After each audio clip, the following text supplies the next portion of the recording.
Mr. Sullivan, aye.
Have all senators voted?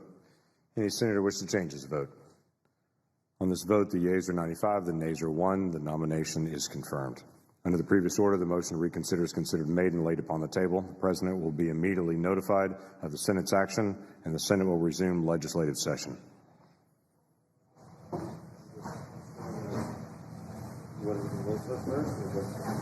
Mr. President, Senator from Mississippi. I ask unanimous consent that following the vote on the motion to proceed to S-722, the Senate proceed to a period of morning business for debate only, with Senator Wicker recognized for 12 minutes, followed by Senator Merkley for 12 minutes, and that following those remarks, the Senate stand in recess subject to the call of the chair. Is there objection? Without objection. Under the previous order, all post-cloture time has expired, and the question is on the motion. Is there any further debate? Hearing none, all those in favor say aye. Aye. Those opposed? Ayes appear to have it. The ayes do have it. The motion is agreed to. Clerk will report the pending business. Calendar number 110, S-722, a bill to impose sanctions with respect to Iran and so forth, and for other purposes. Mr. President. Senator from Mississippi. As chairman of the Sea Power Subcommittee, I rise this afternoon to direct the attention of this body to an important national security issue, and that is building and sustaining a larger Navy. President Trump wants a 350-ship Navy, which aligns with the Navy's requirement for 355 ships. Right now, we have only 275 ships in the battle fleet. Increasing the size of the Navy by 80 ships, even as older ships retire each year, is a test of national will. It will not happen overnight. However, Congress has the responsibility to lay a firm foundation this year to prepare for a deliberate and responsible buildup in the future. A healthy shipbuilding industrial base is necessary to succeed. Today, I will offer some general comments about the state of shipbuilding. Then I will focus on the submarine industrial base in particular because of its unique challenges. And finally, I'll make suggestions on how Congress can support the industrial base in general and the submarine yards specifically. Last month, my subcommittee convened 2 hearings on this matter. The first with naval officials. This took place in a classified setting because of their expertise and because of sensitive information. The other hearing was with the country's 2 top shipbuilders, Huntington Ingalls and General Dynamics, as well as the Shipbuilders Council Trade Association for suppliers. We discussed the industrial base as it exists today and the challenges associated with building up the fleet. Based on my subcommittee's work, here are 4 general impressions of the state of shipbuilding. Number 1, the yards are turning out most classes of ships on time and on budget. Ingalls Shipbuilding just delivered the newest big deck amphibious ship, the LHA, 13 weeks early. Electric Boat and Newport News continue to deliver Virginia-class attack submarines, or SSNs. Construction time for attack submarines has declined by 1.5 years, from 84 months to 66 months. There are a few notable exceptions, but by and large, industry is delivering for the warfighter and for the taxpayer. Number 2, most yards have excess capacity to ramp up shipbuilding. This is very good news for national security. The Navy's accelerated fleet plan concluded that the industrial base can build an additional 29 ships above projections over the next 7 years. The glaring exception is the submarine yards, which will struggle to meet planned demand as the new Columbia-class ballistic missile submarine production starts. So in terms of capacity, our submarine yards have a way to go. Number 3, 2 decades of low-rate shipbuilding has significantly reduced the supplier base. The Congressional Budget Office stated that ships cost more today than they did during the Reagan buildup, even adjusting for inflation. 20 years ago, about 17,000 suppliers served the submarine business. Now only about 3,000 first-tier suppliers are left. Let me repeat this. We used to have 17,000 suppliers. Now we have 3,000. These 3,000 suppliers include large corporations such as Northrop Grumman and L3, who have tens of thousands of employees. These 3,000 suppliers also include mom and pop, small businesses with just a few employees. Whether they deal with large corporations or small businesses, the shipyards increasingly buy from sole source suppliers. In fact, Newport News spends about 65% of its budget buying pieces and parts from single and sole source suppliers. General Dynamics faces a very similar situation. I have little doubt that this dramatic erosion in the supplier base explains why ships cost more today. And then number 4, in terms of my general observations, Congress has a critical role to play in supporting a buildup through advanced procurement funding, through multi-year procurement authority, and through block buys. These tools can stimulate the supplier base, stabilize the workforce, and achieve significant savings through producing economies of scale. In addition, incremental funding authority is a tool Congress can authorize to smooth out peaks and valleys in appropriations. It makes it easier to buy more ships in one year without busting the budget. So to sum it up, most yards are performing well and have the capacity to ramp up. The submarine yards are doing exceptional work, but will struggle because of capacity. All shipbuilders face a diminished supplier base, which undermines competition, and Congress can help improve the supplier situation and stabilize the skilled workforce through using acquisition authorities. That's a snapshot of the overall shipbuilding base. Now, let's turn to submarines specifically. And let's begin with the Navy's requirements. In 2016, the Navy set a new requirement. The total requirement for ships, Mr. President, is 355. That includes an increase of 47 ships from the previous level. For the Navy's submarine fleet, the new plan calls for 66 attack submarines and 12 ballistic missile submarines. We currently have 52 attack submarines, a number which will eventually decline to 41 over the next decade unless we do something about it. And I propose we do something about it. We currently have 14 ballistic missile submarines as part of our nuclear deterrent. 12 of these will be replaced by the new Columbia-class ballistic missile submarines beginning in 2021. To reiterate, we need 355 ships. That includes 66 attack submarines and 12 ballistic missile submarines. How does the President's budget request match up? Well, the FY18 request includes 9 ships and prioritizes readiness more so than modernization. Let me just say this, Mr. President. Congress needs to work with the President to reach his goal and to reach the requirement of 350 to 355 ships. I look forward to working with the administration on these budget numbers to make them work and to help the President achieve his goal. Now let's talk about submarines. The budget request fully funds R&D for Columbia-class SSBNs to keep the program on track. The budget also funds procurement of 2 Virginia-class submarines. We've followed this policy for years. The Navy will struggle to ramp up submarine production because of the industrial base for submarines and how it will be stretched to capacity.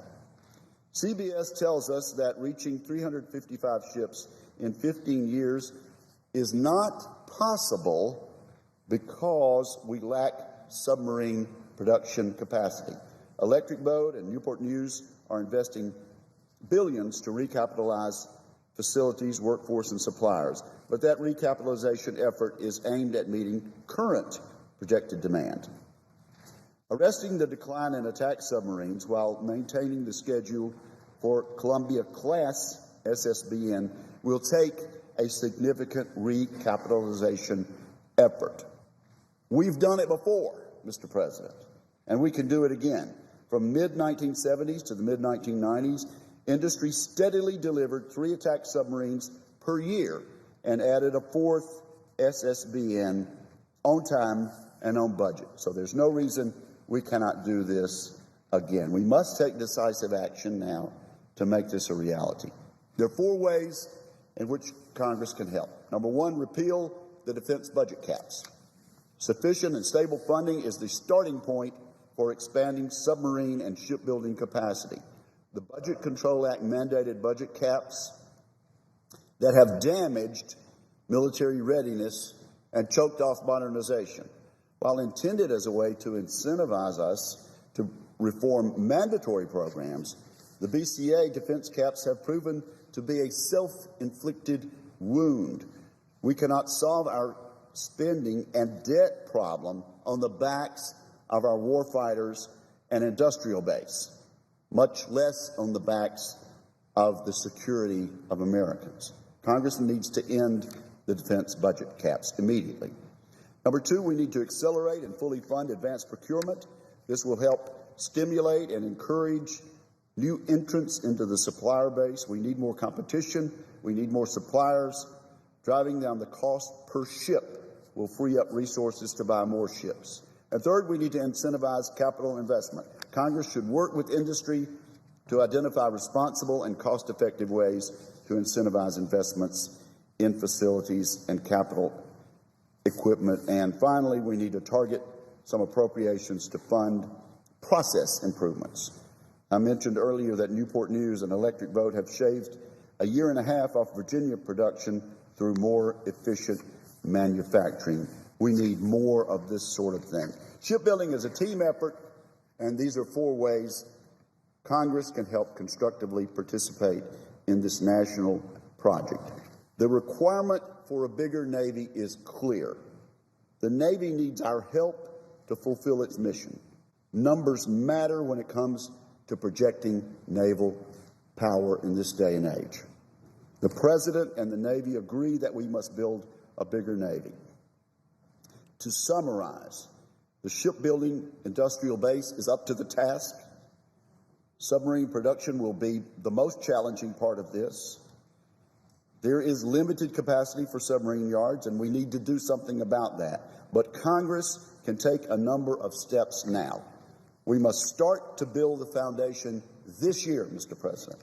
I am committed, and I hope the entire Congress is committed to setting this firm foundation, and I certainly intend to use my chairmanship at Sea Power for this goal. Thank you, Mr. President. I yield the floor.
Mr. President. Senator from Oregon.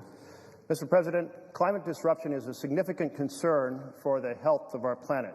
It's affecting everything from our agriculture to our economy, to our forests, to our world's glaciers, our ice sheets, and certainly the distribution of the world's insects and the diseases that they carry. President Trump's decision to withdraw from the Paris Agreement has attracted additional attention to the role that America should play in taking on this major challenge. How significant are the impacts of climate disruption to our forests and our farming and our fishing? What are the business opportunities of transforming an economy from that based on fossil fuels to that based on clean and renewable energy? What are other nations doing? And how fast do we need to move to save the planet? There will be many scholarly speeches on these topics here on the floor, many informed by the experiences that senators have in their home states, both in the evolution of wind and solar energy and the changes that they're seeing in their forests and their farming and their fishing. I hope to draw attention and hopefully insights on these issues in a more lighthearted fashion by presenting periodic episodes of a Senate Climate Disruption Quiz. And today, I'm presenting episode number 1 of this Disruption Quiz series. So let's get started. Question number 1 is, which famous CEO resigned from 3 presidential councils after President Trump announced that the United States would withdraw from the Paris Agreement? Was it Bob Iger of Disney? Was it Elon Musk of Tesla and SpaceX? Was it Travis Kalanick, the CEO of Uber?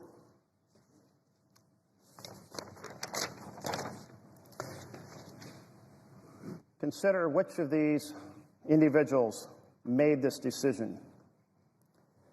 The right answer is Elon Musk. So congratulations if that's what you guessed. Now, Bob Iger of Disney, he resigned from a presidential council, but he only resigned from 1, not 3. He resigned from the President's Strategic and Policy Forum. And he has been quite significant in putting forward other environmental issues, such as the zero waste of Disney's theme parks. And he said when he resigned, he said, quote, "Protecting our planet and driving economic growth are critical to our future, and they aren't mutually exclusive." He continued, "I deeply disagree with the decision to withdraw from the Paris Agreement." Travis Kalanick, the controversial and besieged Uber CEO, also resigned from the same council, the Presidential Strategic and Policy Council. But he did so in response to the president's Muslim ban, not to the announcement that the United States would withdraw from the Paris Agreement.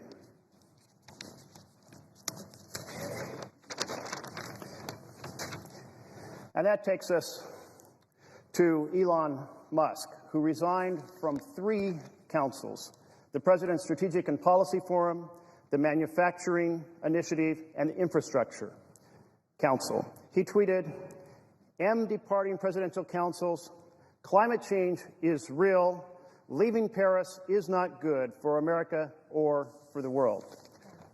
All right, so that's the first question. Now get ready to see if you can answer the second question correctly. As of today, which 2 countries are not party to the Paris Agreement? Is it Syria and Nicaragua? Is it Iran and North Korea, 2 members of the axis of evil? Togo and Indonesia? Or India and Cambodia? And I'm sure you've heard climate news about all of these countries, but you may not know which ones are the only 2 countries in the world who are not members of the Paris Agreement. And by the way, the United States is not on this list because even though we have announced we're withdrawing, that takes some time and we're actually still a member. So the correct answer is Syria and Nicaragua.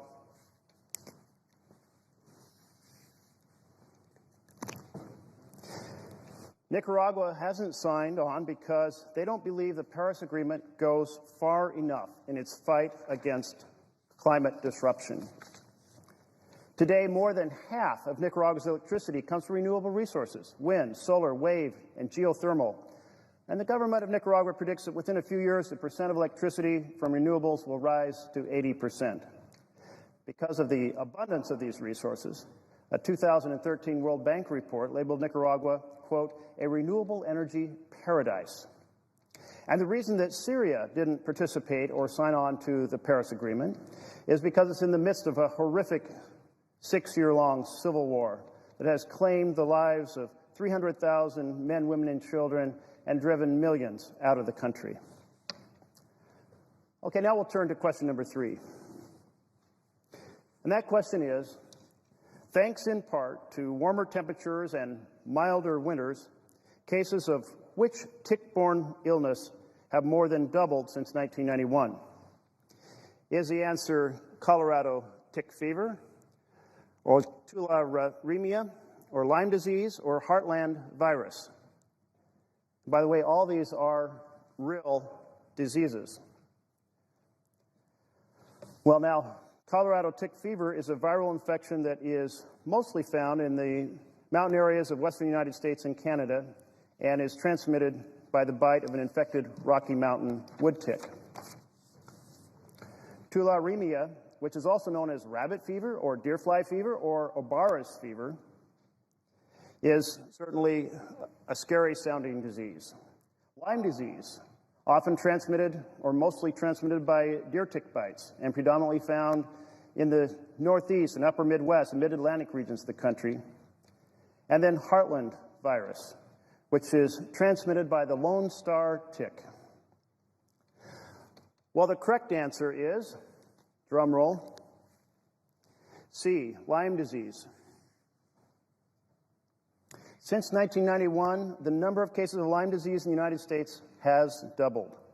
Approximately 30,000 people are diagnosed with the disease each year, but because it's very difficult to diagnose, the Center for Disease Control thinks the real number of cases is about 10 times that, or 300,000 people per year here in the United States. The main reason for the increase we've seen in Lyme disease, warmer temperatures and milder winters. Cold winters kill ticks. Warm winters don't. That's what it boils down to. Okay, so on to question number 4. The question is, who was recently quoted saying, quote, "The fuel of choice right now, certainly for us, is wind"? Was it Bono, the lead singer of U2 and founder of the One campaign, known for its activist work in Africa? Was it Gwyneth Paltrow, the award-winning actress? Was it Ben Fowke, the CEO of Xcel Energy, which owns and operates 13 coal plants around the country? Or was it Pope Francis, who gave our president a copy of his encyclical when the president visited with him just a few weeks ago?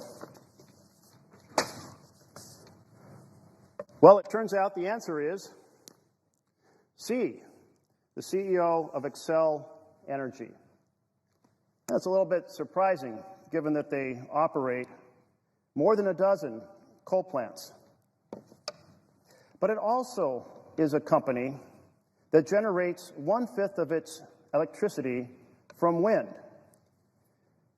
In January, the company shut down a large natural gas plant in Colorado for 2 days, and wind, on average, provided the power for half of its customer demand. Wind is Xcel's fuel of choice because once you have the turbines built, the cost of the fuel to operate the turbines is zero. The fuel, plainly speaking, is free. And that's what led him to this comment, saying that it's the preferred choice. Anytime you can get free fuel, it beats gearing up your coal plant or your natural gas plant. And now we'll turn to question number 5, our final question. The power minister of which country recently announced that it is planning to sell only electric cars by the year 2030? Was the answer India, which is home to 1.3 billion citizens, the world's 3rd largest oil importer, and a country with 300 million individuals who don't have access yet to electricity? Was it Germany, a manufacturing powerhouse, who has had a large feed-in tariff, a subsidy, if you will, to encourage distributed solar panels on the tops of commercial buildings and homes? Was it China, where the use of cars has absolutely exploded And the pollution in Beijing is among the worst pollution in the world, driven largely by the combustion of fossil fuels. Or was it Canada? Canada, which has a new Prime Minister, Prime Minister Trudeau, who has prioritized tackling climate disruption. Well, if you guessed Germany, you were almost right, but not quite. Germany's Bundesrat, the country's upper legislative chamber, passed a non-binding resolution last October calling for a phase-out of gasoline-powered vehicles by 2030. But that's not the question quite that was asked. The question is which country's power minister said they would only sell electric cars by the year 2030? And the answer to that is India. Speaking at this year's annual conference of the Confederation of Indian Industry, Power Minister Goyal said, quote, "We are going to introduce electric vehicles in a very big way. We are going to make electric vehicles self-sufficient. The idea is that by 2030, not a single petrol or diesel car should be sold in the country." India, by the way, is already on track to be the world's third largest solar market, with the country's solar capacity expected to reach 18.7 gigawatts by the year's end. The country is also adding 50% more solar and wind generation than currently installed here in the United States. They're replacing 770 million street and household lights with energy-saving and long-lasting LEDs.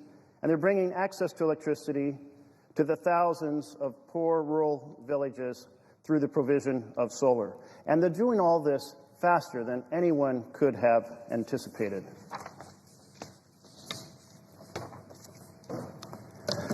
So that's the full 5 questions for this week's Senate Climate Disruption Quiz.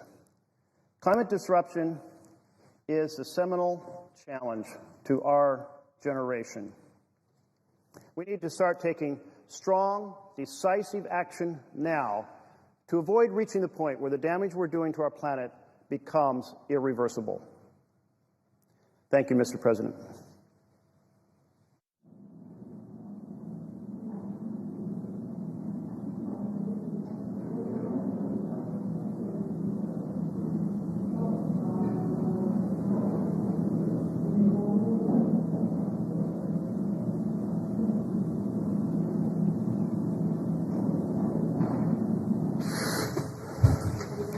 Under previous order, the Senate stands in recess, subject to the call of the chair.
which I don't know. Yeah, you guys.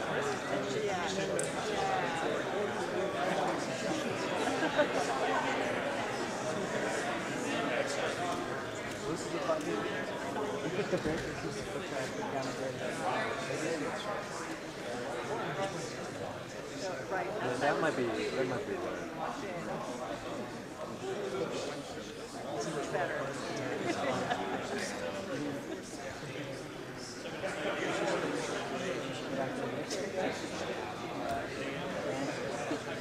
I hit the. Yeah, just make sure I don't boss it. Sorry.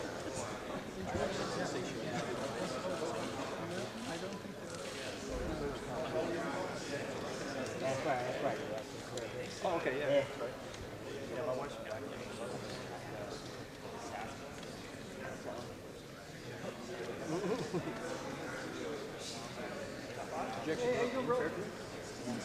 Down Richard's one. That's how you obviously.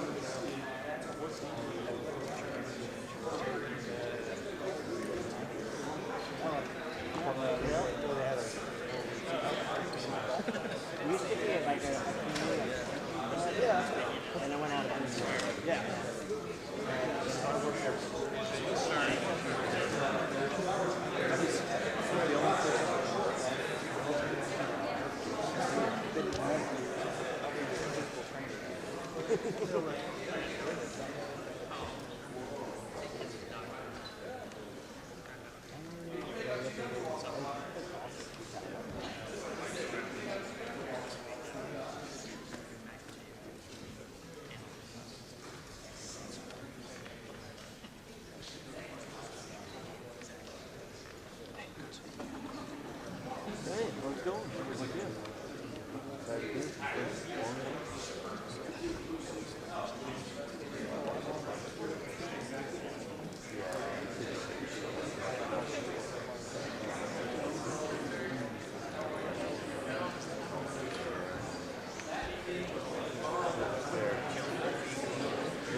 thought about it. I have one.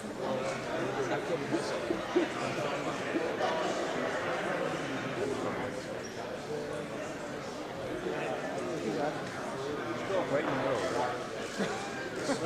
Excuse me. Point up to the members.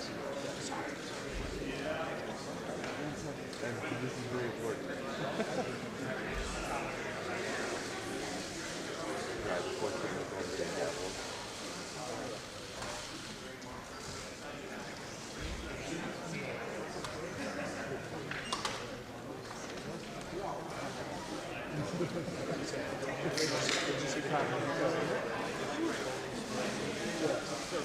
Was like 25.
Secretary Paul.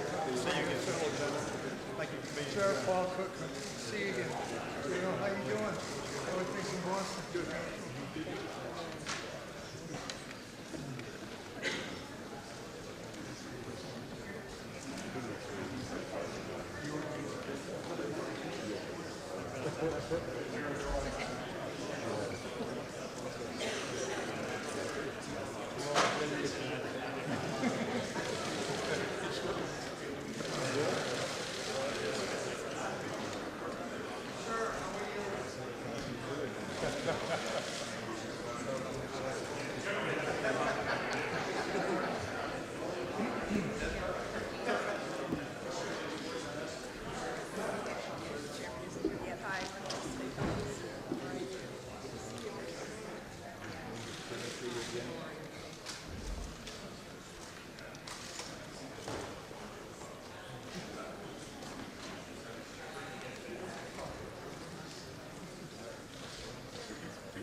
Committee will come to order.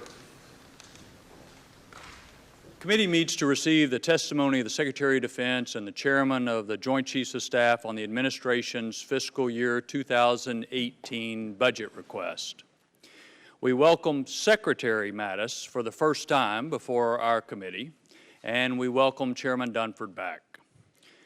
The question today, as it is each year for this hearing, is how well the administration's proposal meets the security needs of the nation, factoring in both the external threats and the current state of our military. This committee has repeatedly heard testimony over the past 2 years that our country faces more serious, complex security challenges now than we have ever faced before. And the hearings and briefings we have held on the current state of our military have been disturbing. The administration's budget request of $603 billion for base requirements is 6% above the 17 enacted level and 3% above the last Obama administration budget proposal. It's also $37 billion below what this committee assessed last fall was needed and about $58 billion below the FY12 Gates budget, which was independently validated by the Bipartisan National Defense Panel. But of course, the issue is not about numbers. The issue is about what those numbers provide for the men and women who serve and what security the budget provides to the nation. It's about whether we can defend the U.S. and our allies against North Korean missiles, for example. It's about whether we have the number of ships and planes and other military capability to deter aggression and maintain peace. It's about doing right by our most valuable asset, our people. The men and women who serve deserve the best weapons and equipment our country can provide, and I'm afraid today they're not getting it. It's always tempting to divert this discussion into a broader budget debate about taxes and other spending issues. Those issues are not within the jurisdiction of this committee or of these witnesses. But regardless of our views on those other issues, we cannot wait until we solve our budget problems to adequately fund our military. We cannot wait until we perfect our acquisition system to have planes that fly and ships that sail. The world is not stopping and waiting on us to get our act together. It moves on, and it's moving on in a dangerous direction. 2018 is a key decision point. We've spent 6 years just getting by, asking more and more of those who serve and putting off the choices that have to be made. We cannot keep piling missions on our service members without ensuring they have all they need to succeed. Does the administration's budget proposal accomplish that goal? That is the question we intend to examine tonight. I yield to the ranking member, Mr. Smith, for any comments he'd like to make. Thank you, Mr. Chairman. And I agree with much of what you said, and I think the best way to sum it up is what you said about putting off choices. That's what we've done for quite a while, and not just on the defense budget, but on our tax reform, on all aspects of the budget as well. And I think the impact on the military is as the chairman describes. And the real problem we have right now is a major disconnect between what we would like to do and the amount of money that we're prepared to do it. As the chairman mentioned, even the president's budget at 603 does not match what our committee assessed was needed. I think even more tellingly, it doesn't match what the president has said he's going to do. In fact, it is very, very distant from that. If you talk about a 350-ship Navy, I think 570,000-person Army, you talk about all the planes, all the nuclear modernization that they want to do, I don't even begin to know what the yearly number would be to get to that. I'm suspecting it's well north of $700–800 billion. So we have all these grand ideas of what we want. We don't have the money to get there. And who's left in the lurch? The people that you serve, the men and women of the military, are left with missions that they don't have the resources to fulfill. And I think we have to start making choices. And I've got a bit of a preview of your opening remarks, and I agree with you. Certainly, the House of Representatives is in no position to lecture you about making choices. We don't have a budget. It's the middle of June. I've been here 20 years. We have never gone this long without providing numbers for the basic appropriations bills, defense being chief among them. So we continue to stall, I think, in hopes that the money will magically appear or we'll figure out some way to spend money that doesn't count, something. But we got to make choices. We got to decide what we're going to fund. And I will disagree with the chairman on one issue, and that is the notion that somehow, as the Armed Services Committee, everything else that goes on in the budget really doesn't have anything to do with us, so we shouldn't worry about it. One thing most certainly does, and that is revenue. Because how much money you have, in my experience anyway, has a profound impact on how much money you are able to spend. You know, I'll skip for the moment the argument about the Department of Homeland Security and how important the State Department is. Well, I lied, I didn't skip it. But I think all of those things are important. But if you just want to get right down to the basics, even if you just want to say forget about all that, all we're concerned about is the Armed Services Committee and providing for the men and women in our military the resources that they need, the planes, the ships, the equipment, the training, the readiness, all of that. It is nonsensical to say that the amount of revenue we have available doesn't impact that. It absolutely does. And if we're talking about putting together, and I use we loosely here, a tax reform proposal that's going to further cut taxes by $2 to $3 trillion, and if there are members of this committee who want to support that and then want to keep coming back to this committee and talking about how terrible it is that we don't fund our military, I think that is a huge inconsistency that we need to reconcile. We have clear needs in the Defense Department. Let's make sure we provide the money for them. If we're not prepared to provide the money for them, then we need to come up with a different set of strategies, which I agree with the chairman would be very difficult. We have a very complex threat environment, from North Korea to Iran to Russia to a rising China, to not to mention the terrorist groups that are still out there and active. So it would be difficult to redo that strategy, but we'd be better off doing that than to have a strategy that we have no intention of funding. And right now, that's kind of what the executive branch looks like they're doing. They have a strategy that they have no intention of funding. We have to fix that. Just two quick things, and I'll ask questions about this when we get the chance.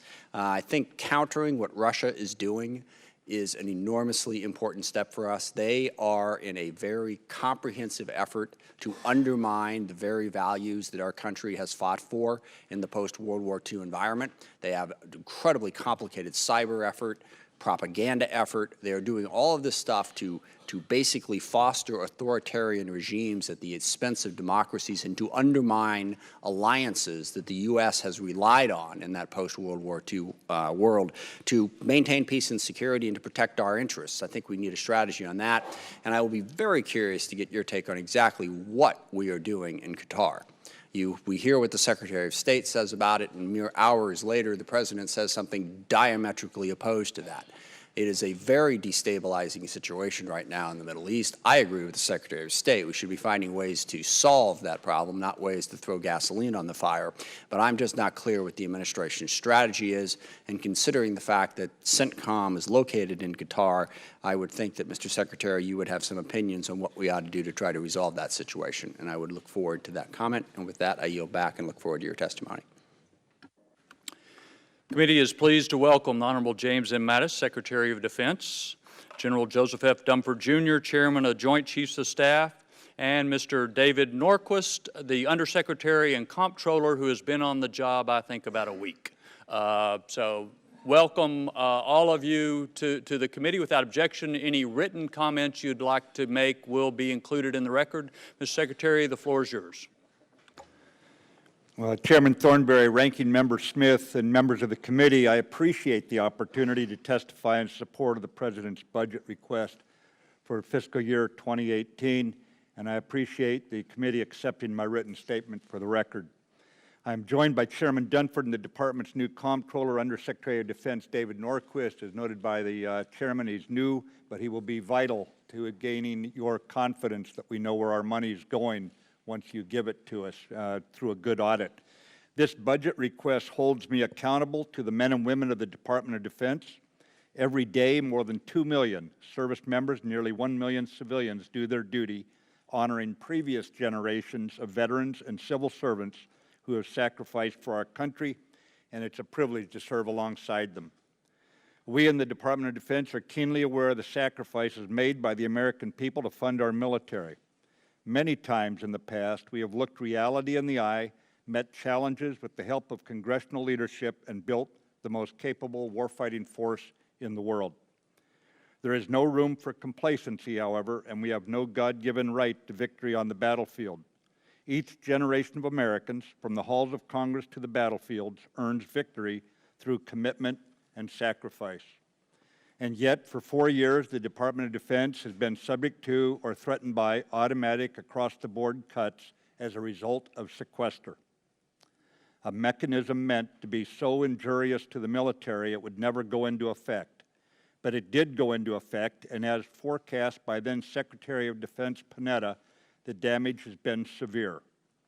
In addition, during 9 of the past 10 years, Congress has enacted 30 separate continuing resolutions to fund the Department of Defense, thus inhibiting our readiness and adaptation to new challenges. We need bipartisan support for this budget request. In the past, by failing to pass a budget on time or eliminate the threat of sequestration, Congress sidelined itself from its active constitutional oversight role. Continuing resolutions, coupled with sequestration, blocked new programs, prevented service growth, stalled industry initiative, and placed troops at greater risk. Despite the tremendous efforts of this committee, Congress as a whole has met the present challenge with lassitude, not leadership. I retired from military service 3 months after sequestration took effect.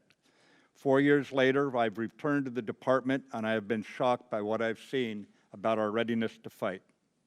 While nothing can compare to the heartache caused by the loss of our troops during these wars, no enemy in the field has done more to harm the combat readiness of our military than sequestration. We have only sustained our ability to meet America's commitments abroad because our troops have stoically shouldered a much greater burden. But our troops' stoic commitment cannot reduce the growing risk. It took us years to get into this situation. It will require years of stable budgets and increased funding to get out of it. I urge members of this committee and Congress to achieve 3 goals. First, fully fund our request, which required an increase to the defense budget caps. Second, pass an FY 2018 budget in a timely manner to avoid yet another harmful continuing resolution. And third, eliminate the threat of future sequestration cuts so we can provide a stable budgetary planning horizon. Stable budgets and increased funding are necessary because of 4 external forces acting on the department at the same time. The first force that we must recognize is 16 years of war. When Congress approved the all-volunteer force in 1973, our country never envisioned sending our military to war for more than a decade without pause or conscription. America's long war has placed a heavy burden on men and women in uniform and their families. A second concurrent force acting on the department is the worsening global security situation. We must look reality in the eye. Russia and China are seeking veto power over the economic, diplomatic, and security decisions on their periphery. North Korea's reckless rhetoric and provocative actions continue despite United Nations censure and sanctions, while Iran remains the largest long-term challenge to Mideast stability. All the while, terrorist groups murder the innocent and threaten peace in many regions and target us. A third force acting on the department is adversaries actively contesting America's capabilities.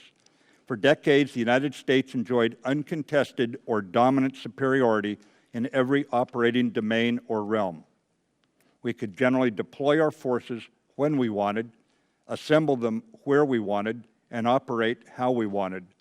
Today, every operating domain, including outer space, air, sea, undersea, land, and cyberspace, is contested. A fourth concurrent force is rapid technological change. Among the other forces noted this far, technological change is one that necessitates new investment, innovative approaches, and new program starts that have been denied us by law when we have been forced to operate under continuing resolutions. Each of these four forces, 16 years of war, the worsening security environment, contested operations in multiple domains, and the rapid pace of technological change, requires stable budgets and increased funding to provide for the protection of our citizens and for the survival of our freedoms. I reiterate that security and solvency are my watchwords as Secretary of Defense. The fundamental responsibility of our government is to defend the American people, providing for our security, and we cannot defend America and help others if our nation is not both strong and solvent. So we in the Department of Defense owe it to the American public and to the Congress to ensure we spend every dollar wisely. President Trump has nominated for Senate approval specific individuals who will bring proven skills to discipline our department's fiscal processes to ensure we do so. This first step into restoring readiness is underway. Thanks to Congress's willingness to support the administration request for an additional $21 billion in resources for fiscal year 2017 to address vital warfighting readiness shortfalls. Your support put more aircraft in the air, more ships to sea, and more troops in the field to train. However, we all recognize that it will take a number of years of higher funding, delivered on time, to restore readiness. To strengthen the military, President Trump requested a $639 billion top line for the 2018 defense budget. This budget reflects 5 priorities. First priority is continuing to improve warfighter readiness begun in FY 2017, filling in the holes from trade-offs made during 16 years of war, 9 years of continuing resolutions, and Budget Control Act caps. The second priority is increasing capacity and lethality while preparing for future investment driven by results from the National Defense Strategy. Our 2018 budget request ensures the nation's current nuclear deterrent will be sustained and supports continuation of its much-needed modernization process. The third priority is reforming how the department does business.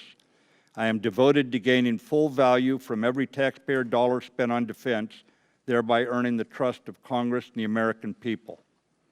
We have begun implementation of a range of reform initiatives directed by the 2017 National Defense Authorization Act, and are on track to enter into a full agency-wide financial statement audit as required by statute.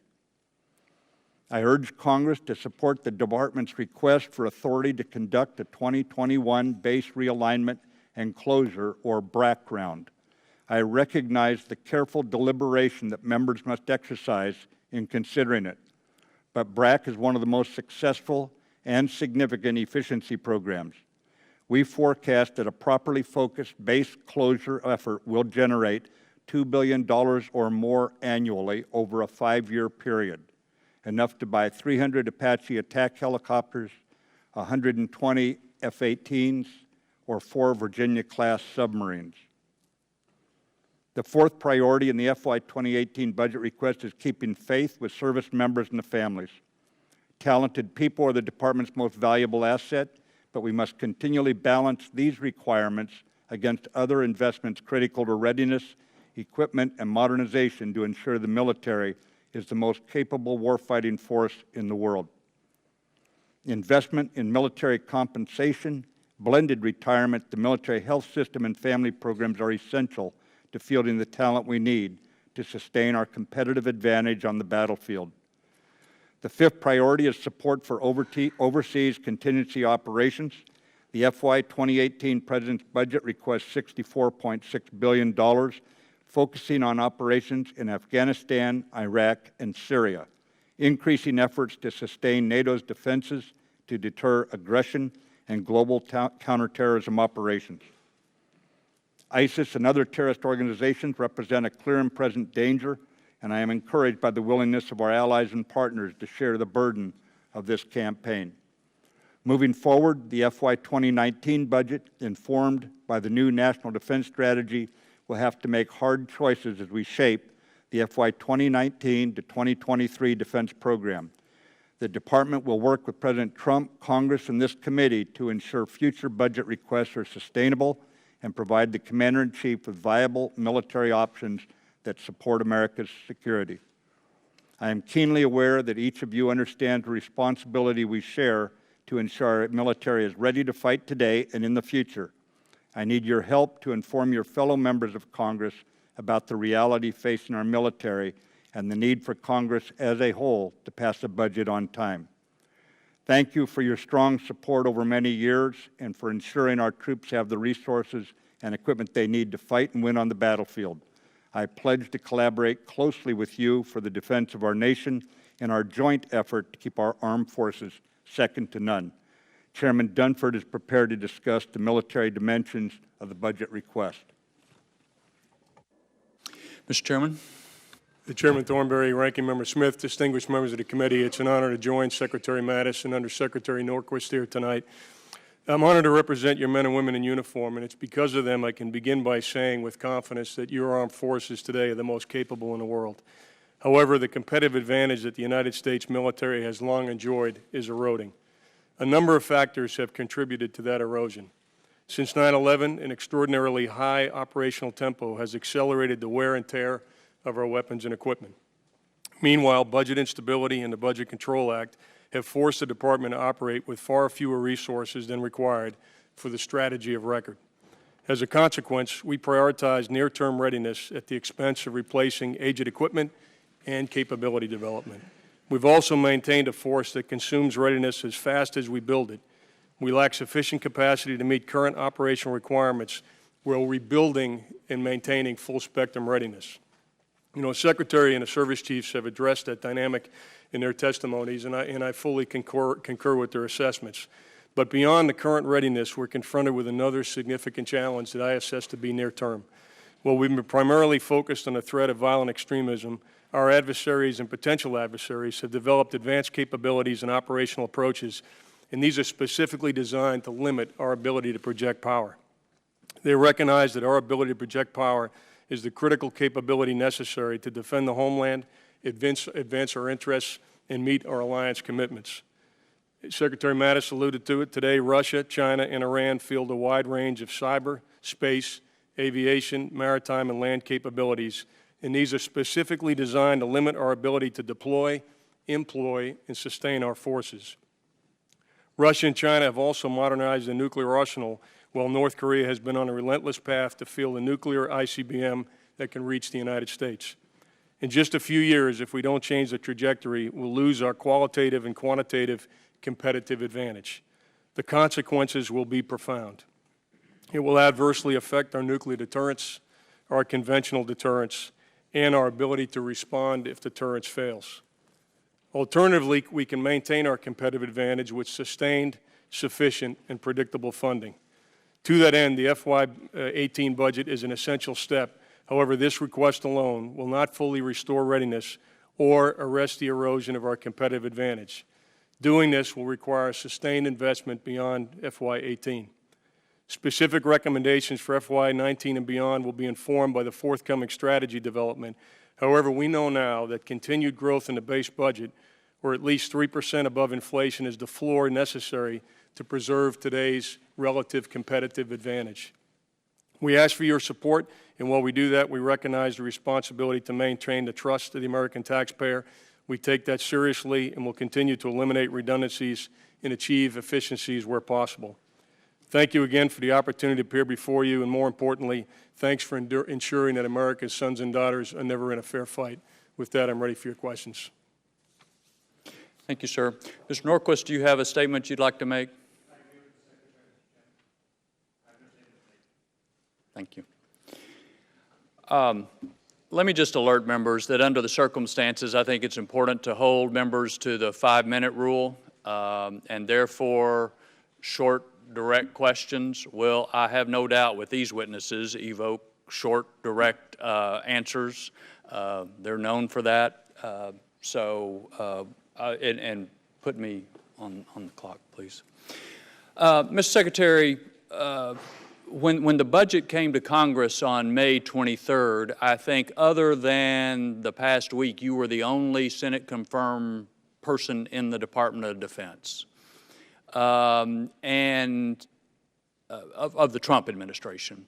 And if you look at that budget request, it has basically the same number of ships and planes, no change in strength for the Army and Marines that had already been planned. So is it fair to say that essentially what has been sent to us for FY18 is what was already in the works with some minor adjustments? Chairman, Chairman, what we attempted to do with the FY17 supplemental was to fill in as many of the holes in our readiness as possible. With $21 billion, we were unable to fill them all. So part of what we're doing, admittedly, right now is continuing to fill in holes. But the growth that we're developing right now this year is into areas where we balance the force. In other words, we've got to bring in more cyber troops. We need to do some things to expand where we've already got gaps that we cannot simply repair our way out of. We've got to actually buy some new equipment, this sort of thing. So we are still in getting the force back on its feet, a force that you've paid a lot of money for, but it was not maintained at full readiness, sir. Well, and just following up on Mr. Smith's point, the President has said specifically he'd like to have a Navy of 350 ships. He's talked about 12 aircraft carriers. He talked about Army in strength of 540,000. He's talked about increasing the number of fighter aircraft and so forth. So for this budget in 18 that we've gotten so far, it does not really advance any of those goals, does it?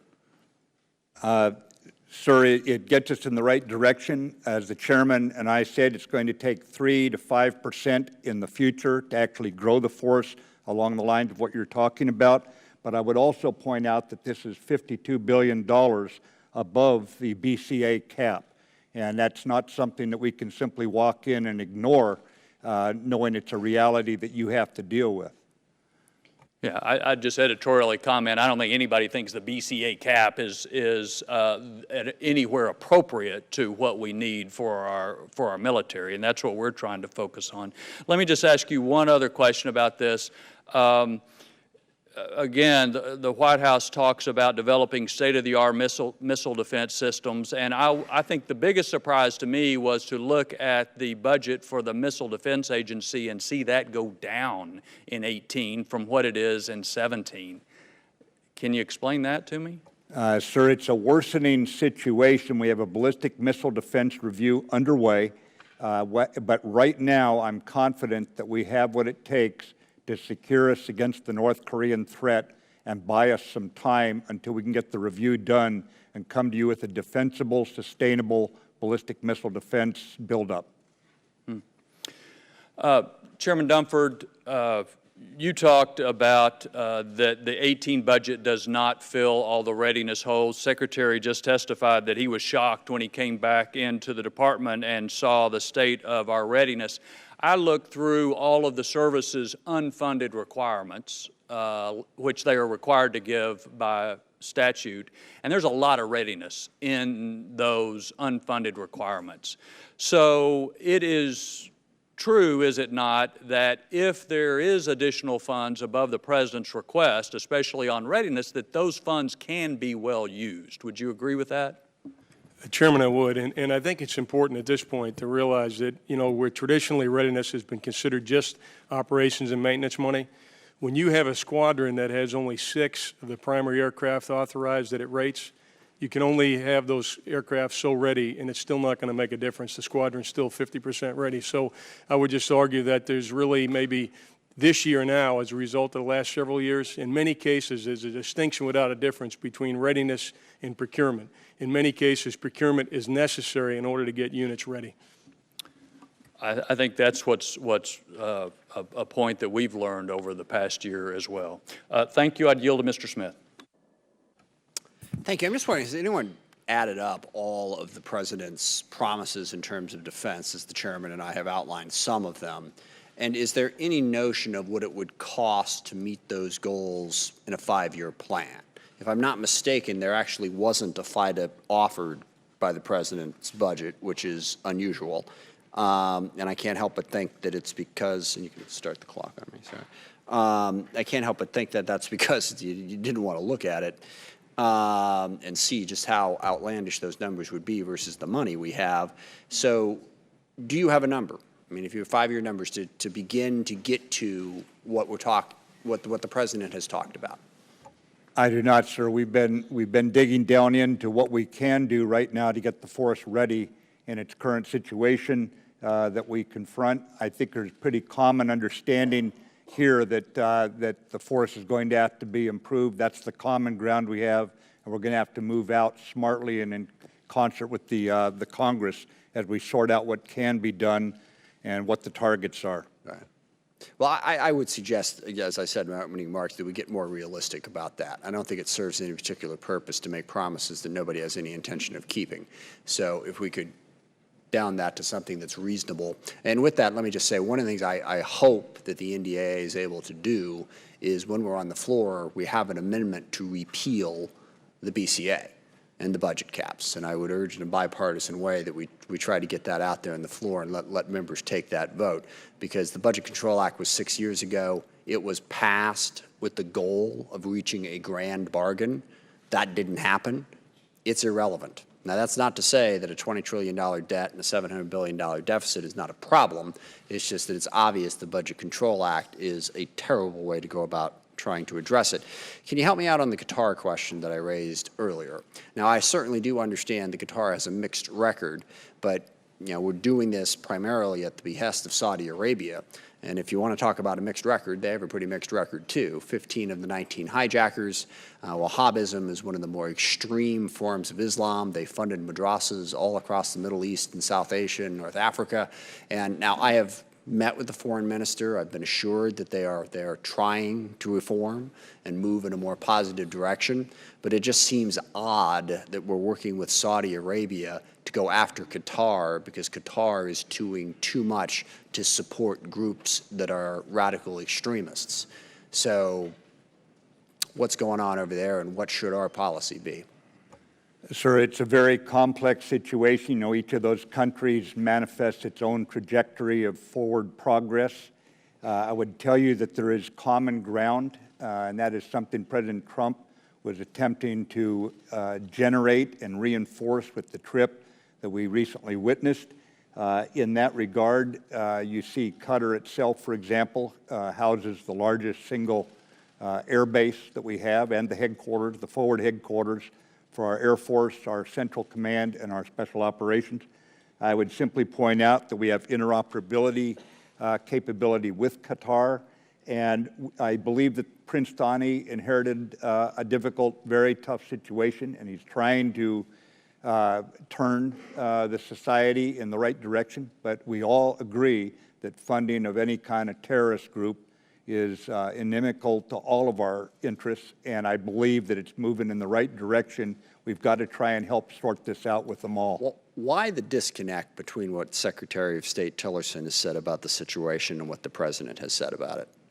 Sir, I believe that the president coming back from the Middle East was extremely focused on what they had done in order to try to get everyone to agree on how we would stop the funding of the enemy groups, to include at times gray funding. In other words, it's not black and white. It goes into some kind of nebulous area and shows up there. So what you're seeing is a continued focus on that. At the same time, we've obviously got shared interests with Qatar that, again, hosts the biggest base that we have there.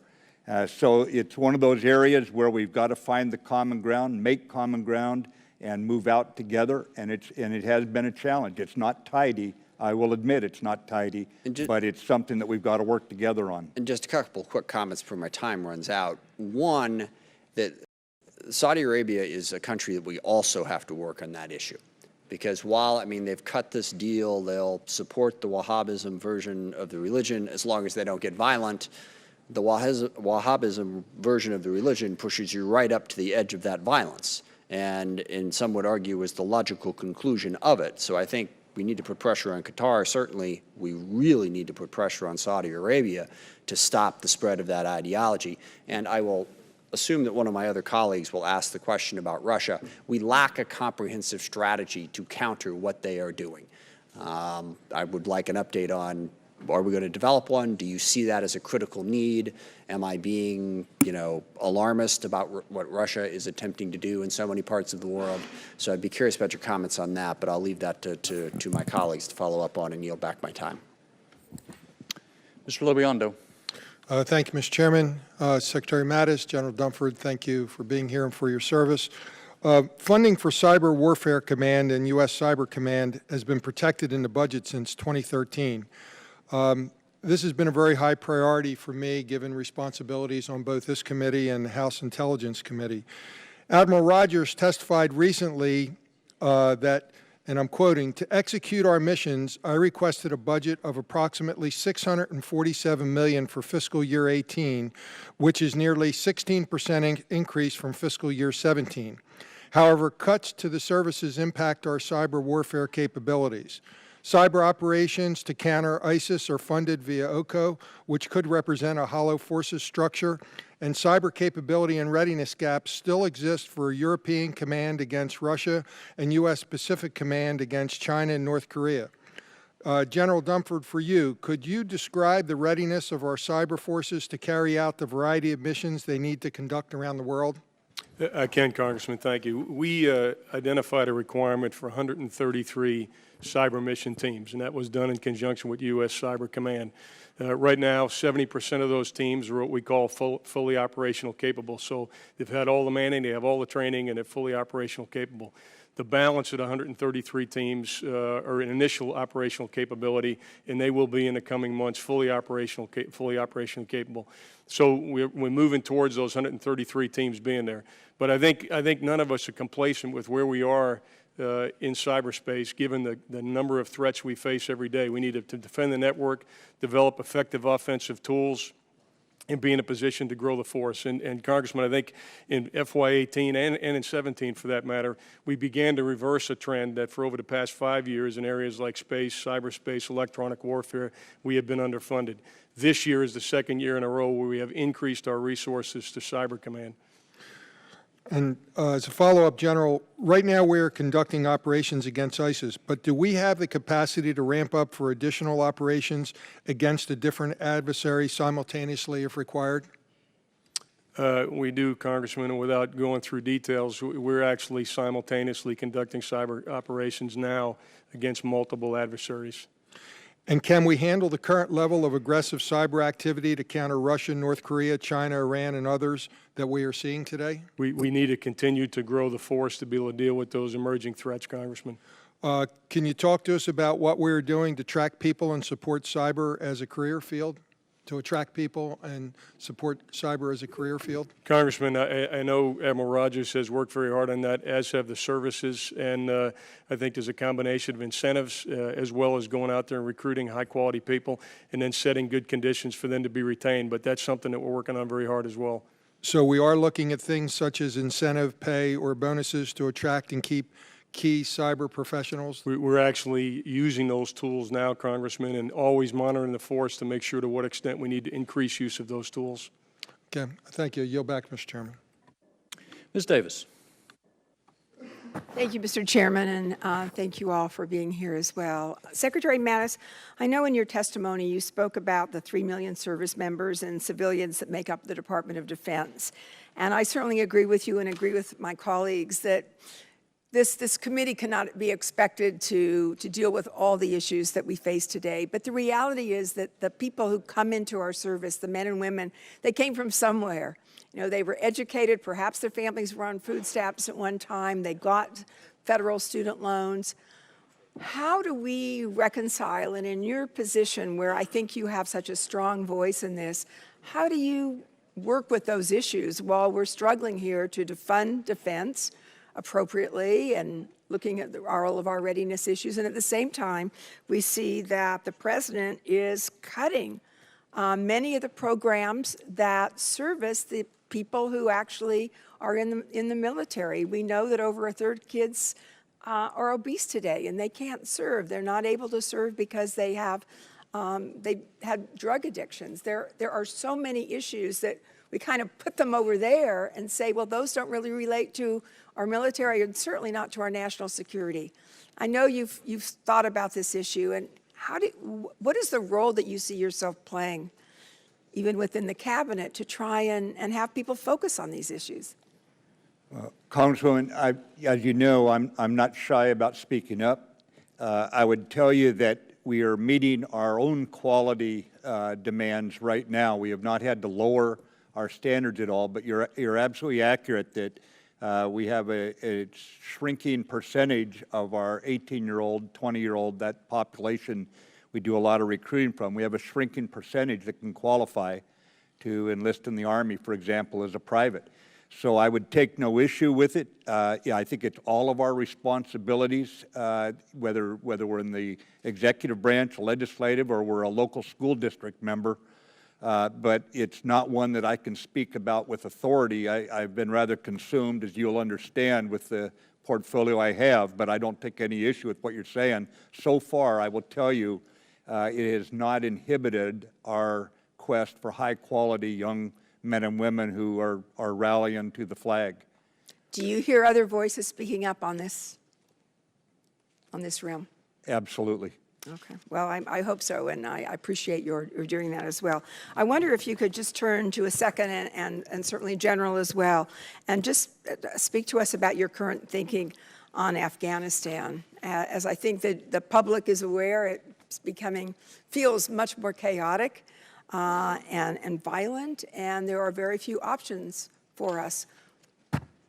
What do you see as the status, and where can we go with this? Congresswoman, we are taking a regional approach to this. We're looking at everything from the situation between India and Pakistan and Afghanistan, obviously Iran, that whole South Asia area, because if we look at it in isolation, we'll probably have something that's lacking in some area. We are going to have to recognize that problems that come out of ungoverned spaces like that, as we experienced on 9/11, those problems do not stay there. They can come home to roost here. So there will be no turning a blind eye to it. We've got to determine what level of support is necessary and how we orchestrate the international community, not just the American, but the international community, to deal with this. We'll take that forward to the President for a decision very soon. And General Dunford, I know that you serve very actively there as well. Do the numbers that are being talked about, and are those in isolation from other tools in our toolbox, essentially? Do we need to be doing something else with civilians? Sure. We've listened very carefully to General Nicholson's assessment of the situation. I think we're all concerned about the security trends over the last 2 years, not the least of which is the significant number of casualties the Afghan forces have suffered. So we've gone to Secretary Mattis and the President with some options that might be considered in order to reverse those trends. But as the Secretary said, we'll consider Afghanistan in the broader context of a regional strategy as well. But we do have some things that we're considering to turn around the trends and better enable the Afghan security forces, who, as you know, have been in the lead for the last 2 years providing security for their country. So this is not about us being in the fight. It's about us doing things for the Afghans to be more successful than they have been over the last 2 summers. Do you have the resources that you need, both in the military and on the civilian side? As you suggested, Congresswoman, the options will include it's not just about numbers of troops, it's about authorities, it's about other things we can do diplomatic and economically as well. Thank you. Mr. Turner. Thank you, Mr. Chairman. Secretary Mattis, thank you for being here. You referenced that President Trump has talked about rebuilding the military and has called for an end of sequestration. You've called on us to help you rebuild the military and end sequestration. And on all that, we agree. As we look to 2018, though, we're very concerned that this budget falls short of our ability to help you do that. There are important needs that you know that we see that are not met, and one of those is the concerns that we have for the end strength and what numbers are needed. So in the discussion of what do we need, we can look to your statements that we currently have an Army that's doing more than it's ever done. And if we look backwards to a time when the Army had less to do, when we thought the world was more safe, it certainly is pre-9/11. Pre-9/11, we had 482,000 troops in active force. Today we have 476 in current active force. Now we know where we were going. President Obama had proposed drawing down the Army even further. He was going to be 460 for fiscal year 17, 450 for fiscal year 18. Chris Gibson and I, working with the chairman, drafted the Posture Act, and the Republican Congress prevented that drawdown, which keeps us at 476 today, still below the peacetime 482 of pre-9/11. Now, General Milley has recently come out and said, I need 100,000 more.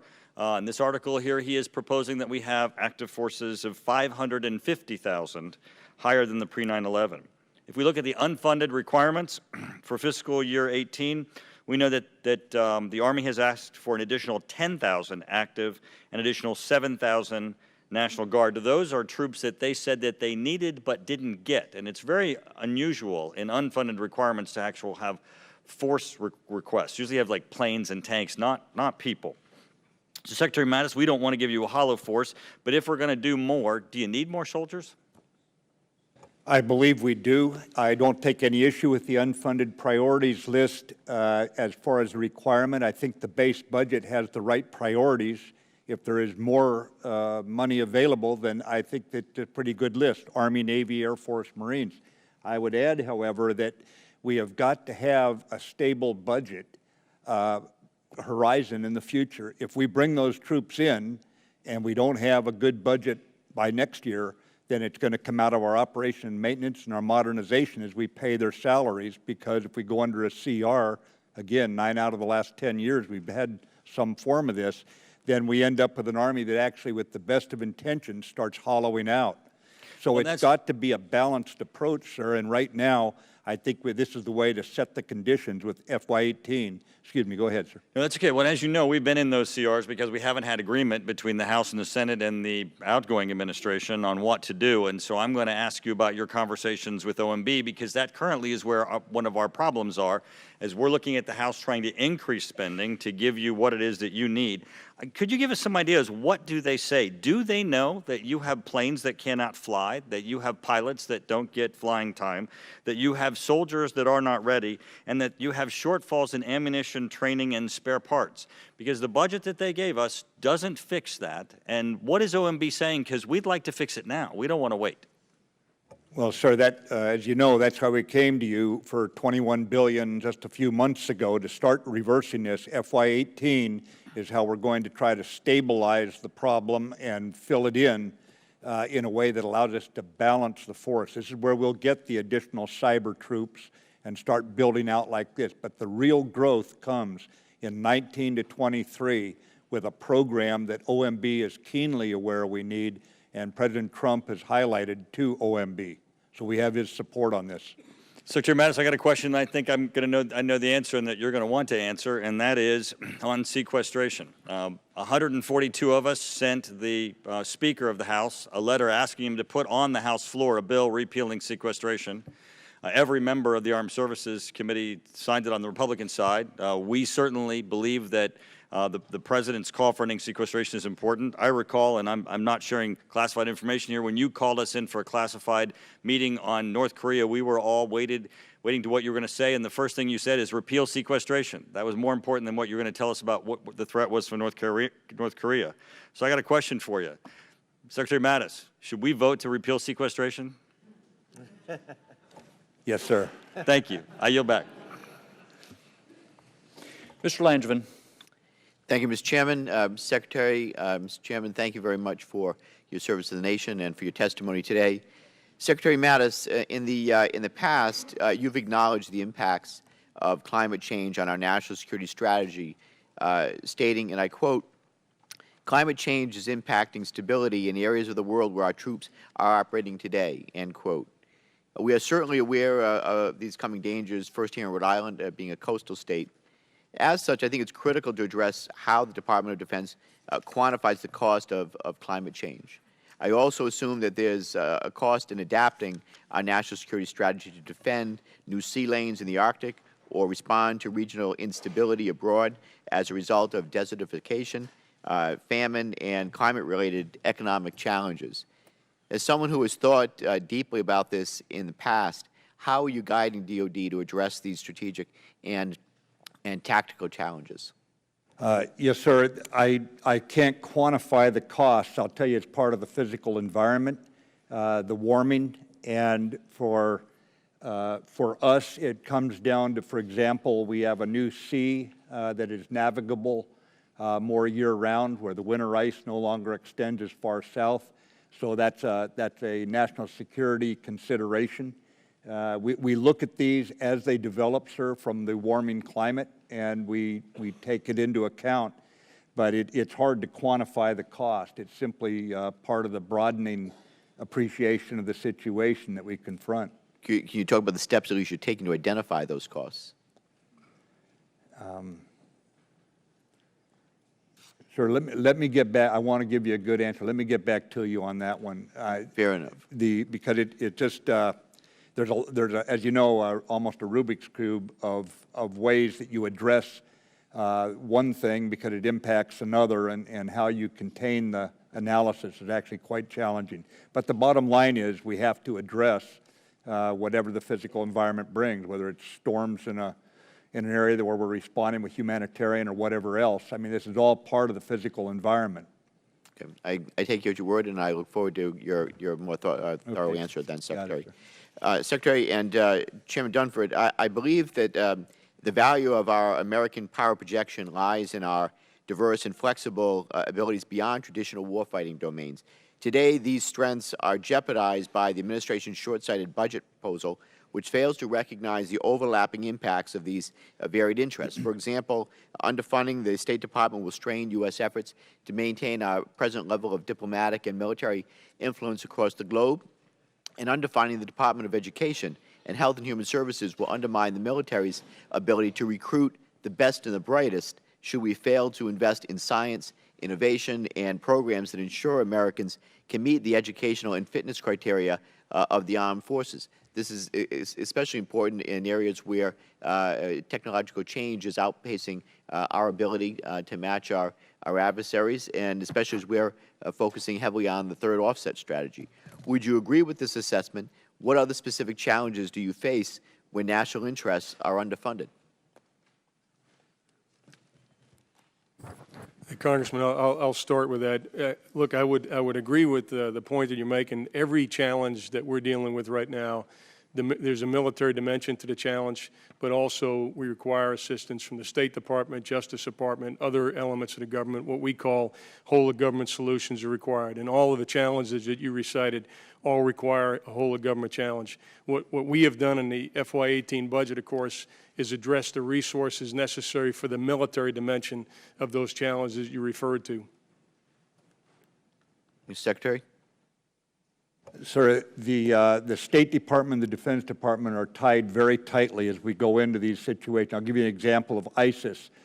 We just had a conference here. State Department hosted it, 66 nations, plus Interpol, Arab League, NATO, European Union, and they all sat down together, not to talk about just the combat part, which we were able to address in about 15% of the conference, but 85% was spent talking about the post-combat and how do we make certain when we defeat them, how do we keep them keep the next group from rising. My point is that these take the whole of government effort, and right now the Defense Department and State Department work very closely. Not a week goes by where Secretary Tillerson and I aren't personally sitting down together for hours, and we talk probably 5, 6, 7 times a week as we try to make this a real tight team to address this sort of situation.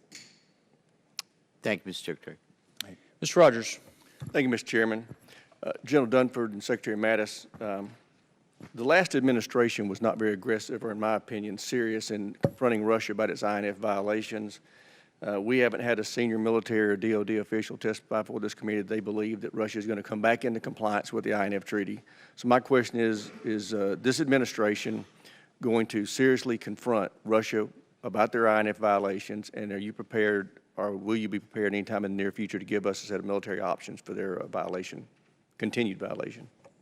Sir, we are meeting on the apparent violations, alleged violations, what looks like violations to us. We are meeting on it interagency-wise as we speak, and it probably in closed hearing, at least initially, because we'll also be consulting with NATO allies, for example, on this as we build the international understanding of what's happened. We can brief you, I would say, soon. I can't give you a specific date, but we are engaged on the effort right now.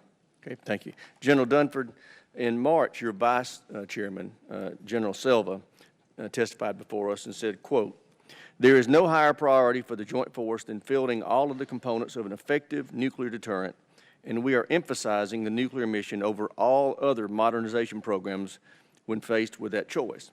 Nuclear modernization can no longer be deferred as a result of previous delays and deferrals, all well considered. We are currently depending on just-in-time modernization and replacement of many of the components of our nuclear triad," close quote. General, do you share this priority and emphasis on ensuring our nuclear modernization programs remain on schedule? Congressman, I do, and that priority has been reflected in both the 17 and the 18 budget. Thank you. Secretary Mattis, do you believe that we should fully fund your FY18 budget request for these programs or decrease the funding until we see the results of the NPR? Sir, I'm confident right now that maintaining a safe and secure nuclear deterrent is supported by the current budget, and we don't have to wait. What that review will do is tell us where we're going in the longer term, but right now we know what we can do right now to keep the deterrent safe. Great. Mr. Secretary Mattis, I'd like to commend you a study by Dr. Colin Gray, which I request be entered into the record, Mr. Chairman. In it, Dr. Gray states, quote, "The American triad now begs for modernization to remain operational in coming years and deserves the attention and support of the U.S. leadership. In particular, the LRSO cruise missile will be a weapon with a performance character that must be highly desirable, even essential, to meet the kind of challenges of most concern," close quote. Dr. Gray also points out the long history of the use of dual-capable cruise missiles by both Russia and the U.S. and said concerns about the LRSO as being destabilizing are overwrought, overstated, and unpersuasive. Secretary Mattis, I'm going to save my question for the record, but I know you're a reader, and I would commend this study to you as you review the NPR. Thank you, and I yield back, Mr. Chairman. Mr. Larson. Thank you, Mr. Chairman. Welcome, everyone. Mr. Norquist, got a question for you. Just a quick, very quick. Do you anticipate, as Comptroller, that you will be able to keep the timelines this committee would like to see the Pentagon keep in conducting an audit of Pentagon programs?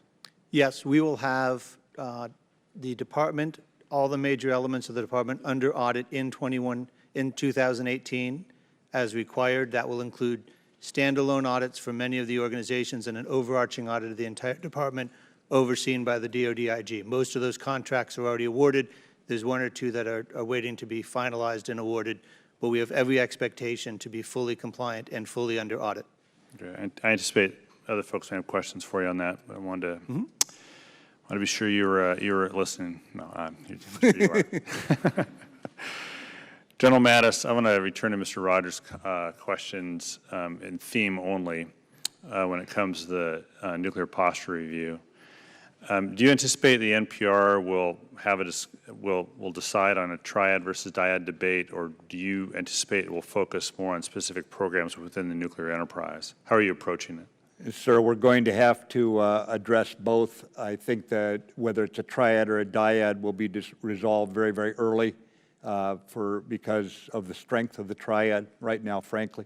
But and then we'll continue with the rest of the review. At that, okay, all right.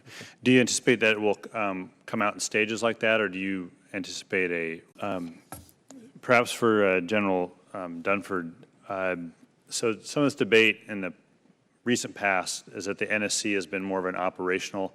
It needs to return to be more strategic, and part of that discussion has resulted in this conversation about giving operators and combat commanders and those below them in the hierarchy more authorities, additional authorities, especially when it comes to anti-ISIS and other counterterrorism operations.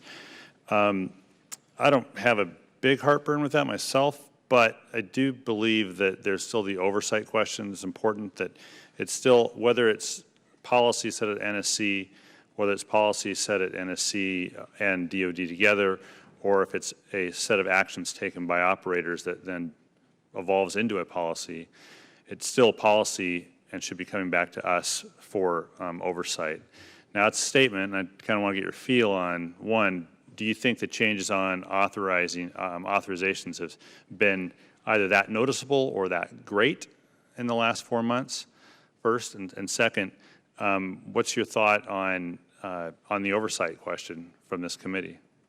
Hey, Congressman, I think the issue really is speed of decision-making, and that more than the level at which decisions are made has been the point that Secretary Mattis has emphasized since he came in.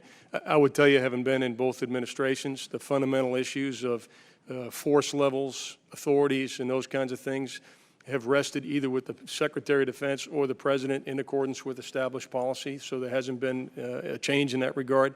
What the Secretary has emphasized is speed at the speed of relevance, meaning to support the commanders. So we've emphasized that. And the other thing I would just say is that, in my experience, the national security decision-making process reflects the decision-making style of the President. And I'm not sure there's a good or bad. It's the process reflects the degree of detail that the President wants to maintain oversight on. So what we have seen is that the President has delegated to the Secretary certain authorities in order to make him more responsive to commanders on the ground. But I can assure you that on some of the major issues, there's been no change in the oversight, nor will there be a change in what Congress is able to provide oversight for. Yeah, all right, thanks. Just my last 30 seconds is really not a question, but I do want to put a plug in for the electronic warfare XCOM.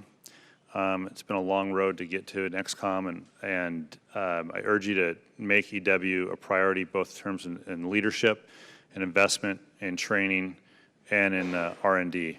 We've lost it in the past. I think we've finally got the Pentagon where it needs to be on EW overall, not just service to service. So I'd like to make sure you note that.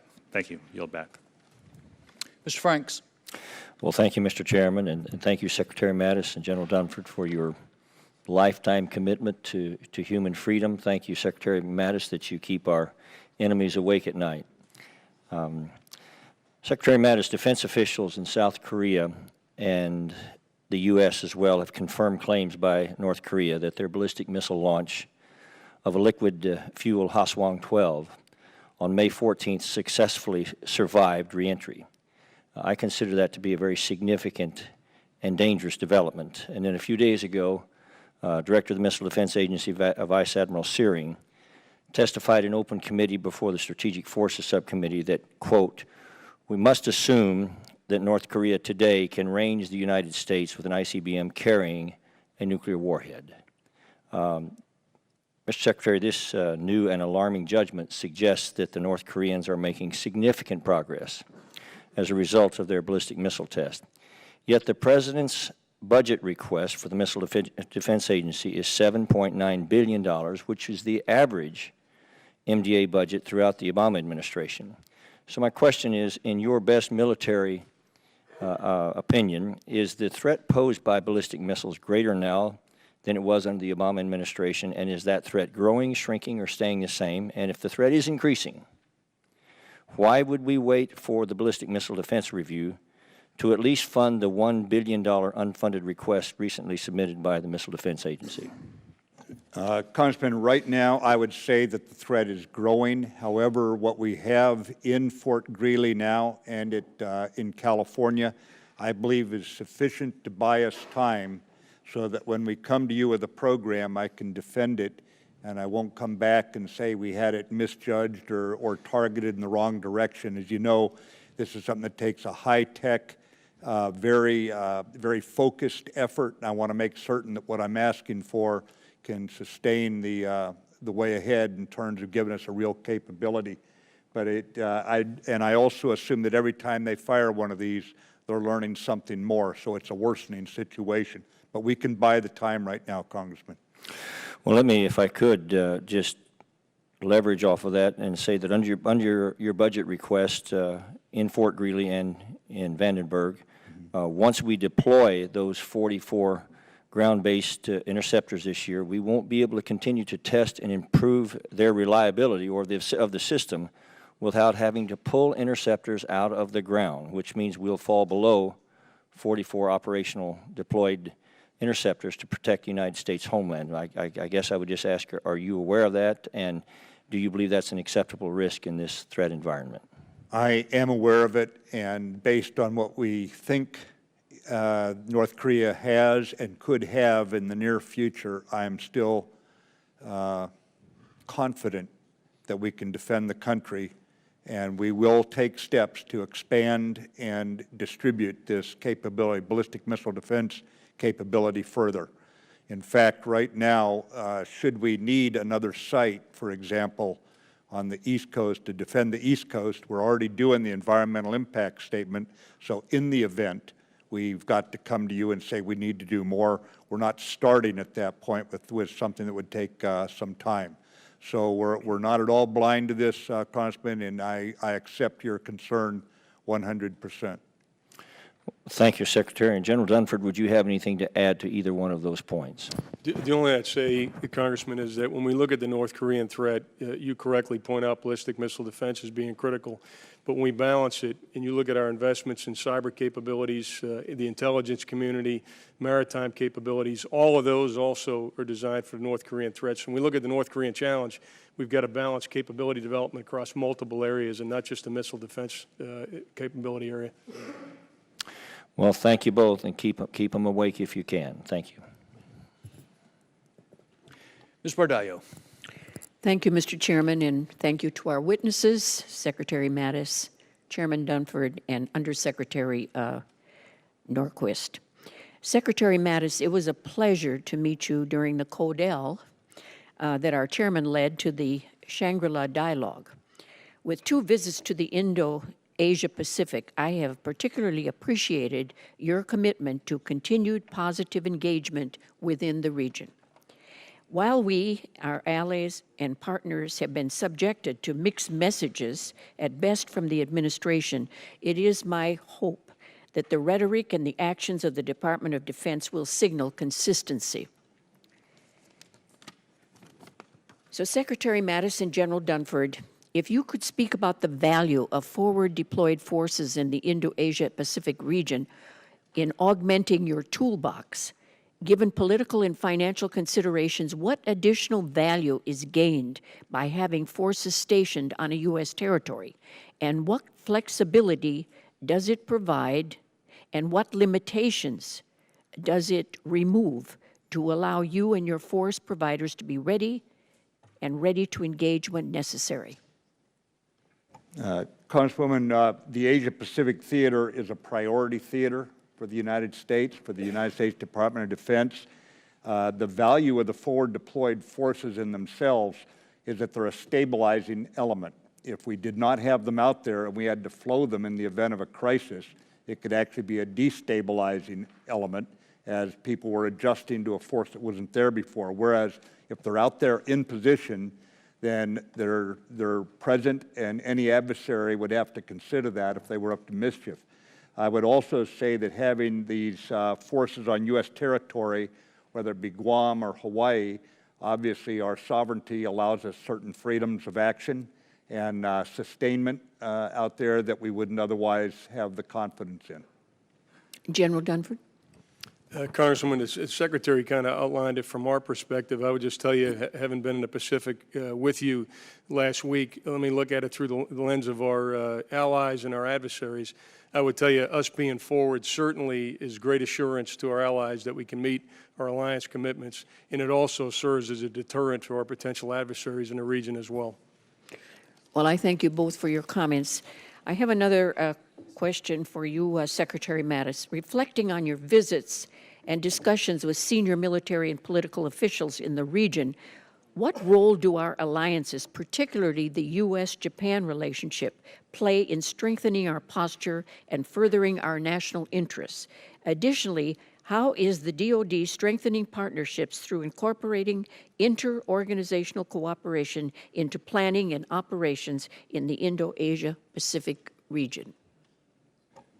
Well, ma'am, I came into the department with the priorities of strengthening our military, strengthening our alliances, and reforming our business practices so we get the best use of every dollar that we get. In terms of strengthening alliances, the U.S.-Japan alliance has stood the test of time. They pay an enormous amount of the costs of our forces that are there in the Japanese islands, and we also have a technological relationship with them. They're a very capable force. Their Navy, as you know, uses our systems. There are ballistic missile defense systems, for example. So this is a two-way street in terms of benefit for the defense of our own homeland as well as for the defense of Japan. But I don't think that right now we could find, they're in that top tier of allies, frankly, that we have around the world. I don't think we'd find a better one. So if you feel then that the Japan and the U.S. in its partnership for the buildup on U.S. territory is solid? I'm absolutely certain. I've met with Prime Minister Abe, and he is committed to it, to include helping to fund the move of the Marines from Okinawa and the other Japanese islands down to Guam, and we'll continue working it along those lines of a partnership with Japan and get the Marines in place. Well, I thank you both for your support, and I yield back, Mr. Chairman. Mr. Conaway. Thank you, Mr. Chairman. Gentlemen, thank you. General Mattis, or Secretary Mattis, thank you for your clear statement on supporting the audit of the books and records and the financial statements of the Department of Defense. Thank you for that continued leadership and supported, obviously, leadership from the top. General Dunford, I took a quick look at your statement, didn't necessarily see something there, but I hope we can count on your leadership among the uniform folks, because you're the ones at the point end of the sword on most of those transactions, and making sure that you've added your leadership to making sure that happens. And so I assume that's the case. That is the case, Congressman. Well, thank you. And Mr. Norquist, welcome to a terrific team. You and I were having a brief conversation to start the hearing that your experience, it was at DHS, that yes, sir. They've now finished 4 years of audited financial statements. Correct. They did not have a clean opinion when I was brought there as the CFO, but they already had an audit, and we implemented a process to turn that around with corrective action plans. DHS now has had 4 clean opinions. Well, that's fantastic. Obviously, the Department of Defense spends a few more dollars than DHS, but thank you for bringing your talent and leadership to that task as well. General Dunford mentioned something about a 3% above the base rate of inflation would be necessary just to simply keep pace with where we're going. Mr. Norquist, could you give us a dollar amount, what that might look like, assuming just a flat 3%, a zero base inflation, what the dollar amount would be? I know the math, but would you put that in the record for what that math would look like? I'll be happy to. You want it for the record, sir? Well, I'd rather have you just state it right out, something on the order of $20 billion. Well, $639 billion, 3% would be about $18 to $20 billion a year, sir. All right, thank you very much. I appreciate that. Didn't mean to put you on the spot. General Mattis, you mentioned BRAC in 2021. Obviously, it takes a lot of money to implement a BRAC. Obviously, a BRAC process go through, we'll spend that money, but actually those recommendations then result in a construction and decommissioning, all kinds of expenses that go into that.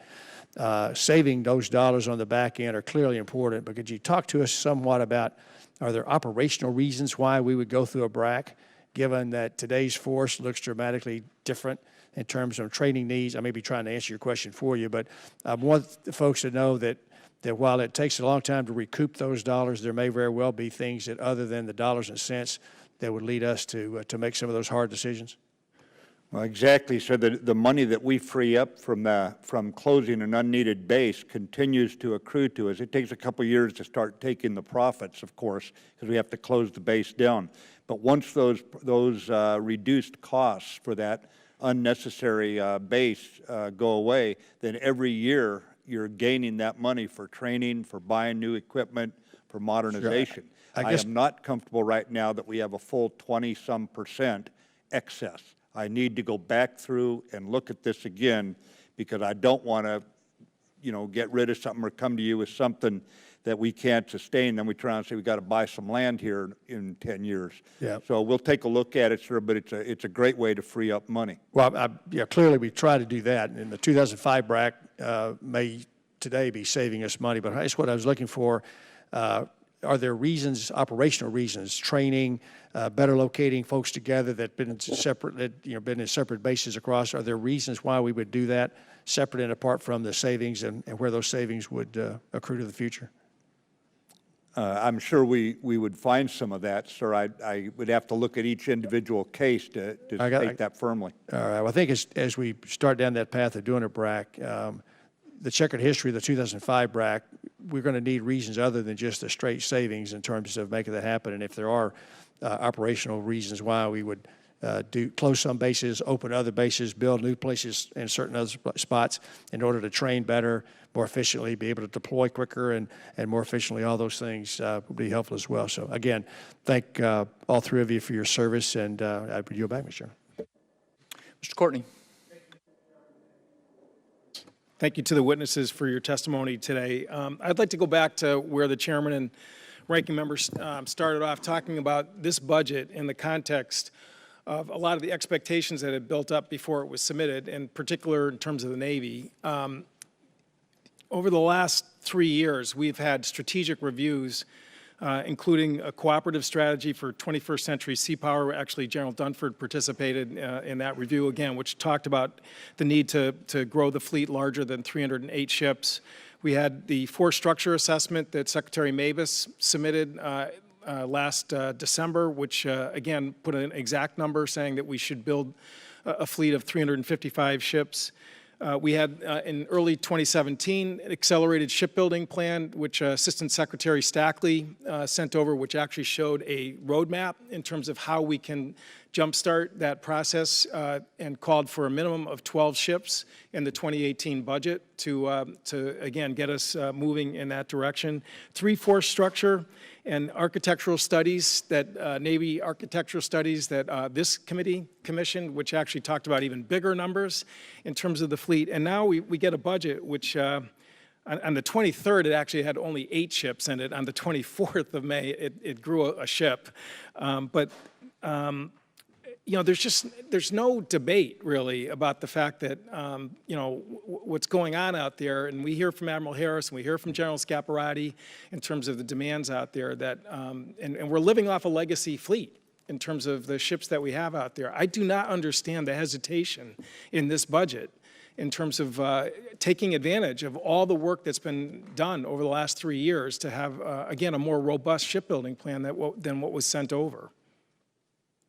Yes, sir. I think once we get our strategy review done so we can give you a compelling logic, not just for number of Navy ships, but number of Air Force fighter squadrons, bomber squadrons, the number of Army brigades, we've got to weave this whole fabric together to make certain we have a joint force that's ready to fight. I would love to have more ships. You're right. There are 9 ships in this one, in this 2018 budget, and we know that we need more. But we've got to get our plan together. As you know, we've been in place here only about 5 months, and we need to get our analysis basically harvested from all those that you just mentioned, and then come up with a planned way ahead. But as you know, ships are expensive, and we've got to make certain that we have the budget to support it. And right now, I can't ignore the reality of the U.S. Army situation, or the Air Force fighter squadrons, the Navy aircraft, all the other things we're having to spend money on. Well, again, mentioned all those prior studies, which really were built around a strategic foundation. Again, it was not just a wish list that was put out there. And I would also just know, having been on the subcommittee for 10 years now, is that shipbuilding's a long game. You've got to send a demand signal out that not just the big shipyards, but also the supply chain, which frankly went through a shipbuilding holiday in the early 2000s, and which really destroyed, a really healthy industrial base and supply chain. And I frankly think this budget, undercuts that demand signal that people really, I think, were really starting to believe in terms of what we have seen over the last 3 years. So I would just say that I think our subcommittee is not going to wait. I mean, I think you're going to see, frankly, some work being done on this side to really take advantage of the great work that all these studies have accumulated over the last 3 or 4 years, and again, which we hear in person from combatant commanders about the fact that they're playing zone defense out there against the Chinese Navy and the Russian Navy, and that's really just not an acceptable state of affairs, particularly given the fact that we're going to see legacy ships coming offline in greater numbers than the replacement volume that a 9-ship budget calls for. That is a 308-ship Navy budget that was sent over here, not a 350-ship budget. And again, I have the highest respect for all of you, and I think you understand what's going on out there and the need to grow the fleet. But we've got to do better than what was sent over. And I yield back, Mr. Chairman. Mr. Whitman. Thank you, Mr. Chairman.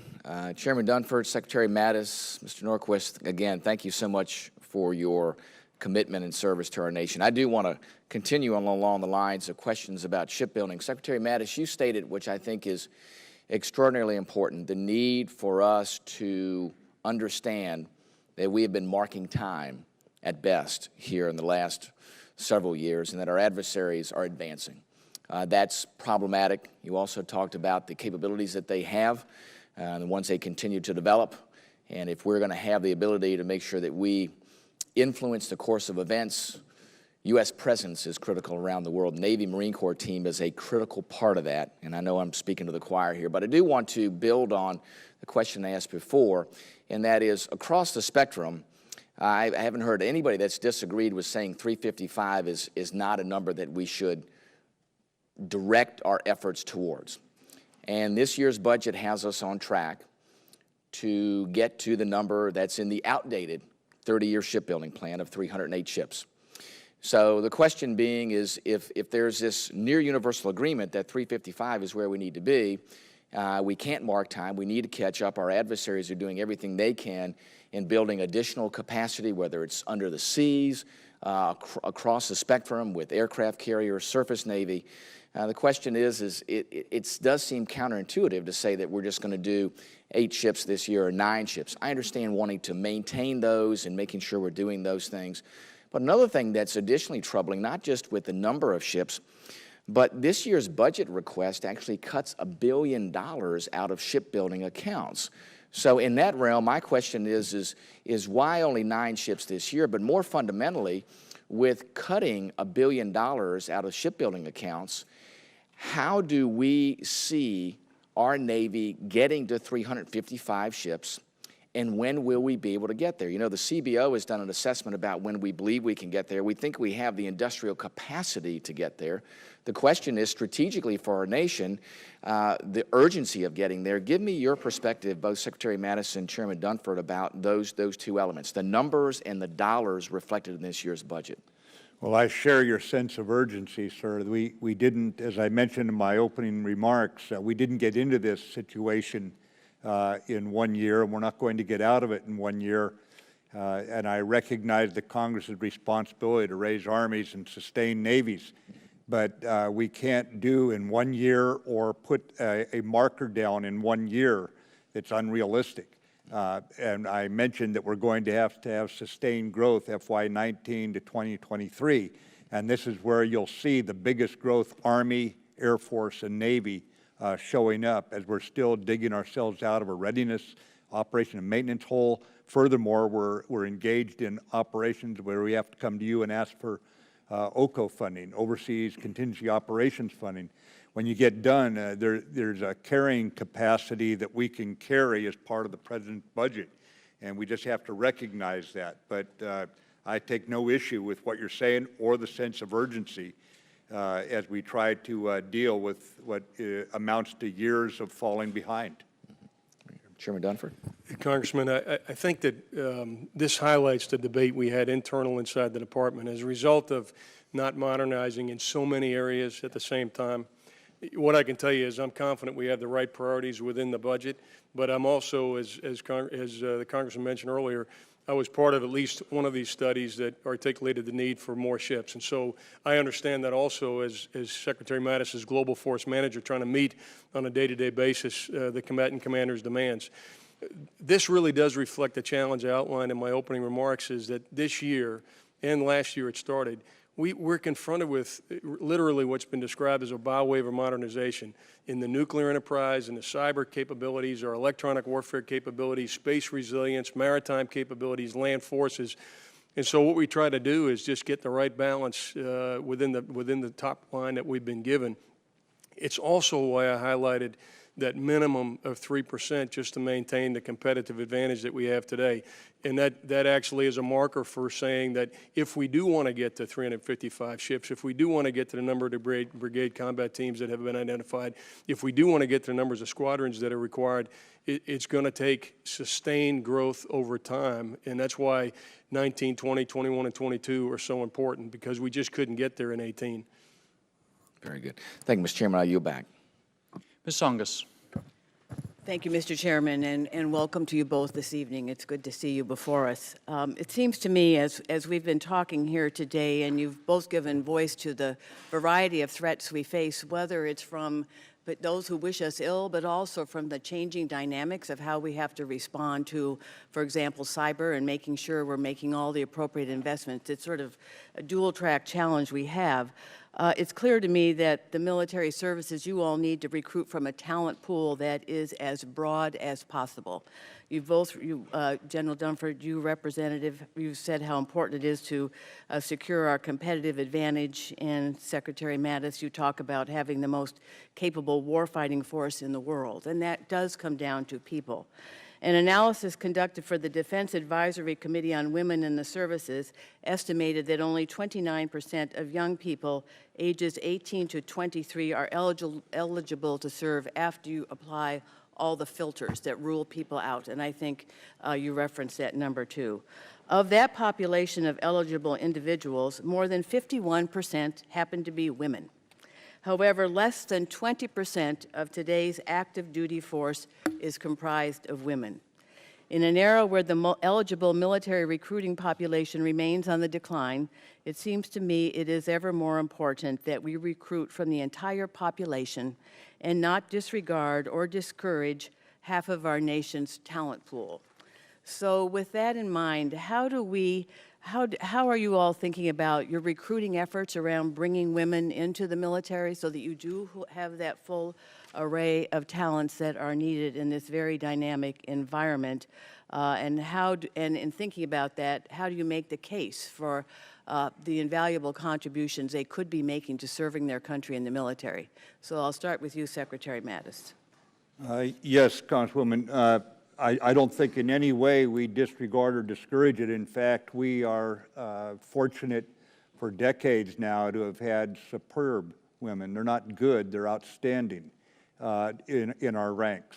I think the quality standards are being met across the board, men and women, enlisted and officer ranks. So right now I would just tell you that they are, without the pressure of conscription or the draft, we are getting volunteers of eye-watering quality, well, I men would and agree women. that that is the case of those who come in, but the reality is of that larger pool, only 20% are seeking to serve. So yes, I think there has to be some thinking on better recruitment efforts in order to bring more of that pool in.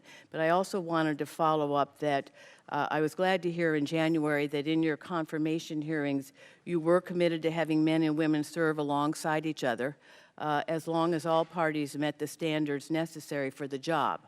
Under your predecessors, the services launched a review of the physical standards that all services have to meet in combat arms, and I've seen some of that process at Natick Soldier Systems in Massachusetts.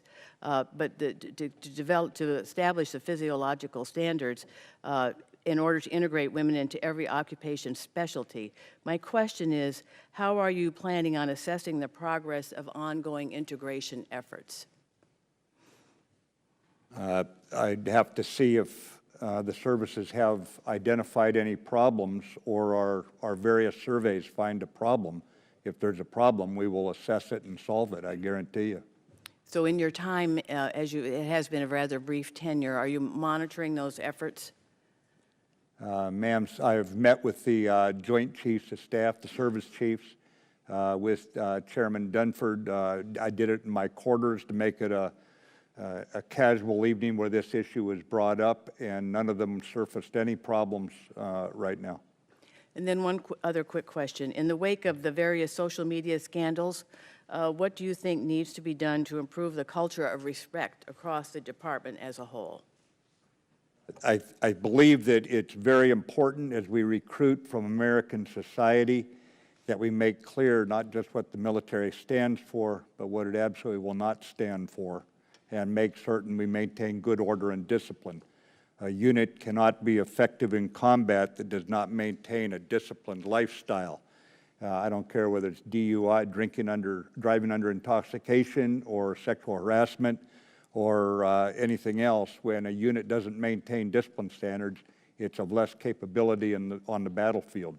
So we maintain a mission orientation and make very clear what we won't tolerate, and we field the force. Thank you, Secretary Mattis. Thank you for your service. Mr. Kaufman. Thank you, Mr. Chairman. Secretary Mattis, General Dunford, thank you so much for your service to this country. Secretary Mattis, current law requires the military, that military pay is to keep pace with government inflation projections. This year, that would be a 2.4% pay raise. Unfortunately, the administration submitted a budget request that would cut our service members' pay raise. Secretary Mattis, were these decisions based on budget constraints or your belief that pay for the military should not keep pace with government inflation projections? Thank you, Congressman. We have a responsibility to take care of our families, take care of our troops, and make certain they're paid what we need to draw very good people, and that they don't go off to combat worried about whether or not their family's being taken care of, whether it be health care or retirement program pay.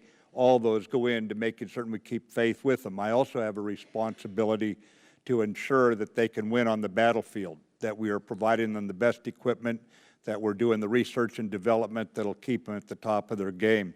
It's a balancing act, sir, as we try to balance what we need to outfit them with to bring them home alive and victorious with what we need to pay them to maintain basically our obligation to these people who volunteer to serve.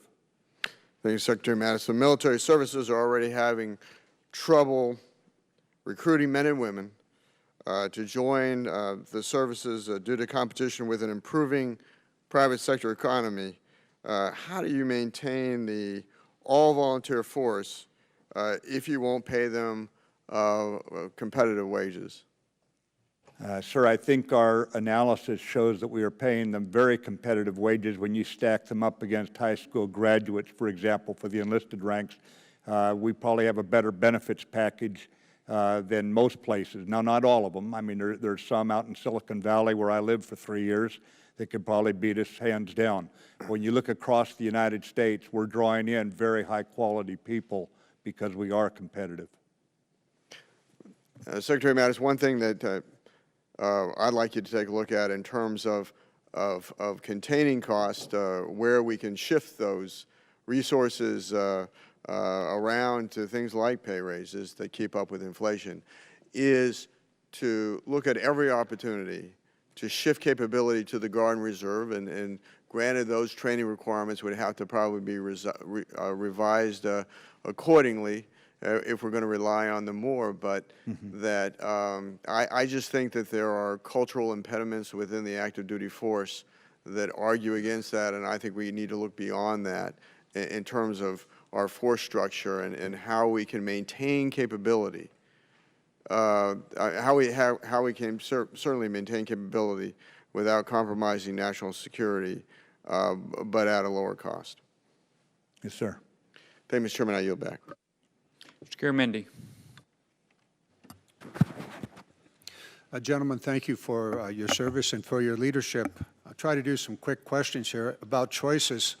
We're looking at tax cuts that might create a $3 trillion to $7 trillion deficit in the next 10 years.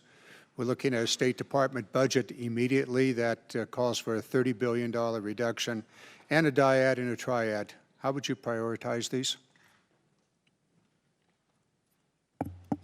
Well, sir, in my role, maintaining a safe and secure, inside the Department of Defense, maintaining a safe and secure nuclear deterrent with a decisive conventional force that can also fight, has the capability of fighting irregular warfare. The problem, Dr. Colin Gray was mentioned earlier, the most near faultless strategist alive today, has pointed out the enemy will always move against your perceived weakness. So we can't decide we're only going to upgrade the nuclear, we're only going to upgrade the Navy, because the enemy will move against our weak area.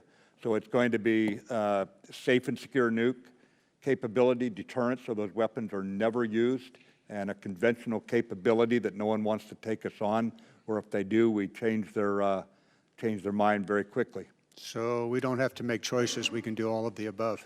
I believe that we can, that America can afford survival, yes, sir. Even though it's estimated to be $1 trillion+ in the next 2 decades for the nuclear. We have gone through this twice before in our history, sir, where we had to hit one of these upgrade times, and both times the Congress rose to it. Yes, sir. Thank you. I'll just move on to something perhaps a little less important. Current law prohibits military-to-military contacts with Russia. Should the new National Defense Authorization Act continue that policy? Sir, I think that we are right now carrying on deconfliction. We do not do cooperation or collaboration. We do deconfliction in the Syria theater. But for right now, I believe that there cannot be business as usual, military to military. There may be advantages to us deconflicting and perhaps even having talks once they are led, first of all, by our foreign policy and our State Department to set the conditions for the military-to-military talks. So we should continue the prohibition on military-to-military other than deconfliction? I think at least the Congress should give a sense of its direction. If it's not a requirement, if it leaves some flexibility to the executive branch and the Secretary of State and the President, it would be best. You mentioned that we have a new ocean or sea opening up. I assume you're referring to the Arctic. Is the U.S. Coast Guard an important and integral part of the U.S. defense? And if so, is a heavy icebreaker necessary? I believe the Coast Guard is essential, an integral, distinct, but integral part of our nation's defense. That is not an area I'm an expert in, I assure you, sir, but I would imagine getting through the ice is probably a pretty good idea up there when it starts moving in to keep us relevant. An icebreaker is about $1 billion a copy, a heavy icebreaker. Should we allow $1 billion of the $638 billion budget to be used to build an icebreaker? Sir, this is really beyond my area of expertise. I'm not trying to get out of the question, but it's not one I've studied. I'd prefer to study it before answering it. Thank you. I yield back my remaining time. Ms. Hartzler. Thank you, Mr. Chairman, and thank you, gentlemen, for your service. I have a few questions I'd like to ask on the LRS program. Secretary Mattis, last July, then Undersecretary of State for Arms Control, Rose Gott-Miller, testified before Congress regarding the Long-Range Standoff Cruise Missile Program, and I'd like to introduce her written testimony for the record. Here are a few quotes from Secretary Gott-Miller's testimony, which she said were focused on 3 key points. First, the LRSO is consistent with our arms control commitments and the President's Prague agenda. Second, the LRSO supports strategic stability and does not undermine it. Third, It is important in the eyes of our allies. She elaborated, there is no evidence that the LRSO or our nuclear modernization program are prompting an action-reaction cycle or catalyzing arms race. The LRSO is valuable in maintaining strategic stability. Indeed, it is the absence of a nuclear-armed cruise missile that might leave us more vulnerable to unintended escalation during a crisis. Without a standoff cruise missile option, future presidents may find themselves facing the unpalatable choice of responding to nuclear coercion or attack with SLBMs or ICBMs.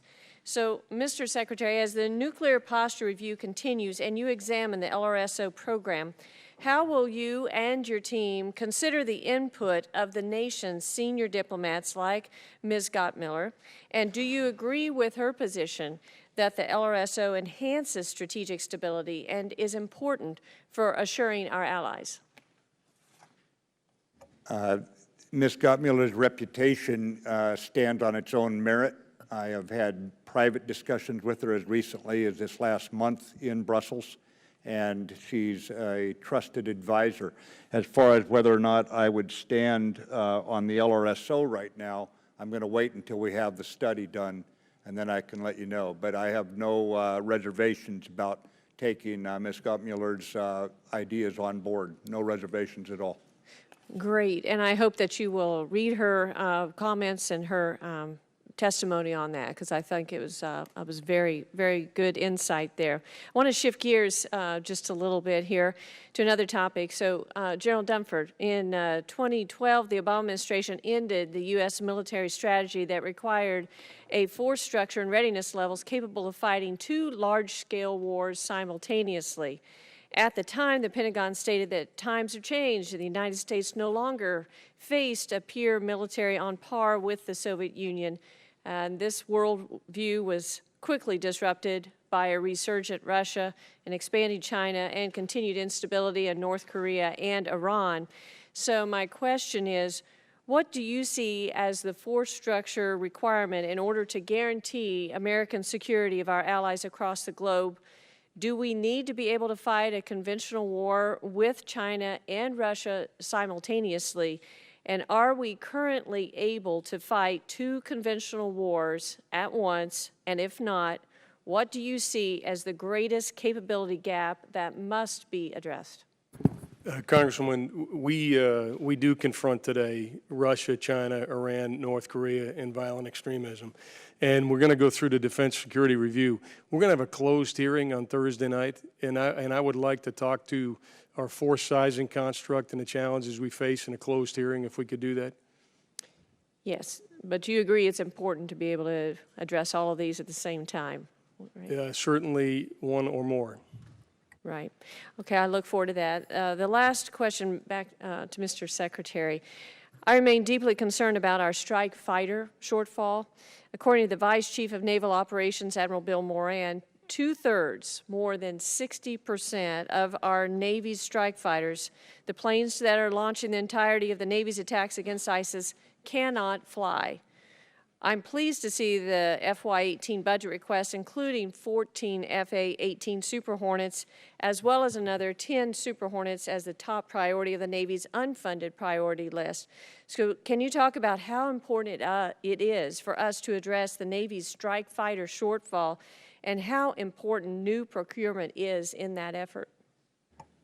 Yes, ma'am. The bottom line is we cannot simply repair enough fighters to bring them back up to full strength. So we're actually going to have to buy more fighters. Furthermore, when you look at the $21 billion that Congress gave us as FY17 supplemental, much of that went into buying spare parts for fighters for the very reason you're highlighting here, and Admiral Moran highlighted. So we're on to the problem. We've got to keep the modernization going, but we're going to need some gap fillers before we get to F-35. We're going to have more strike fighter Hornets, for example, for the Navy to address this problem. So we share your appreciation of the problem, and we're addressing it. But at the same time, it's going to take a little while before you hear better testimony in here. Thank you. Ms. Spear. Thank you, Mr. Chairman. To all three of you, I want to just say that on behalf of the American people, I think they're all breathing a sigh of relief tonight because you exhibit the kind of confidence and steady leadership that I think we desperately need in the military right now. I'm going to ask you 3 questions for the record that I will just ask them, and then I'll move on to a question that you can answer orally. The annual report on sexual harassment and violence at the military service academies was just released a couple of months ago, and it is stunningly bereft of answers to some of the most jarring statistics. 48% of the service academy cadets and midshipmen indicate that they are sexually harassed. And of those that actually report sexual assaults, they suggest that there's a retaliation rate of 47%. So for the record, I would like for you to provide to me and to the committee what you are going to do to address what I think is a staggering statistic. Along with retaliation, James Laporta was the reporter that broke the Marines United case. I think all of us here were shocked by the revelations. It's not just in the Marines, it's in all of the services. But he just recently was told that he is debarred from coming on to the Lejeune base by the deputy commander, and I would like for you to explain to us why, after he did a great service, I think, to all service members by outing this conduct, that he would be debarred. And thirdly, there have been, to our knowledge, a number of government meetings, including meetings with foreign counterparts, that have been held at properties owned by the President. I would like to ask each of you if you've or your staff have participated in official government events at properties owned by the President, and if so, did the Department of Defense expend taxpayer money to pay for costs associated with that event, including room and board, meals, or other incidental costs? Those are the 3 questions. Now, the one I would like for you to answer publicly, Secretary Mattis, you've been blunt in your assessment of Russia as a principal threat to the United States. Russia has been seemingly relentless in its provocations, buzzing our ships in an irresponsible and dangerous manner, flying long-range strategic bombers to Alaska, and violating the INF. The President has been silent about this hostile actions. There's much speculation as to why. But I guess my question to you, Mr. Secretary, is do you believe that Vladimir Putin has any real interest in a mutually beneficial, good faith partnership with the United States? And General Dunford, how do you plan to respond to this Russian military provocation? At this time, Congresswoman, I do not see any indication that Mr. Putin would want a positive relationship with us. That's not to say we can't get there as we look for common ground. But at this point, he has chosen to be competitive, a strategic competitor with us, and we'll have to deal with that as we see it. General? Yeah, Congressman, last year in FY17, we requested $3.7 billion for what's called the European Reassurance Initiative. This year, we've requested $4.8 billion. That money is designed to increase our forward presence in Europe. We'll increase the 3 brigade combat teams as well as additional pre-position equipment. It increases the exercises that we conduct in Europe, all of which is designed to deter Russia and assure our partners that we can meet our NATO alliance commitments. So we have significantly changed our force posture in Europe, and again, our exercises and capability development with our partners in response to growing Russia capability and aggression. Do you believe that Russia is our adversary? I think we have an adversarial relationship with Russia, a competitive adversarial relationship. Yes, Congresswoman. Secretary Mattis? Mr. Putin has chosen to be a strategic competitor, yes. Thank you. I yield back. Mr. Scott. Thank you, Mr. Chairman. Gentlemen, thank you for your service. Just to refresh people's memory on the Budget Control Act. The reason the Budget Control Act was put in place was to effectively create so much pain on the discretionary side of the spending that it would force formula changes to the mandatory side of the budget. Those mandatory changes never came about. One of the challenges that we have is that we're just living longer, and that's created challenges with the funding of Medicare and Social Security, probably better than the alternative, though. But as it is, we live under the Budget Control Act. We as a Congress have been reactive to trying to resolve this problem, and it has created a very serious challenge for the three of you at that table. We've talked about the military budget on an annual basis for the last several years, but General Dunford, if the BCA is not repealed, what does our military look like 4 years from now if we're operating under the Budget Control Act numbers? Congressman, we'll have some tough choices to make, and it's either going to be a significantly smaller military, incapable of meeting the strategy, or we'll try to maintain capacity, in which case it'll be the hollow force that I joined in the late 1970s. In either case, it's not what the United States of America needs to defend itself. I would just suggest that the sooner we deal with the BCA, the better off we'll be.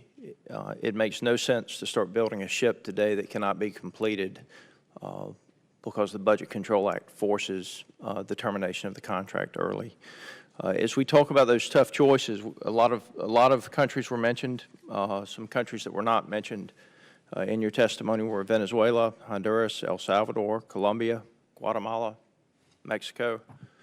I had time to visit with Admiral Tidd in Miami a few months ago. We talked about the narcotics flow into the United States from those countries. Approximately 50,000 Americans died from drug overdoses last year. At a minimum, half of those drugs originated from the Southcom area of responsibility. A lot of other countries down there with chaos that are going on outside of the transnational criminal organizations. What additional resources do we need to combat the transnational criminal organizations within the Southcom region, given the threat that they pose to Americans? Why is this not a higher U.S. national security priority?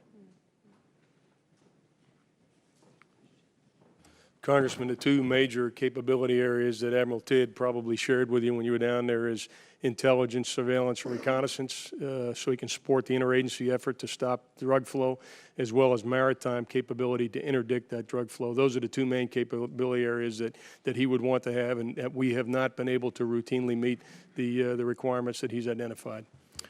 General, they are so short-funded that when they have the intel that there is a load of cocaine coming into the United States, in many cases they have to sit there and watch it go by. I know as we talk about all of these other concerns, you've got a lot to balance. But I just wonder if maybe just as we do for OCO, maybe there should be a direct funding line for Southcom with regard to the drug interdiction mission. I know that without training dollars, they simply would not be able to function at this stage. And so I would just encourage you as you go forward to just keep in mind that over 50,000 Americans died from drug overdoses last year, significantly more than have died from acts of terrorism in the last decade. And that war is on our border. It's right here. It's on top of us. With that said, I appreciate your service to the country, your commitment to the country, and Mr. Norquist, look forward to getting to know you better. But thank you for your service as well. With that, I yield the remainder of my time. Ms. Gabbard. Thank you, Mr. Chairman. Thank you, gentlemen, for your service and for joining us here this evening. Secretary Mattis, after the attacks on 9/11, the leaders of our country made a commitment to the American people that they would go after and defeat al-Qaeda. Yet, we've not carried out a serious campaign to do so, to defeat al-Qaeda in Syria specifically, where as a result of that, al-Qaeda has been able to gain strength and territory. In your budget request this year, your request of $500 million to counter ISIS in Syria doesn't include any mention or dollar to go after al-Qaeda. So my question is this for military reasons or political reasons, namely that al-Qaeda is allied with and so deeply intertwined with the so-called moderate rebels that the U.S., Saudi Arabia, Qatar, and other Gulf states have been financing and supporting in their fight to overthrow the Syrian government?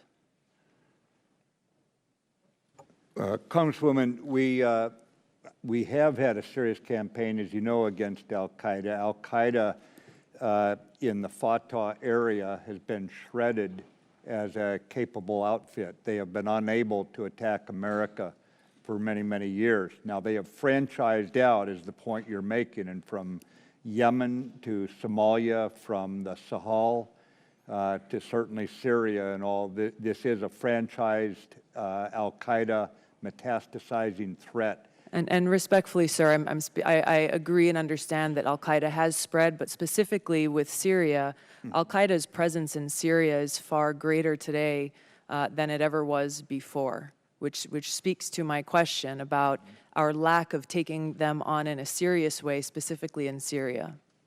The location of where they're at in Syria makes them very difficult for us to reach, frankly, and we would have to deconflict even more vis-a-vis the Russians.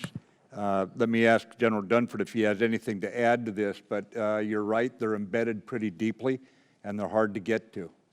Congresswoman, I know you visited, and you probably know, well, you could argue whether we've had sufficient resources. We do have a dedicated campaign against al-Qaeda in Syria. We do have specific resources dedicated just for the fight against al-Qaeda. But it's fair to say our priority in Syria has been ISIS because we're operating largely in the east, and that's where ISIS has been.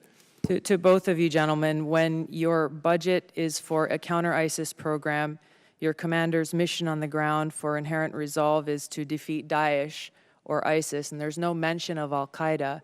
And the fact that al-Qaeda has become so difficult to target specifically because our country has not been taking them on in a serious way, and they have become so deeply intertwined with these armed militants that have been and continue to be working alongside and oftentimes under the command of al-Qaeda, with our support through the CIA and Saudi Arabia and Qatar and these other countries. So given the fact that this is the group that's been targeting us since that attack on 9/11, what can we do in Congress and the administration to stop that support of these armed militants that are strengthening al-Qaeda and actually go after them? I think, Congressman, we could start, if this is Congress's intent, with an authorization for the use of military force in Syria against al-Qaeda, with the funding and resourcing. The statement by Congress would show the spirit of Congress, frankly. Yes, sir, but the authorization that you are currently operating under in Syria was the one passed by Congress in 2001 to go after al-Qaeda and its affiliates. Isn't that right? That is, we use that authority. Yes, ma'am. The challenge is that right now we have a greater clear and present danger with ISIS, and you saw why in 2014. And we went after what we thought was the priority danger through two different through one administration and now with this administration. Well, sir, I think the reason why ISIS, you're saying, is now a greater danger is because it wasn't taken seriously. One reason among many, it wasn't taken seriously from the beginning, and that is the concern here with al-Qaeda, is that because it has been largely ignored, it has grown to a point where it has now become difficult to take on and now presents a greater threat to the United States, and this must be addressed. I think that's fair, and we are addressing it from Yemen to Somalia and other areas, but we're certainly, we'll look at what you're talking about here. It's not that we're not addressing it there, it's just that we don't have the reach right now, and we'll take a look at it, but there's plenty of enemies in Syria, and I'd agree with you on that. Mr. Cook. Thank you, Mr. Chairman. I want to thank everybody for being here tonight. I know we've had a long session here, but Mr. Scott asked some of these issues, and it's something I'm very concerned about. Quite frankly, I came to Congress to be on this committee, and maybe I might not be as empathetic to some of the other issues that are going on. Everyone's got their own area that they're really interested in, but I'm sorry, with what's going on in the world and everything else, that your testimony is so important. And we've had testimony about being C3, C4, which translates, and quite frankly, I don't think the rest of the Congress or the Senate know exactly the implications of being not combat ready. And that means, basically, if the balloons goes up, we're going to have to commit troops to a conflict where they're going to die or at least be wounded. And so that's a big priority with me. So, you know, we're going to have this debate whether we're going to have a continuing resolution.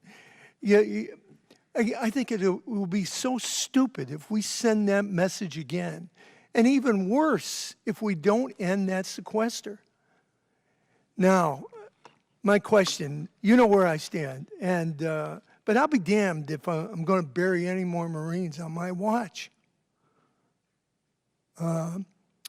If we continue with that, as I described, and we have units that are C3 and C4, and we have all these commitments in Europe, all over the world, what kind of message will it send to our allies, and in this case, particularly our NATO allies, that we've been after them to meet their 2% commitment, yet we ourselves cannot have our units combat ready?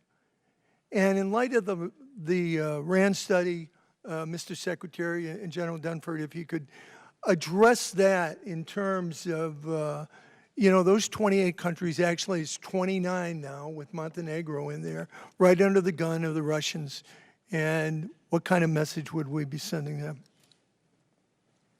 Well, Congressman, we share your priority you place on this. That's the reason why we came for the FY17 supplemental. It's why this budget grows significantly. I share the concern that it doesn't grow enough, but again, we're trying to balance a lot of things along with a debt, and I just have to recognize that this is going to take some time to get out of. What's the message we send, sir? I'd say the message to our allies would be worrisome. It will not be reassuring, but more importantly, it's the message to our adversaries that would concern me, that this is a time to test us. Congressman, I think you raised two issues, and the Secretary spoke about one of them. The first is that I think history tells us that the perception of strength has a lot to do with the probability of conflict. And so if our adversaries look at us and we are strong, and the perception is that we are strong, that drives down the probability that we will have to fight. But then the second thing you raise is, if deterrence fails and we do have to respond to a conflict, it will be come as you are. And the cost of not being ready will be in time to accomplish our objectives and in casualties, which is what you spoke about. So I couldn't agree with you more. And when our allies in NATO or elsewhere look to the United States, what they see is what gives them confidence that we can meet our commitments and that we will be strong. And so I think it's fair to say they have concerns about that. I yield back. Thank you. Mr. O'Rourke.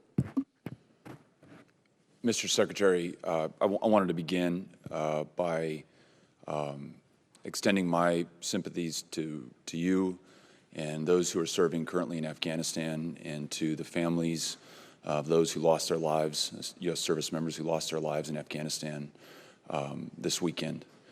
And I think so much of what we are talking about and the support that you are asking us to provide is to ensure, as you mentioned, that we are ensuring the readiness and the ability of those brave service members to do the jobs that we've asked them to do.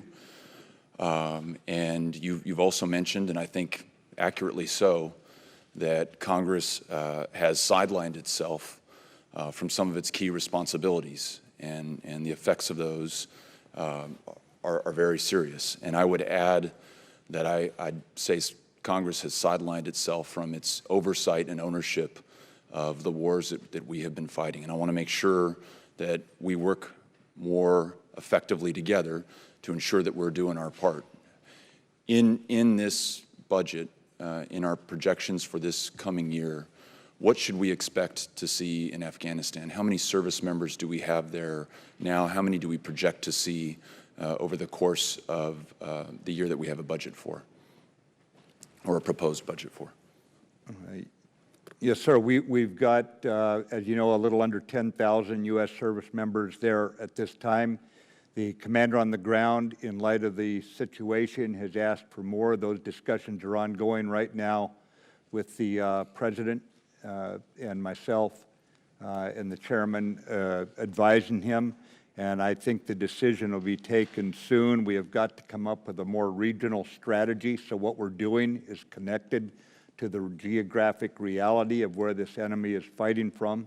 It's not, as you know, it's not just from Afghanistan. And so we're engaged in this. However, the bulk of the fighting will continue to be carried by the Afghan forces, as we've seen over the last several years. Are the proposals in those ongoing conversations reflected in the overseas contingency operations numbers that you presented earlier? They're not right now, Congressman. There may be a supplemental request depending on the outcome of that conversation? There would be, yes, sir, which would be, we would have to have a discussion with you, explain it. Something that you told us when we first had a chance to meet with you that has stuck with me since is that the United States has two principal powers, the power of intimidation and the power of inspiration. Mm-hmm. And I guess to bring it back to the subject of the hearing and what the cost is of those two powers, do you feel that we have the appropriate balance of the two? Are we trying to do too much around the world through our powers of intimidation? And to use Afghanistan again, and you mentioned doing more with regional powers, how could we complement the extraordinary service of those who are deployed and whose lives are on the line with the resources necessary to provide the inspiration side of the equation? Well, sir, the inspiration side is more than just what we deploy with. However, in the deployed category where we're out there with USAID, U.S. diplomatic service, that sort of thing, our education efforts where we fund students to come back to the United States on exchange tours, there's a host of things we do in terms of building the broader power of America's inspiration so that it's actually a player in this competitive, against competitive ideologies right now. So are we doing enough? Well, I mean, you can always do more, but you can always do more in the military realm. We try to get the right blend, and I think that we're at least going in the right direction on that. Do you think we need to do anything fundamentally different in Afghanistan to achieve a different result as we approach almost 16 years in, or by and large, will it be more of the same for the foreseeable future? I think we've got to do things differently, sir, and it's got to be looked at as across the board, whole of government, not just military efforts, plus allied efforts and internationals. It's along the same lines as what Secretary Tillerson is orchestrating against, for example, ISIS right now, what NATO is orchestrating in Afghanistan, but even broader than we're doing it up until now. Thank you. Mm-hmm. Thank you, Mr. Chairman. Mr. Lamborn. Thank you, Mr. Chairman. And Mr. Secretary, and General Dunford, thank you both for your wonderful dedication and service to our country. We all appreciate that. Secretary Mattis, I want to ask you about research and development for space and then research and development for missile defense. And I know you see the need for both of those important areas. In your testimony on page 5, you said outer space, long considered a sanctuary, is now contested. This creates the need to develop capabilities and capacities for more resilient satellites designed to withstand persistent kinetic and non-kinetic attack.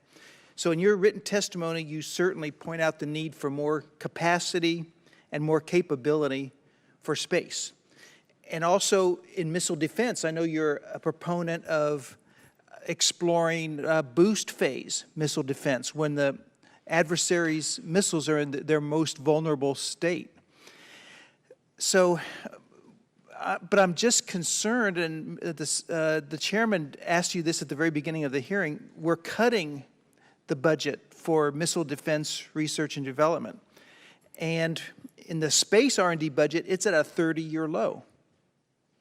So in both cases, we're really not putting our money where our mouth is. And I know President Trump wants to have a state-of-the-art missile defense system. So how do we square the needs out there with the fact that we're cutting and not necessarily, and Mr. Norquist, I'm going to ask you to jump in on this also. Why are we not putting our money where our mouth is? Sir, it's a prioritization. As you know, right now we have the ballistic missile defense capability at Fort Greely and down in California, Vandenberg. And I think that right now we can first do the study to make certain we know what is the requirement, what are we lacking, define the problem well enough that we are targeted like a laser beam on exactly what we need. Boost phase, as you know, is geographically dependent, for example, and that just may not be something that we want to put a lot of money into because it just may not be as relevant as increased naval capability that we can move around. It would be one example up and down our coast to help defend. I want to get this right before we come to you and spend a lot of money. You're going to count on us that we did our homework, and I've not yet done it. And that's probably the best answer I can give you. As far as space, we are taking advantage of some things that the intelligence services are telling us, but I'd prefer to, again, study this a little more. I'm not disagreeing that we don't need the R&D in these two areas at all, however. Okay, thank you. Mr. Norquist, you're probably itching to answer a lot of questions here tonight, so could you jump in? Thank you, Congressman. I just point out two things. I don't know how the R&D breaks out among the individual programs, but overall the science and technology piece of RDT&E, the research edge, that's $13.2 billion, which is up $600 million from the 17 budget. So there's been an investment in research and technology in the S&T area, and on the that's space, DoD wide, right? That's DoD wide, correct. So I don't know the individual piece of time, but DoD wide, there's been an increase in investment in that area. Okay, well, I'm glad to hear that, but you would agree with the need for space and missile defense research and development in particular, wouldn't you? Correct. Yeah. And General, do you have anything to add to this conversation? I don't, Congressman. Okay. Okay, thank you, Mr. Chairman. I yield back. Mr. Moulton. Thank you, Mr. Chairman. Mr. Secretary, when I was a young second lieutenant standing in the Kuwaiti desert, you gave me a lot of confidence as my division commander. And I have to say that you give me a lot of confidence today as our Secretary of Defense. So thank you for continuing to serve the country. Mr. Chairman, I'll withhold my praise for you lest I be unduly accused of favoring the Marine Corps. But suffice it to say, we're lucky to have you as well. Speaking of that confidence, Mr. Secretary, do you have confidence in our post-Mosul, our day-after plan in Iraq? It would be, I would never have believed standing in that Kuwaiti desert 14 years ago that we would still be there today. With the plan as it is resourced today, are you confident that we will be able to win Iraq once and for all and bring the substantial number of our troops home? It's going to be, Congressman, it's going to be a long fight, even in Iraq, as we throw ISIS out. We're going to have to deal with the aftermath. I would tell you that we are working this by, with, and through allies, and so I do not have the same control over the day-to-day activities of what is going to happen, for example, in West Mosul in the post-combat phase. But I think that we are going to have to work with the government of Iraq in the what I would call post-combat pre-reconciliation phase, so we don't end up in this same situation again. And we are committed to working with the government of Iraq and Prime Minister Beatty, who, as you know, visited here in Washington 2 months ago, month and a half ago. Mr. Secretary, from your view, does the State Department have the resources it needs to support the Iraqi government as you describe? I believe they do. I would defer to the State Department evaluation of that, however. Okay. Mr. Secretary, in order to do your job, you need to have a workforce. You need to have personnel in the Department of Defense, and there's been a lot of concern about just filling positions. How many positions at the Pentagon do you have unfilled today? Congressman, I need to take that for the record. Day by day, we're getting more people through the process. As you know, the Senate Armed Service Committee has very high ethical standards, higher than any other department for the people who come to work. So it takes a while for some to disentangle their finances. It's challenging. Have there been any nominations or any names that have been rejected by the administration, names not requiring Senate confirmation? I'm not aware of any rejected at the White House. There were some that we were told would not make it through Capitol Hill, but I had no one that I can think of rejected there. Is there anyone that you have brought on to the Department of Defense who has subsequently been pulled out for political reasons by the White House? I can't think. I've only had a few, as you know, brought on, and Secretary of the Air Force, Comptroller, I don't have very many. No, I haven't had any pulled out by the White House. Okay. Mr. Secretary, I'd like to move on to the role of Congress in all of this, and you've outlined, as has the chairman, the responsibilities that we have to ensure a proper budget, proper resources, to come to grips with the financial situation of the country, which people in your position have cited as one of the greatest threats to our national defense. What are, if you could name the top 5 programs or projects that you don't want at the Department of Defense, but we here in Congress force upon you, thereby taking away resources from requirements that you need to fund? I think that would be helpful as we go through the NDA process. Congressman, I better do a little homework and get back to you on that. I've mentioned that BRAC is one that I do want that Congress may not want, but I think I can make a persuasive argument on that. But I can't think of something that Congress is forcing right now. But I will look into this and get back to you. Mr. Secretary, if you could would you be able to get back to us before the NDA markup with that list? I should be able to get back to you this week, I would imagine. If there's something out there, I'll find it quick. Okay. Thank you both again very much for your service. We're proud to have you. Mr. Chairman, I yield back. Mr. Bridenstine. Thank you, Mr. Chairman. Mr. Secretary, I think you'll find broad bipartisan support for the budget requests that we've received, which of course increases defense spending a little bit. I think you'll also find some bipartisan support for even more. As a former Navy pilot, currently serving in the Oklahoma Air National Guard, I used to fly counter-drug missions. I'd like to piggyback for a second on what Mr. Scott from Georgia was talking about. I used to fly the E-2 Hawkeye, VAW-77, the Night Wolves. In 2013, my squadron under the sequester was eliminated. My squadron was responsible for busting about $2 billion worth of cocaine every year on the high seas, $2 billion. That cocaine now comes into the United States, and of course, Mr. Scott mentioned, I think you said 50,000 Americans die in drug overdoses every year, which is more than all the Americans we lost in Vietnam, if not maybe close to, if not more.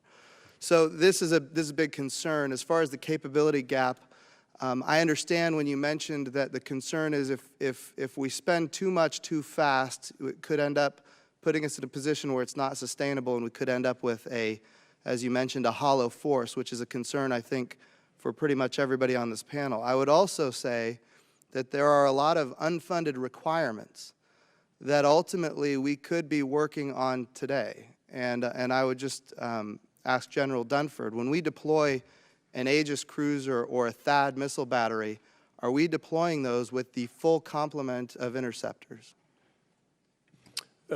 We have some precision munitions challenges that bleed over into our Navy weapon systems.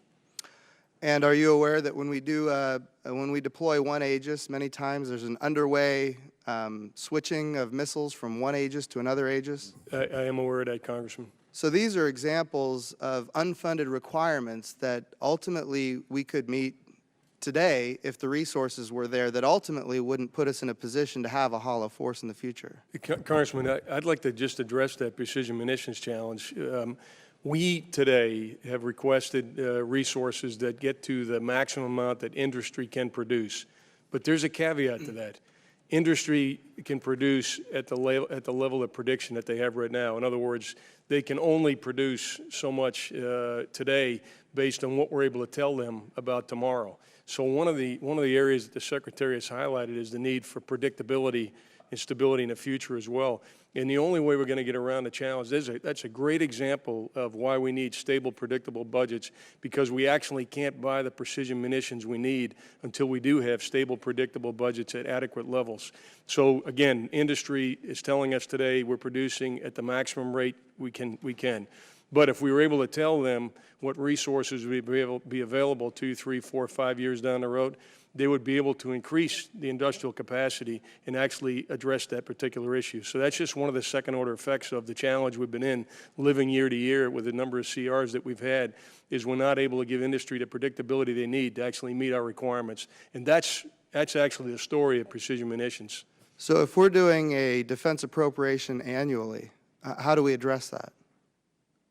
We would have to, with a program, be able to provide our industry partners with some degree of accuracy the rough order of magnitude of resources that would be available in the out years. And we're simply, because of the budget situation right now, we're simply not able to do that.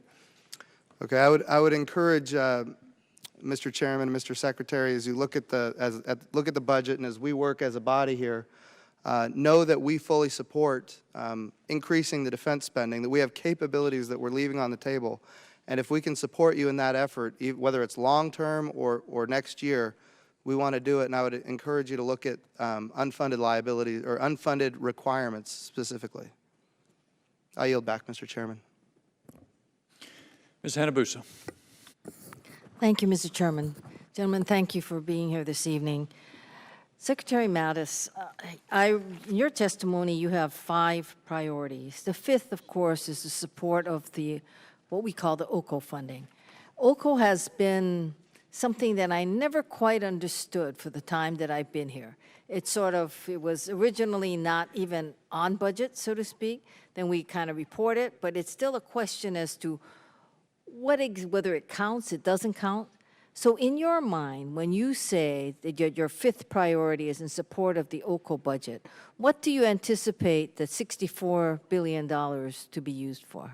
This is for operations, Congresswoman, against ISIS in Iraq and Syria. It has to do with any place that we have active areas of hostilities, Afghanistan, for example. And this is over and above the standard budget to maintain our military. These are for the operations we actually conduct there. Unfortunately, we've seen at times things that belonged in the base budget put into the OCO. And I share Congress's frustration. The base budget should have the base budget, and this should only be for those things that grow based on overseas contingency operations. So your overseas contingency operation definition is the battle against ISIS, and it's Afghanistan, Iraq, and Syria. Would that be a correct statement? Go ahead. Yeah. Congressman, it also pays for units that are at home station preparing to go to those particular fights. And we also have some OCO outside of that with the al-Qaeda fight in Africa as an example. In Africa as well? But it's also tied to ISIS. It is tied to violent extremism. Some terrorist organization. That's right. Mr. Secretary, I do know from your history that you're a very interesting person in the sense that your time at Hoover, you've written a lot, you've thought a lot. One of my favorite reading materials that you did was The Warrior and the Citizen that you put together at Hoover Institute.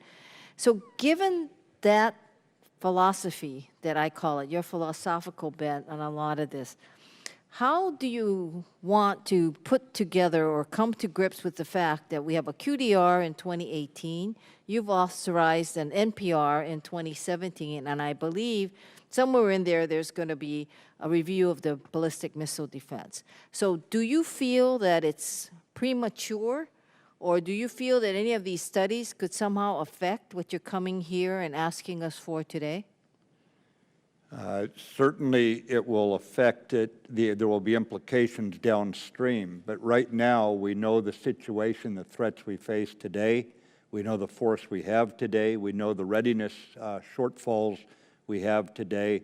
And I am confident right now that we can justify the dollars that we're asking for. Certainly, we will define the problems, strategic and operational problems for the future that need further addressal. But right now, I'm confident that what we're asking for, we can defend.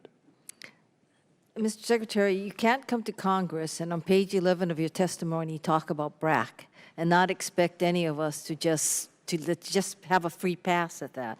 So can you tell me, when you talk about BRAC and you want the ability, you want Congress to give you the authority to consider bracking, can you tell me what your criteria is? You must have some idea by requesting it as to what kind of, quote, establishments, facilities, whatever you may want to call it, you want to brack, because you must feel that somehow it's excess. We don't need it. Right. It would be facilities that we no longer need, nor can we foresee using them in the future, even if we have to mobilize, for example, significant parts of our reserves. It'd be the ones that we don't, the facilities that don't perhaps any longer have training capability because of urban spread around them, where we can no longer safely do what we used to do there.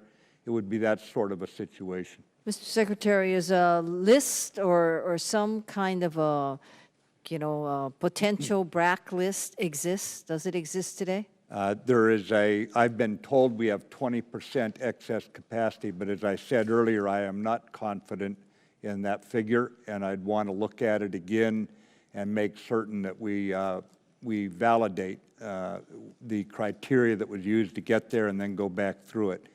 Before my time runs out, can you provide us a list, whatever you have?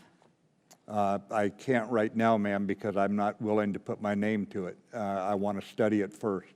Thank you, and I yield back, Mr. Chairman. Dr. Winstrup.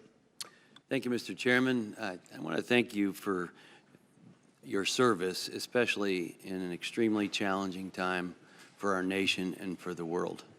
And neither of you have to be here, and you're choosing to do it. And it's a tremendous challenge. As I said, our threats are so many.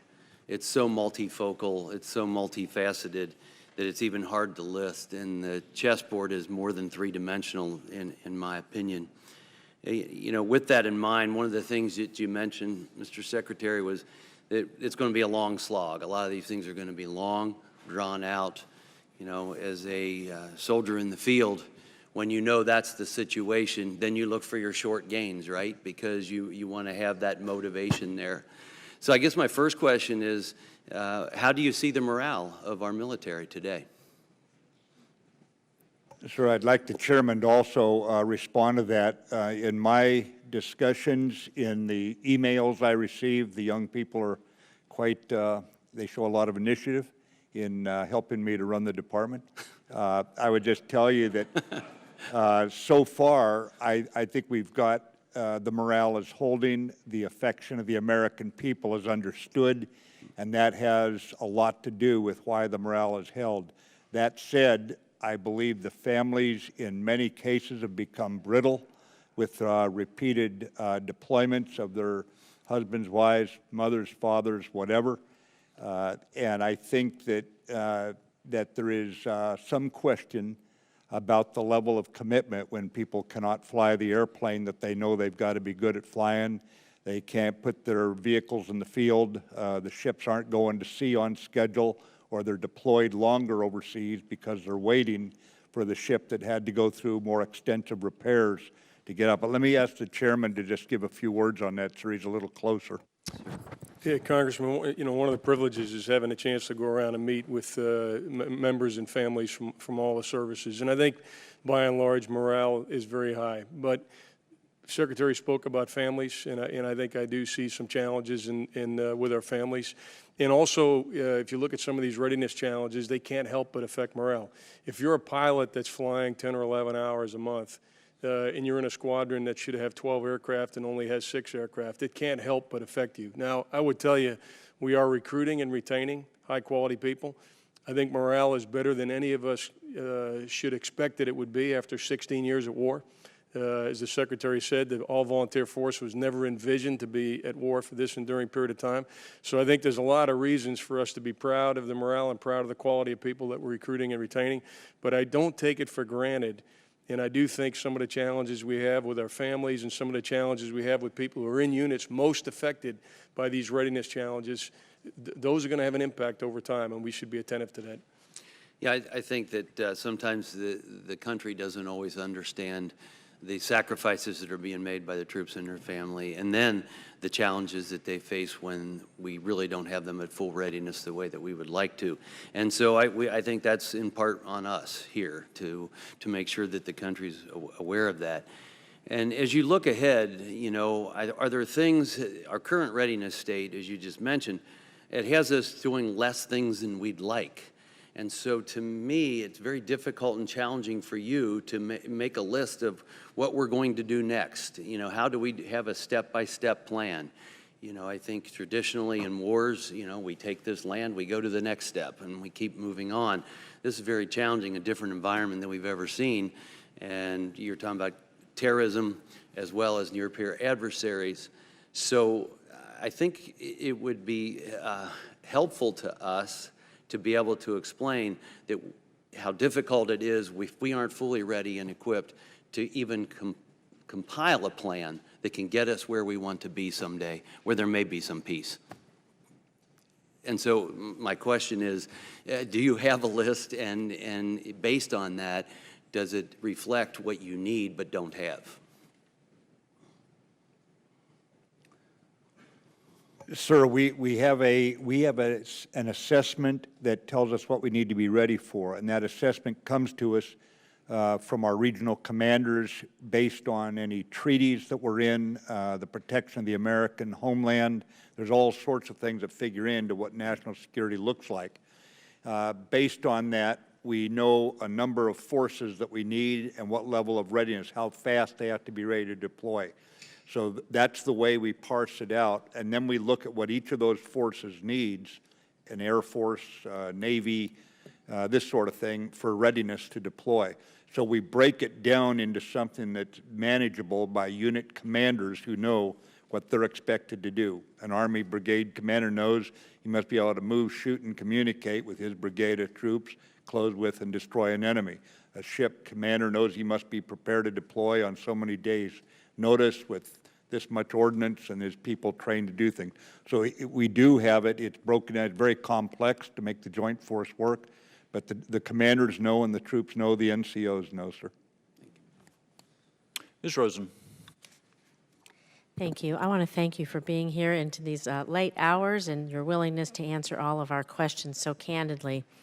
And, you know, a question was asked a few minutes ago by Rep. O'Rourke that mentioned America's role and inspiration in being a world leader. And Secretary Mattis, in 2013, you said yourself that if you don't fund the State Department fully, then I need to buy more ammunition, ultimately. So we know that the President's budget slashes funding for the State Department and foreign aid about 32%. In a recent op-ed by retired Admiral Michael Mullen and retired General James Jones, they mentioned that research does suggest that investing in prevention is 60 times, I'll say that again, 60 times less costly than war and post-conflict costs. So do you support this decrease of foreign diplomatic support by the President? And doesn't it seem to undermine our success and our stature around the world if we do this? Congressman, that's a tough one for me to answer because I've not looked at what where those cuts lie. You know, I can't give you an authoritative answer. I will tell you that when the President's budget was released, due to the teamwork between Department of Defense and Department of State, we immediately, Secretary Tillerson and I met, and we looked at where is the money that I have for development aid, what does he still anticipate receiving, and looking at how do we jointly figure out the priorities. So we're working on it within a sense of teamwork, a spirit of collaboration between DOD and Department of State to try to get the best return on the money. But I honestly have not looked at his budget and looked at where the cuts are coming from. So I'd rather not speak about something I've not studied. Thank you. I guess what I want to say about that then is, does that relate? How does that relate to what you're going to request? Because if we don't put money into prevention, is that going to increase your budget requests? And where will it do it, especially in regards to ISIS, cyber, terrorism, some of those issues? If we're not stopping and preventing, then what do you have to do on the back end? Well, I mean, the challenges we face in some cases, having fought this enemy for a long time, there's probably very little we can do to rationally move them out of where they're at because they didn't rationally gain their perspective. That doesn't mean we shouldn't try to take the next generation and prevent them from going down this path. But I would just tell you that in terms of defense of the country, that's what Department of Defense does when it comes to the kinetic side, the lethal side, and making the department the most lethal it can possibly be is where I focus in, although I work very, very closely with Secretary Tillerson to support his efforts. Thank you. I'll yield back my time. Mr. Byrne. Thank you, Mr. Chairman. Gentlemen, thank you for being so patient with us. If you don't mind, I'd like to go back to the discussion we had earlier about the size of our Navy fleet. Now, we know from the Navy's force structure assessment that's from just last year that they recommend 355 ships. Our president, our commander-in-chief, says he knows we need 350 ships, pretty close to one another, so we know where we want to go.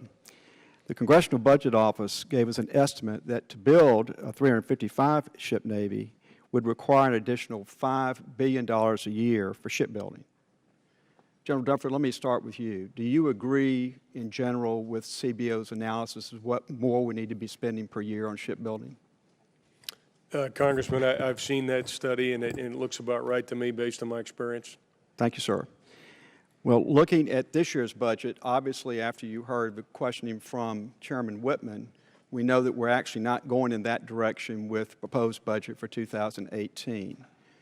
At what point, in your estimation, General, are we going to get to the point where we're spending that extra $5 billion to get to the size of fleet we're trying to get to?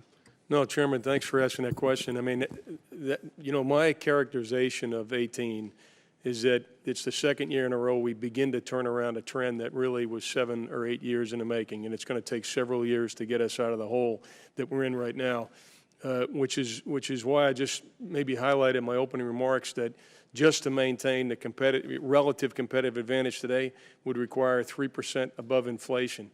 And so in the coming years, and of course we don't have a long-term program now, we'll have that in the future, when we think about what's adequate in the future, we need to have it in the context of those requirements that you've identified and the real growth above inflation that will be required to realize that. Well, Mr. Courtney made a very important point. When you're building ships, the timeline is very long. And so every year that you wait, you push that timeline back further. Do you have any concerns that we're pushing that timeline back further with what's happening with retirement of some of our ships that are presently in the fleet? Congressman, I do. And the other thing I have a concern about is, back to the example I use of precision munitions, if we told a shipbuilder, with predictability, we were going to build 10 ships, they'd be able to buy 10 ships worth of steel, 10 ships worth of copper piping, copper wiring, and so forth, and it would cost X. The fact that we're not able to provide predictability and actually make multi-year contracts for things like shipbuilding means we pay much more.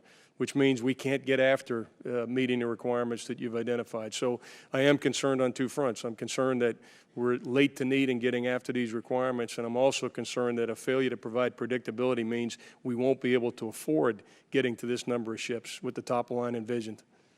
Mr. Secretary, if I could turn to you for a moment.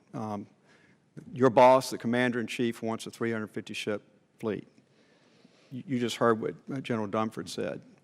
Where do you see, with the pace that we're on right now, where do you see the fleet being at the end of President Trump's presidency in January of 2025?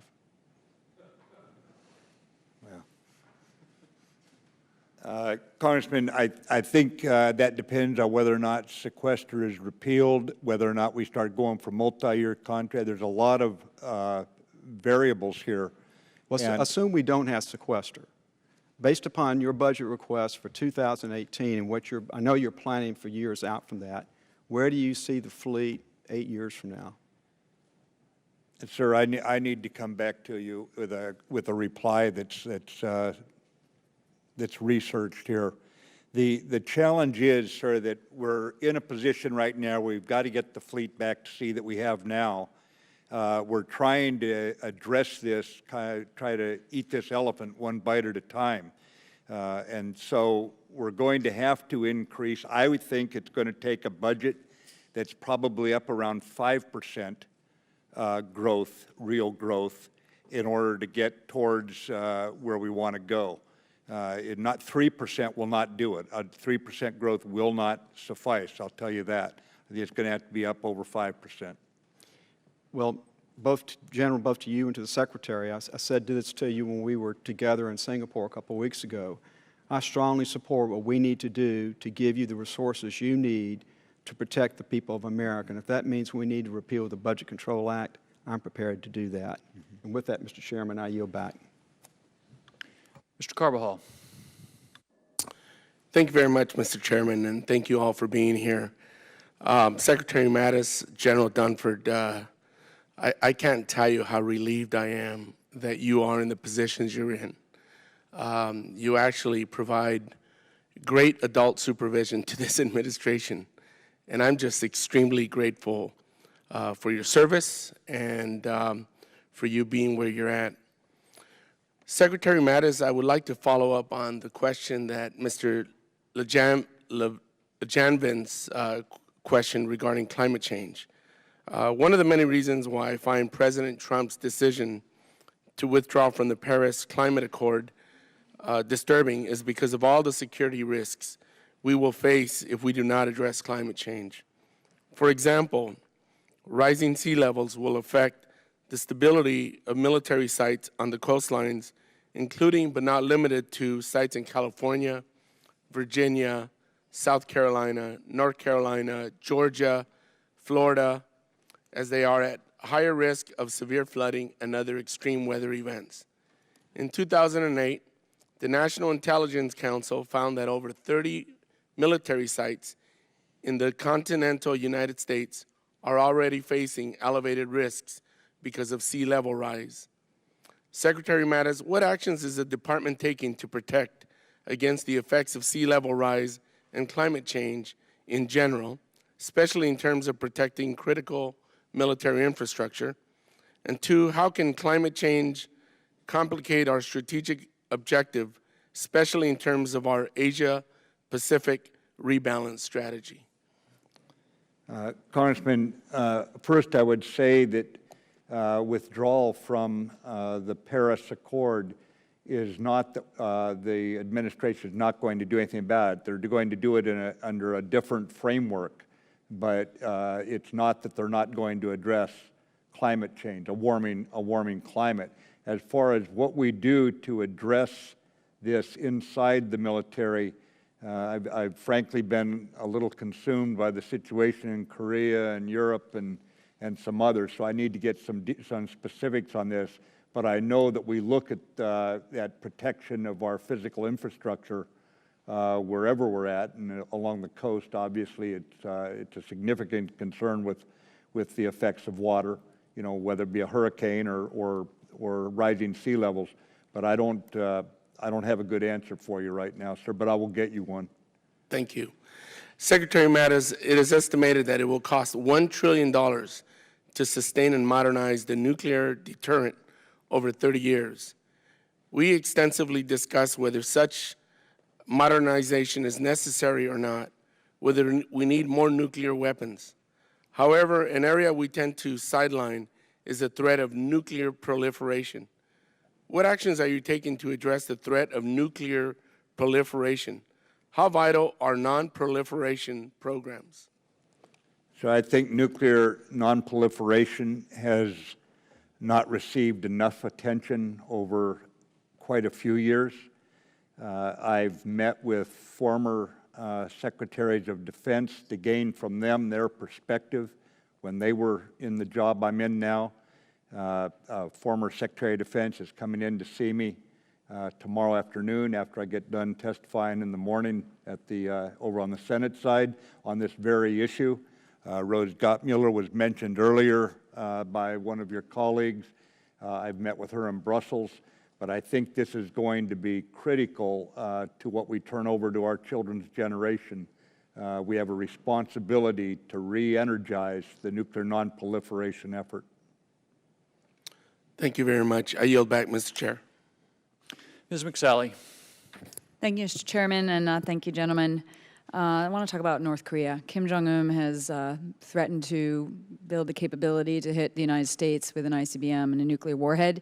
Seems to be obsessed towards gaining that capability. Secretary Mattis, do you believe that's an existential threat to our country if he were to gain that capability? I do, Congresswoman. He doesn't have it yet, but we don't have to wait until it's there to start addressing it. Yes, ma'am. Exactly. And I agree with you, should diplomacy fail, and we need to use conventional capability to deal with this threat, can you paint a picture in this environment of what that would entail and what's left of North Korea when it's over? It would be a war like nothing we've seen since 1953. And there would not, we would have to deal with it with whatever level of force was necessary. I'm not the most articulate on this, ma'am, but it would be a very, very serious war. General Dunford, do you want to comment on that? You asked about North Korea, Congresswoman McSally. Let me talk about South Korea. Regardless of what happens, there's 25 million people in Seoul. 300,000 of those are Americans who are within range of thousands of rockets, missiles, and artillery pieces along the border. I don't have any doubt in my mind if we go to war with North Korea that we will win the war. We will be successful in accomplishing our objectives.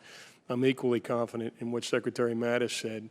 In that conflict, we will see casualties unlike anything we've seen in 60 or 70 years. And in many of those casualties will be in the first 3, 5, 7 days of the war, where all those people in the greater Seoul area exposed to the North Korean threat that we will not be able to mitigate initially.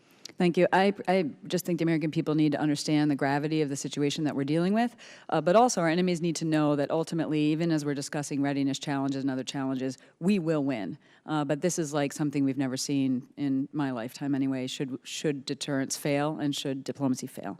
One of the capabilities you will need in that scenario, I was on the hook to deploy over there in the O plans, is the mighty A-10 Warthog. I was pleased to see in the President's request fully funding the remaining 283 aircraft, which is 9 operational squadrons. But we don't have the funding in there for re-winging the remaining 110 that need re-winging. They'll be grounded soon if they're not re-wung. It is on your unfunded request, which is good. But 9 squadrons is not a lot. Right now they're on the DMZ. They're fighting against ISIS. They're deploying periodically to Europe to deal with the threat from Russia. And last week we had Air Force generals testify that they're willing to go down to 6 squadrons, a cut of 30%, 33%, should the re-winging not happen. So you've agreed that you want this capability at least until 2030, and I appreciate finally getting to that point, and I realize the limitations we've had fiscally in the last years. So we want the capability to at least 2030, but if we were to provide that funding for the re-winging of the remaining 110, would you appreciate having the capacity of having those 9 squadrons given the threats we're facing? Absolutely, the priorities are right where they are right now, but if we got the money for the additional ones, it would increase our warfighting capability. Great, thank you. General Dunford, anything else to add? The only thing I'd say, Congresswoman, I think you understand the dynamic. What I always tell the Chief of Staff of the Air Force is, I said, look, to meet our requirements right now, I need all of your legacy capability and a little bit more. And I also need you to start taking your legacy capability offline to grow the Air Force that we need tomorrow. So they really have come in, I think they've got it about right in terms of prioritization within the top line they've been given. But the truth of the matter is that there is more requirement than there is capability and capacity at 55 squadrons. Exactly. Thank you, gentlemen. I appreciate it. And I yield back. Mr. Brown. Thank you, Mr. Chairman. Gentlemen, thank you very much for your service, for your presence here this evening, your stamina, and your patience. I think my question is primarily for Secretary Mattis. You're not only well-read, as I understand, but also well-written. One of your works has already been referred to this evening. I had an opportunity to read an essay that you co-authored entitled Restoring Our National Security, in which you wrote that for the past 20 years, across administrations of both political parties, the United States has been operating largely unguided by strategy. You say that while we have experienced tactical successes, they don't add up to strategic victories. And in fact, they've cost lives, both soldiers and diplomats, national treasure and global credibility. So I'm a little confused as to why and how you can say that you're confident today about what's being proposed when we are looking at a proposal for a fiscal year 18 budget without what we normally see, which is the future years defense program. I do acknowledge that in your testimony, your written testimony, I believe you stated as well, that we'll make hard choices as we develop our new defense strategy for fiscal year 19 to 23, and that'll be informed by a national defense strategy. But as we sit here today, wouldn't you say that this is a costly undertaking that you're asking us to take without a strategy? There's been some conflicting comments, sometimes silence on issues like what are the decision rules regarding North Korea's development of nuclear capabilities? What is an acceptable end state regarding China's aggression in the South China Sea? And there are just a lot of other components that would go into a strategy. So what we're seeing here now seems more like a budget designed more for tactical success and not strategic victory. What can you just sort of respond respond to that? Right.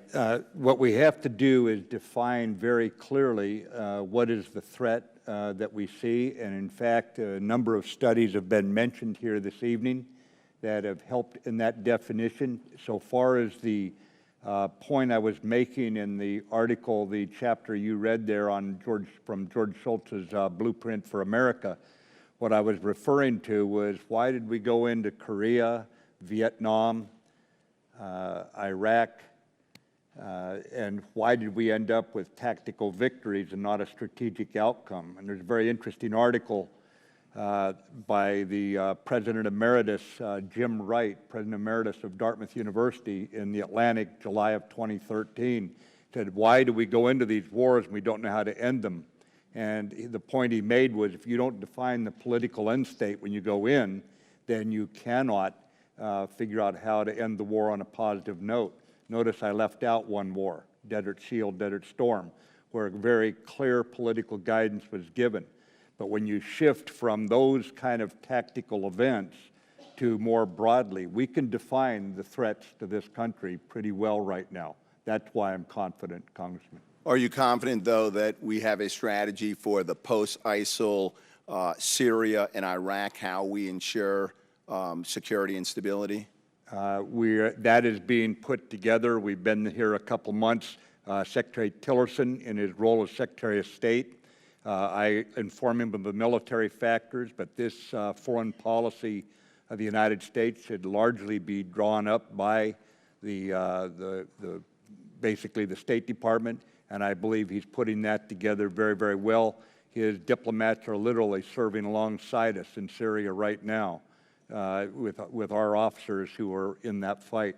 So I am confident it's being put together. It's not complete yet, but I know that we've got to fight this enemy no matter what. So that's just part of the current situation we have to address. It does not require a fully fleshed out strategy yet, but we're going to have one pretty darn quick. Thank you. And finally, if I can get this in, I don't want you to necessarily, you don't have to comment on what you think about the reduction of 29% in the State Department's budget, but is that proposed, because you talked about whole of government approach, the reduction, does that inform the budget that we see in front of us? You know, fewer State Department dollars, you acknowledge that means more Defense Department dollars. Is that reflected in the numbers?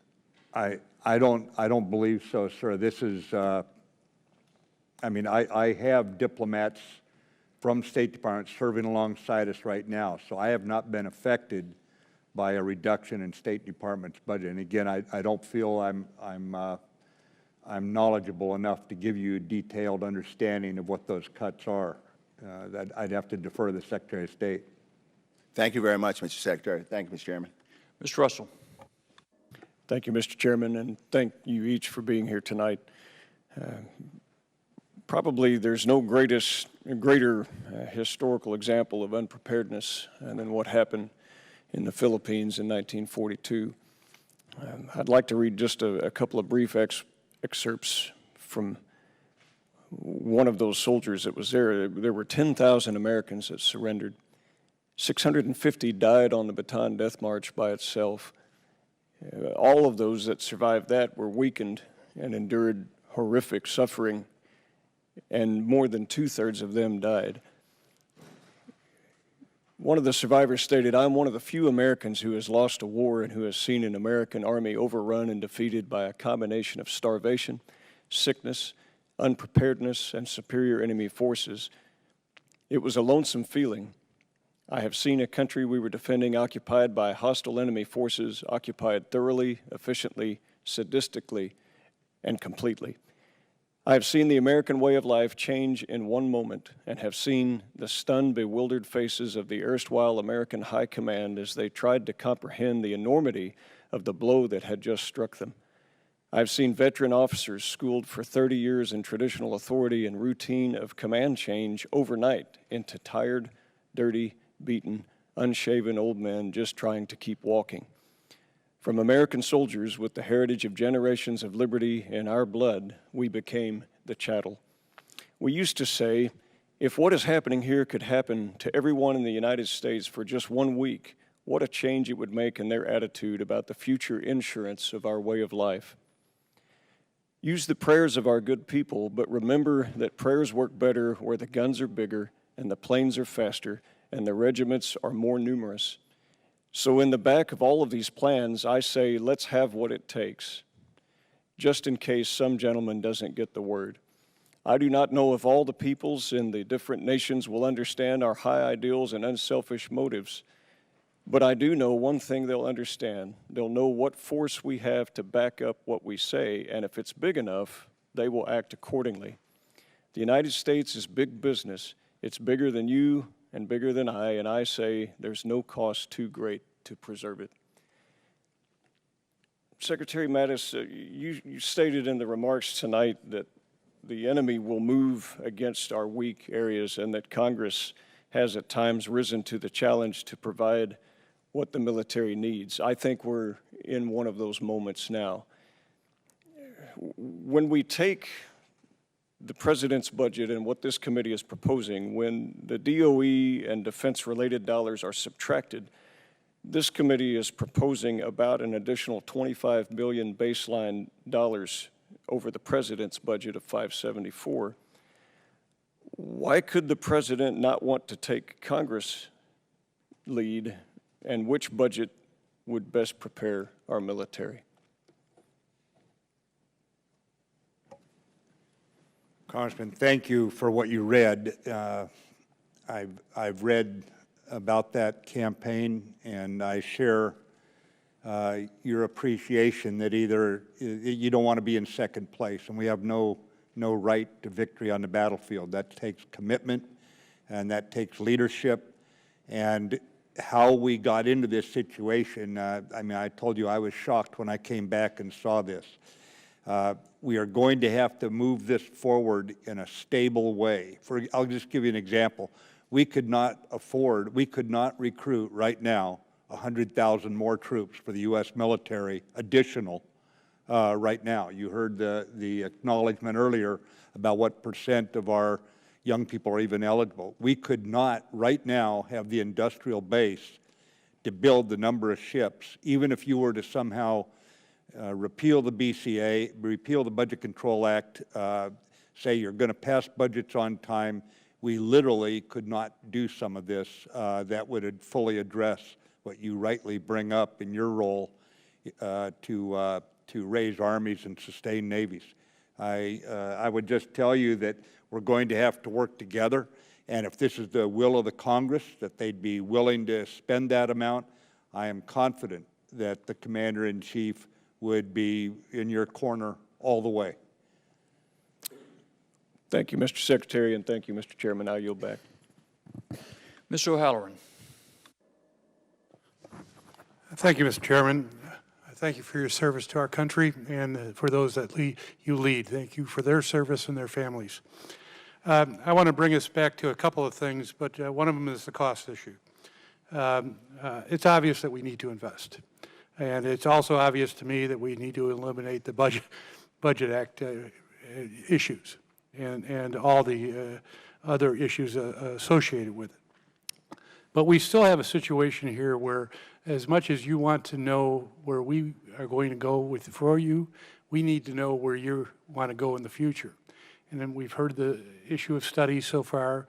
We've talked about $19 billion plus a year for inflation at 3%. We've now talked about $5 billion potentially for additional ships, puts us up to $24+ billion, not compounded over the years, but just at today's rates. And this is just a statement, but I really have a concern with being able to get to next year and where we're going to be with the larger scope of budget needs that the Congress has before it. The second thing is Secretary, you mentioned that that for the enlisted people, they were competitive with salary with the high school diplomas, and we probably are. But we're not asking, and I'm not saying something you don't know, but I just want to make clear that we're not asking these young men and women to go and do work here in the United States at one location and not move their families around and not put themselves in harm's way. This is something that we need to be better than the competitive atmosphere in our society today. And I want to go back to the Secretary of State's issue. The cut is 32% to the State Department. That includes the U.S. Agency for International Development, and a cut of nearly half to development assistance. These are programs that obviously, talking does one thing. You have to be able to negotiate with a package and stop terrorism by getting to the hearts of people. These are what a lot of these programs are for. And Secretary, you had made a statement that reducing regional chaos in tandem with our interagency partners and international allies to help foster a coherent order requires adequate diplomatic resources. And former Chairman Admiral Mullen has stated that cutting the budget in this manner puts the lives of our men and women in uniform at risk. So instead of getting into the cost issue, can we have agreement that it is critical that our State Department be able to function at the highest level necessary to work in unison with you, the Defense Department, and other agencies so that we can stop wars and therefore stop the bloodshed that we're trying to prevent through both the kinetic energy and the State Department side of the equation? Yes, sir, and I want to always make certain our diplomats under Secretary Tillerson are negotiating from a position of strength that the U.S. military, well-funded U.S. military, can provide. Thank you, Secretary, and I just want to say thank you for the great work that you're doing right now. and bringing Mr. Norquist on. I think you have a job that you're going to have a challenge at. And Mr. Chairman, I yield back. Dr. Desjardins. The Russians and Chinese are allocating more and more resources towards advanced weaponry and technology and are making rapid gains in these areas, especially hypersonics. As you may be aware, several news outlets have reported that Russia recently conducted tests of its Zircon hypersonic missile nearly a year ahead of schedule. Defense analysts have described this as a quantum leap in technology. When it comes to hypersonics, do you feel like we're where we need to be to meet these threats? No, sir, this is the fourth concurrent force I mentioned about rapid technological change. I think we have got to increase our hypersonic R&D effort. Do you feel the bureaucracy and compartmentalization of our budget process is putting us in a vulnerable position in areas such as R&D? There are areas, sir, where we need to get acquisition reform, and we need it quickly. I'm bringing in people from private industry with those specific skill sets in order to identify to you the problems well enough that you can see the solution here, because some of it requires legislative relief. Much of it requires reform inside the department. Is part of your reevaluation of the missile defense budget going to be allocated towards hypersonic defense systems? I think right now $75 million has been set aside. I'm not sure where the money will be taken from or if it will be added on, but I know we're going to have to put more money into hypersonic R&D. Okay. Thank you. I yield back. Mr. Swazi. Thank you, Mr. Chairman. You know, whenever I'm in this hearing room, I'm always sobered by the important responsibility that we as elected officials have, and I'm incredibly sobered by the awesome responsibility that each of you have, and I thank you again for your wonderful service. Secretary Mattis, you talked about this close collaboration you have with Secretary Tillerson, trying to work together to have a joint strategy.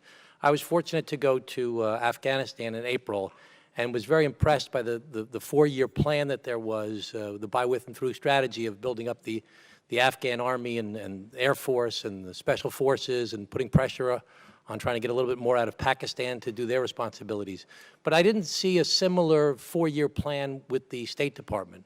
Are you developing plans together that are long-term plans in conjunction with each other as a whole of government?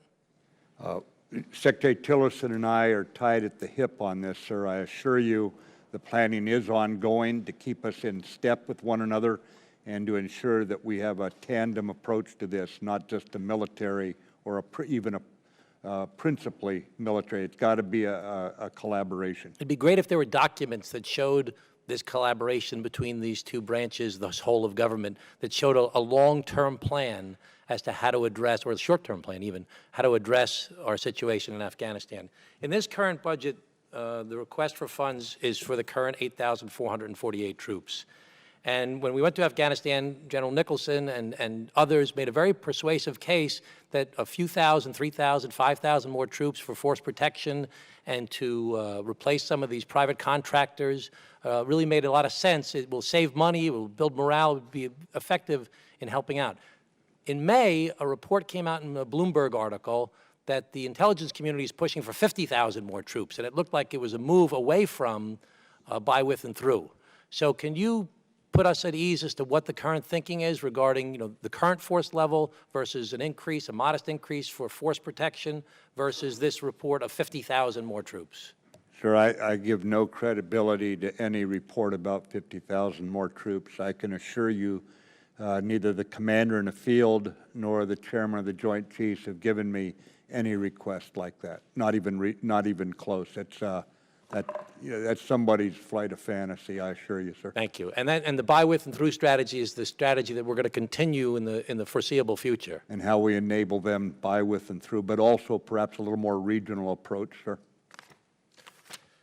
General Scarpati was here on March of 28th of 2017, and he said that additional Russian activity short of war range from disinformation to manipulation. Examples include Russia's outright denial of involvement in the lead-up to Russia's occupation and attempted annexation in Crimea, attempts to influence elections in the United States, France, and elsewhere, its aggressive propaganda campaigns targeting ethnic Russian populations among its neighbors, and cyber activities directed against infrastructure in the Baltic nations and the Ukraine. In all of these ways and more, Russia is attempting to exert its influence, expand its power, and discredit the capability and relevance of the West. And, you know, we hear this all the time, and a lot of it's caught up in the partisanship these days. But Russia is a bad actor, especially in Europe and Eastern Europe. Forget about the United States now and everybody's in the news these days. What is the DOD's responsibility regarding hybrid warfare to combat, you know, we talk heavily about troops and about equipment. What are we doing to combat this hybrid warfare of propaganda, disinformation from the DOD's perspective? And what can we do, and how else can we assist you? I'll have the chairman speak to this for a moment. Sir, what you defined with General Scaparotti's words there, Russia has chosen to be a strategic competitor. They want a veto authority over the diplomatic, economic, and security interests of their near abroad, and actually a little deeper than just near abroad.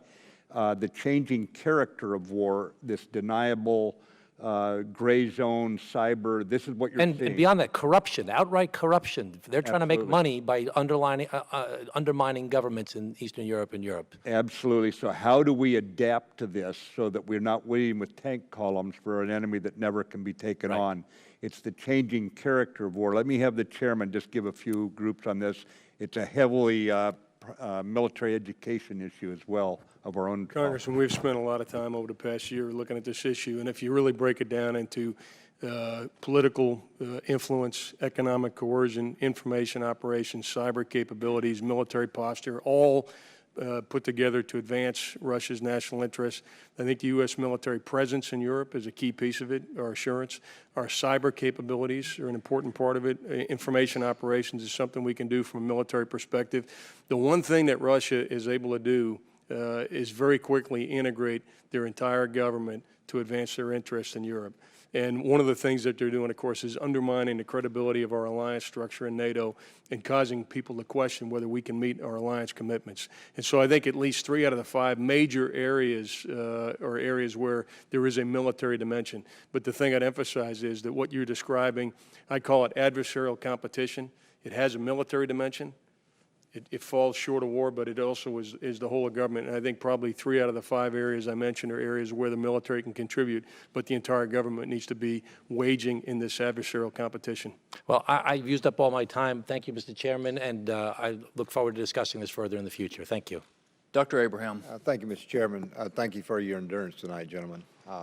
I've heard some phraseology used tonight, prioritize, challenges with families, don't have the reach, balancing act, and it all goes back to the Budget Control Act. We're not giving you guys the money that you have to do. And I know, Secretary Mattis, your burden must be very great trying to balance this on a daily basis. So certainly us on the committee, but all of Congress, we've got to put our money literally where our mouth is and break this Budget Control Act. And I know we on the committee with the chairman's leadership certainly would love to do that. One of your priorities with your 2018 in your testimony was to keep the faith with the servicemen and women and their families.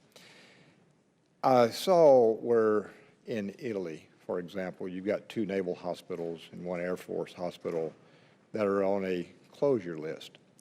And I worry that when and if those do get shut down, that standard of care for the service members and their families will suffer greatly. And I guess my question, Secretary Mattis, is what's your opinion on that? What's your take on the closure of those 3 hospitals and hospitals like those? Where will these people go? I'm worried about the standard of care being lowered.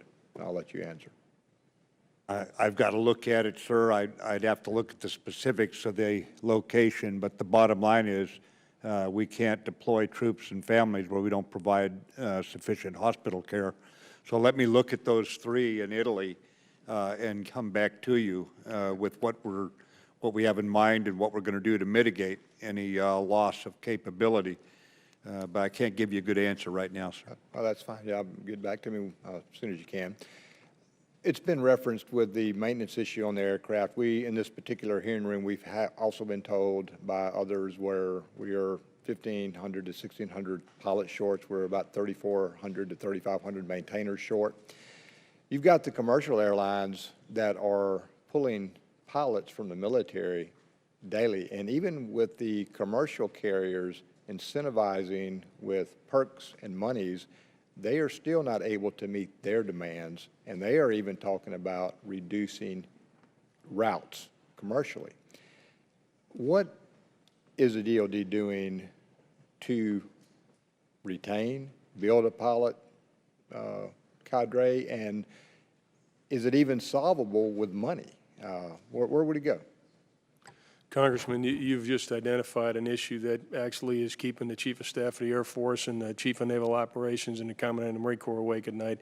And there actually is collaboration right now with industry to look at this as a national problem for the aggregate number of pilots, both for the commercial sector as well as for the Department of Defense. And so General Goldfein has been leading an effort to do that, to open up that dialogue and look at what will it take to rebuild that pilot base to meet both commercial needs and military needs. And of course, in the near term, one thing we use is the incentive system to keep our pilots in. A key piece of the incentive system, though, is not just base pay and bonuses for flying. We call it quality of work. It's the number of hours you fly and your confidence in your aircraft and those kinds of things. So those are the areas that the Chief of Staff of the Air Force is focused on the squadron level. That's where it makes a difference. And in a number of initiatives that he's doing, they're designed specifically to retain pilots. But as you point out, it's going to take a public-private dialogue and solution to get at both the commercial requirements and the department's requirements. Well, like you gentlemen, I have the highest faith in the Chief of the Air Force also, Dr. Goldfein. So I yield back, Mr. Chairman. Mr. McEachin. Thank you, Mr. Chairman. Secretary Mattis, I am a new congressman, and I have to tell you that I was surprised by the amount of engagements we have across the globe. I quickly became a disciple of a 355-ship Navy. You have spoken in your testimony today, or at least alluded to, that our future defense strategy might change or evolve. I don't want to put words into your mouth, sir. My initial question is this. I understand our national defense strategy to be being capable of fighting two major conflicts simultaneously, perhaps one with a state actor, perhaps one with a non-state actor. Do you envision, I know your crystal ball may not be perfect, but do you envision that aspect of our national defense strategy changing over time? Sir, if the enemy, our adversary, has 4 courses of action that I prepare for, I'm pretty confident number 5 will be the one he uses. What I'm saying is we have a fundamentally unpredictable phenomenon that this committee deals with, and that's called war. That is the auditor that we have to be prepared for. Ultimately, it audits our recruiting, our equipping, our research, our pay. It audits everything about the military. So how do we create a military that's got a shock absorber in it so that when surprise strikes, we are ready for it? I believe that we will have to be ready for more than one adversary at one time because we're up against thinking, cunning adversaries, and if they see us engaged with one in one arena and they have mischief in mind, they certainly will take advantage of our distraction. So in creating a military with a shock absorber in it, we have to be prepared to do more than one thing at a time.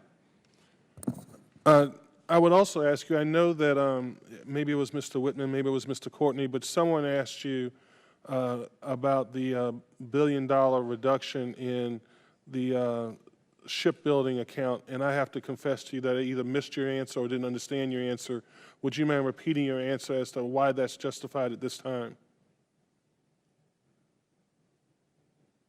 I would not justify reducing the shipbuilding account. Right now, we are trying to prioritize readiness. In other words, we have ships that you have already bought, that we already have manned, that cannot go to sea. So in some cases, what we are doing is putting money into readiness while trying to save the shipbuilding account so we have tomorrow's readiness being constructed today. But this is a matter of prioritization, Congressman, as we deal with the reality of too many years of these ships not being maintained in a way that we get full use out of them. So, you know, what we can't do is cease to put in operations and maintenance money there because we're putting it all into building new ships. As much as I'd love to build new ships with it, it's a balancing act, sir. So, Mr. Secretary, would you reject the characterization then that the funding for the Navy shipbuilding and conversion account relative to FY17 has been reduced? No, sir. I just ask for your patience that we're digging our way out of a readiness hole. And in order to do that, we can't always build or put the money where we would want to if we didn't have to deal with this reality that comes from years of living under the Budget Control Act where we have been unable to maintain the ships. It is not the option that I would prefer. Again, I apologize if this question has already been asked, but at what point in the future do you see us making strides towards that 355-ship Navy, positive strides, whether it's getting out of whatever holes you perceive us being in or just what? I think even this year, with 9 ships in the budget, sir, at least it starts us in the right direction. But it's only a start, and I share your impatience or your concern about it. And in 2019 to 2023, obviously we need the kind of growth that the Chairman Dunford was referring to, of 3 to 5% a year, in order to start enlarging the fleet. We need a larger fleet. I don't seem to get much argument on that from anybody, so I think it's a matter of allocating the resources. Sadly, my time is used up, but sir. Mr. Kelly. Thank you, Mr. Chairman, and thank all you gentlemen for being here. I still currently serve in the Mississippi Army National Guard. I've served there for almost 32 years, be 33, I think, in December. Our readiness levels is not where I've seen it in my entire career. And I think there are units that are really good. I think there's equipment, but we have got to maintain our equipment and get back to the level that we can sustain. And I don't think that we can do that on the budget that's proposed of $603 billion. I think we need to be more in the range of 604. We talked about munitions. Those can come out of OCO because they're being used in operations or overseas contingency operations. So I don't understand why we can't have a little certainty in purchasing new munitions through the OCO funding that is specifically to buy those munitions that we're shooting at the bad guys. Equipment, we have got to, right now what I'm seeing, and it's all underhanded, and nobody said this is just Trent Kelly's little assumption, but right now what I'm seeing is most of the active component services are eyeballing the equipment of the Guard and Reserves and saying we can transfer this to us and give them the old stuff and fall in on their stuff to help us get through. I don't blame them for doing that, but that doesn't help us long-term readiness. We've got to be equipped. If you want me to go fight the enemy as a National Guardsman, I've got to have an M1A2 SEP V2 tank. I cannot deploy in the M60A3 and achieve the effects that I need to achieve. Our communications don't work. We ought to look and smell the same, whether it's active or reserve, and get the force structure to meet that. But when we start trying to take equipment from one to shift to the other, in the old Army that I grew up in, you didn't hot rack tanks. You didn't use other people's equipment. You painted your name on yours, and you owned it, and you took a lot of pride in it. Our soldiers and sailors and airmen and Marines, they don't have to do that anymore because they don't deploy with their equipment. They deploy with somebody else's. And they leave it over there for the next guy to fall in on, and the guys back here can't train because of readiness. What are we doing to get the spare parts and to get the current fleet across the board, not to transfer readiness from one unit to the other, but to actually start building the OR rates of these units? Well, sort of the first step at that was the $21 billion that the Congress gave us for the FY17 supplemental was directly targeted on this. This budget this year is designed to further that, but, sir, it took us a long time to get here, and again, I share your impatience with this, but I would tell you, too, that OCO will not tell industry with any confidence that they should open another line, put in the money into their industrial plant, because they don't know if that's going to be there next year.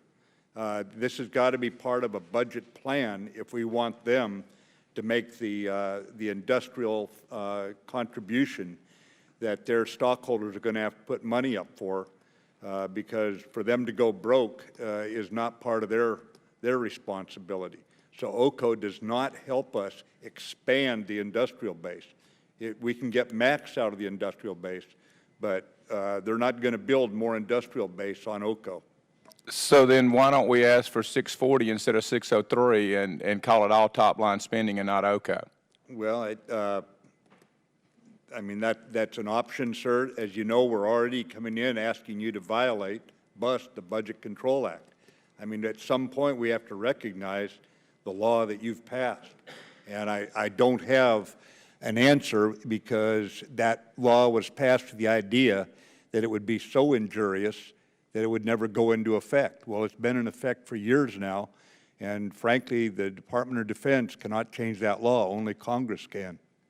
I agree wholeheartedly, Secretary, and we've got to break the sequester and the BCA. I do think that we need a higher number, and I think we need the certainty to go with that.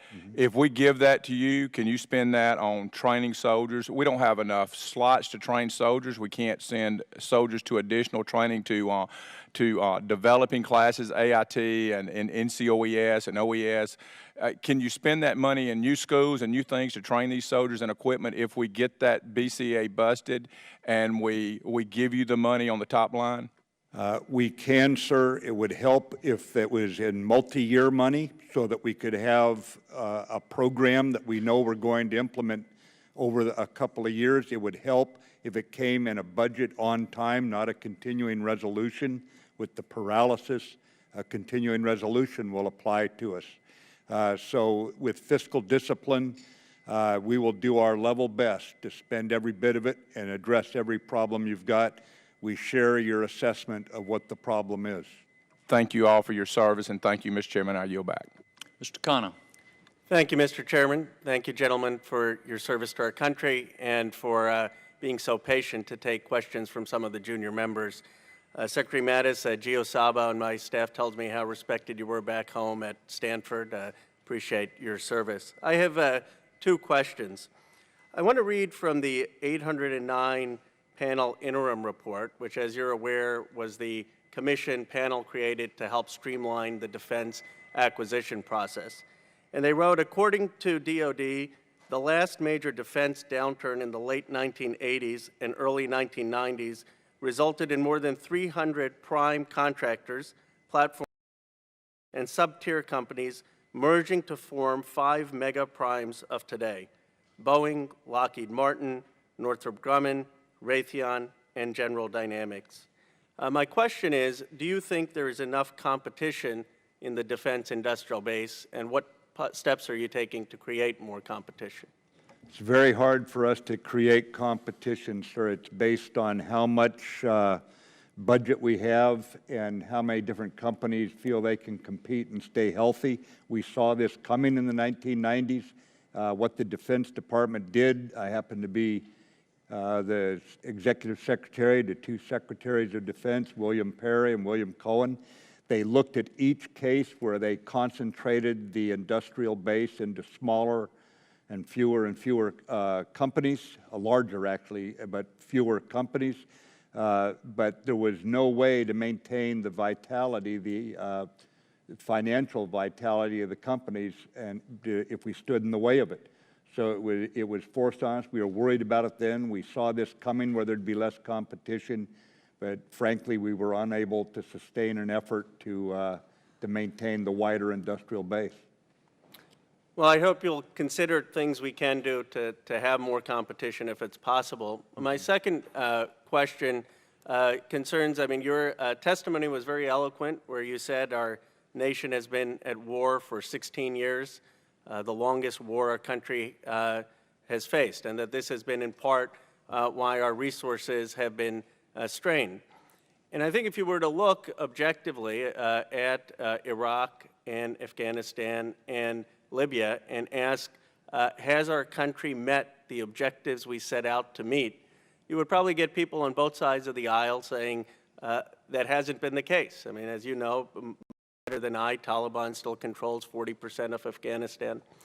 And so where I come in Silicon Valley, you know, when you have a business and they come for more funding, one of the questions will be, well, is the strategic plan working, or do we need a change in strategy? And my question is, I have great confidence in our troops. I have less confidence in the policymakers. Do we need, before we talk about more funding, a clear sense of what the strategy is going to be, so that we know that the last 16 years, if we haven't achieved our goals, that we will achieve our goals in these regions? Well, I think we do need a change in strategy, and I think it's got to be one that starts with a good exchange between the Congress and the level of resources they believe is appropriate to the Department of Defense. And I would start there by saying that continued BCA, which makes the Congress a spectator to all this, is probably an irresponsible way to go. I'm much more comfortable coming up here and defending a strategy in a good relationship and a good discussion back and forth than I am with coming up here as we all watch BCA put us into a position that some of the serving members who have been in the National Guard and the armed forces say is destroying that very military readiness. So it's a balancing act of getting a good strategic dialogue, determining what level of the government's treasure we're willing to put into defense, and make certain that what we've got are well-defined objectives that we can accomplish. I'm not going to condemn what someone has done before me. I'll leave that to history. I'm here to deal with the reality of the threats to the country today. Thank you for your answers. I yield back the balance of my time. Sure. Mr. Gallagher. Thank you, Mr. Chairman. General Dunford, 2 years ago, Lieutenant General Gluck told this committee that the COCOM demand for amphibs was closer to 54 than the nominal Navy Marine Corps unconstrained goal of 38. Is that still the case? That's pretty close to being the case, Congressman. I remember those numbers. I was the commandant in the Marine Corps at the time. And if anything, I would submit that the Navy's 2016 force structure assessment, where the formal requirement was raised from 34 to 38, suggests that in a greater threat environment, the amphibious demands are growing. Despite this trend, your budget request does not support another amphibious ship until FY 2020. Navy officials have supported the long-term layup of certain amphibious ships, which, while it will support certain modernization and readiness requirements, will also take them out of the fleet and further reduce our amphib capacity. Your FY18 request also reduces the planned procurement of ship-to-shore connectors from 6 in the FY17 FYDP to 3. So I guess my question at the end of the day is, in light of that, does the FY18 budget request improve or degrade the capacity of the Navy Marine Corps team to project power?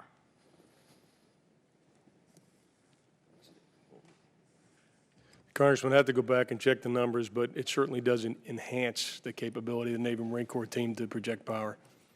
And I think that the answer we've heard sort of in the 5 or so ship building or Navy questions we've asked tonight is that you've chosen to prioritize readiness over long-term shipbuilding. And I understand why readiness is so important. I just don't understand why we can't do both at the same time. When you look at Reagan's first full-year budget, he added $3 billion on Navy O&M, $10 billion on shipbuilding. So why have we chosen this sort of false choice, that's my word, right now between readiness and long-term shipbuilding in this budget? Well, it's a good question, Congressman, and I don't take any issue with where you're going with it. I would just tell you that when we're already busting the BCA cap by $52 billion, this is not a budget that's taking readiness or modernization laying down, but we have got to marry our time. Congress has the Budget Control Act in effect. So I mean, if we walk into here acting as if there's nothing that you've said and put into law has any effect, you would understandably, or at least some members of the Congress would understandably question our judgment.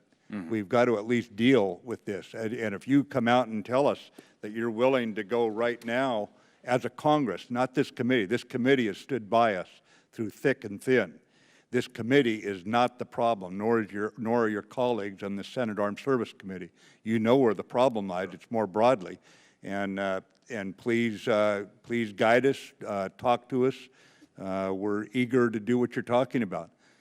I guess my only difference of opinion on that approach is it suggests that the Pentagon and the President are passive spectators in this process and have priced in sort of what the congressional market can bear.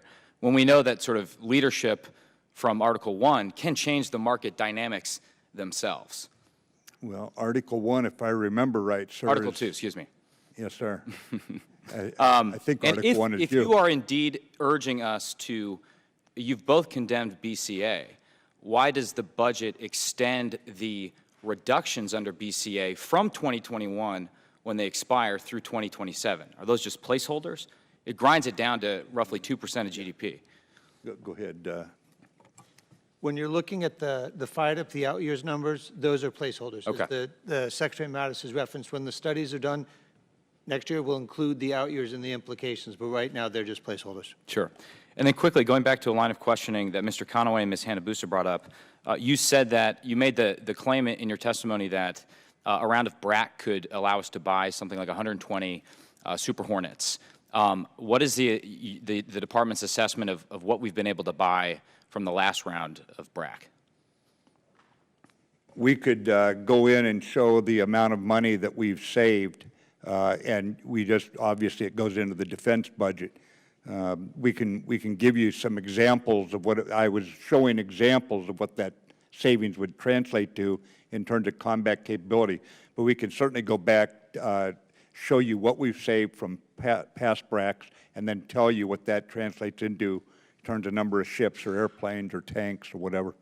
And then I think we all appreciate that, and also an assessment of what investments in readiness we're prepared to forego in order to fund another round of BRAC. In other words, sort of reverse the dynamic and say, how many Hornets would it cost us to fund BRAC? But I think we would really appreciate that assessment. You mean for a couple of years until it started paying off? All the costs are on the front end. Okay. Thank you. I yield. Ms. Secretary, the last round of BRAC took more than 10 years to break even. So just part of the reason there's concern on this committee is, and last time I checked with CBO, they didn't have it breaking even yet. Now, that's been a year or so. But there's no doubt it took more than 10 years to break even, not a couple. And so that has left a bitter taste in a lot of folks' mouth. It did not achieve the savings that were promised. So just an editorial comment. I'm happy to continue to talk, as I know other members are, but the last one is not a very good basis to go on. Well, I would try to align. I told you I don't accept the current I appreciate that. And what we'll do is we'll look at what can we do to make certain that what we get rid of this next time starts paying off in 5 years, not 10 or 20. It's got to be a different approach. Yes, sir. Thank you. Mr. Bacon. Thank you, Mr. Chairman, and thank you for your patience in being here and for your leadership.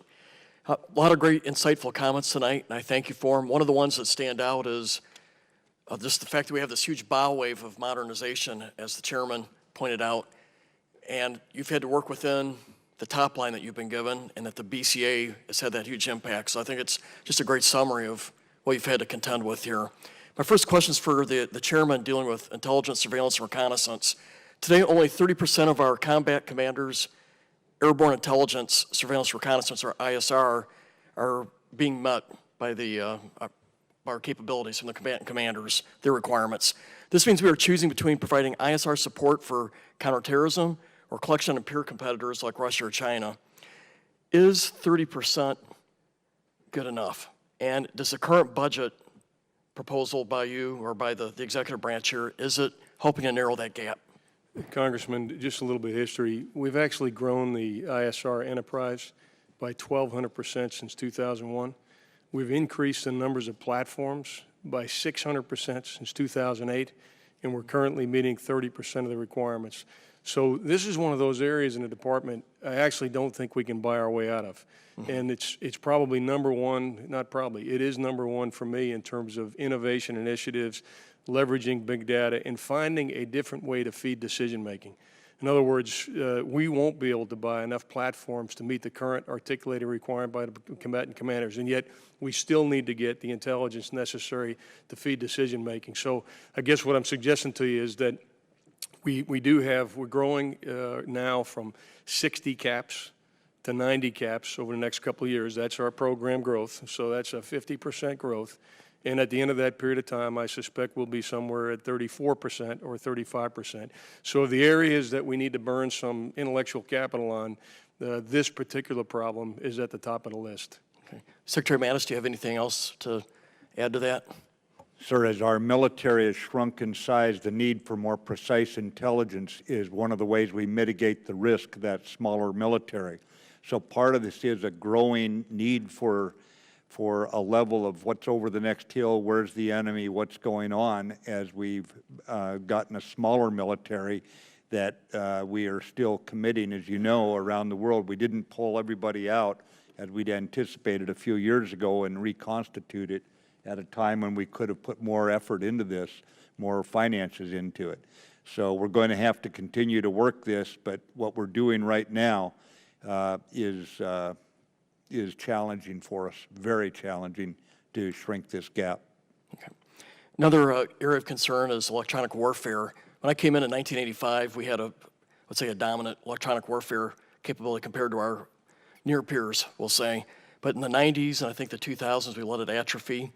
And I would say today the Russians and Chinese are producing electronic warfare capabilities, technology-wise and capacity-wise, that exceeds us. Does this budget, Chairman, does it help narrow that gap in the electronic warfare realm? Congressman, it does, and we started in 17, and I couldn't agree with you more that our competitive advantage has eroded over time in electronic warfare.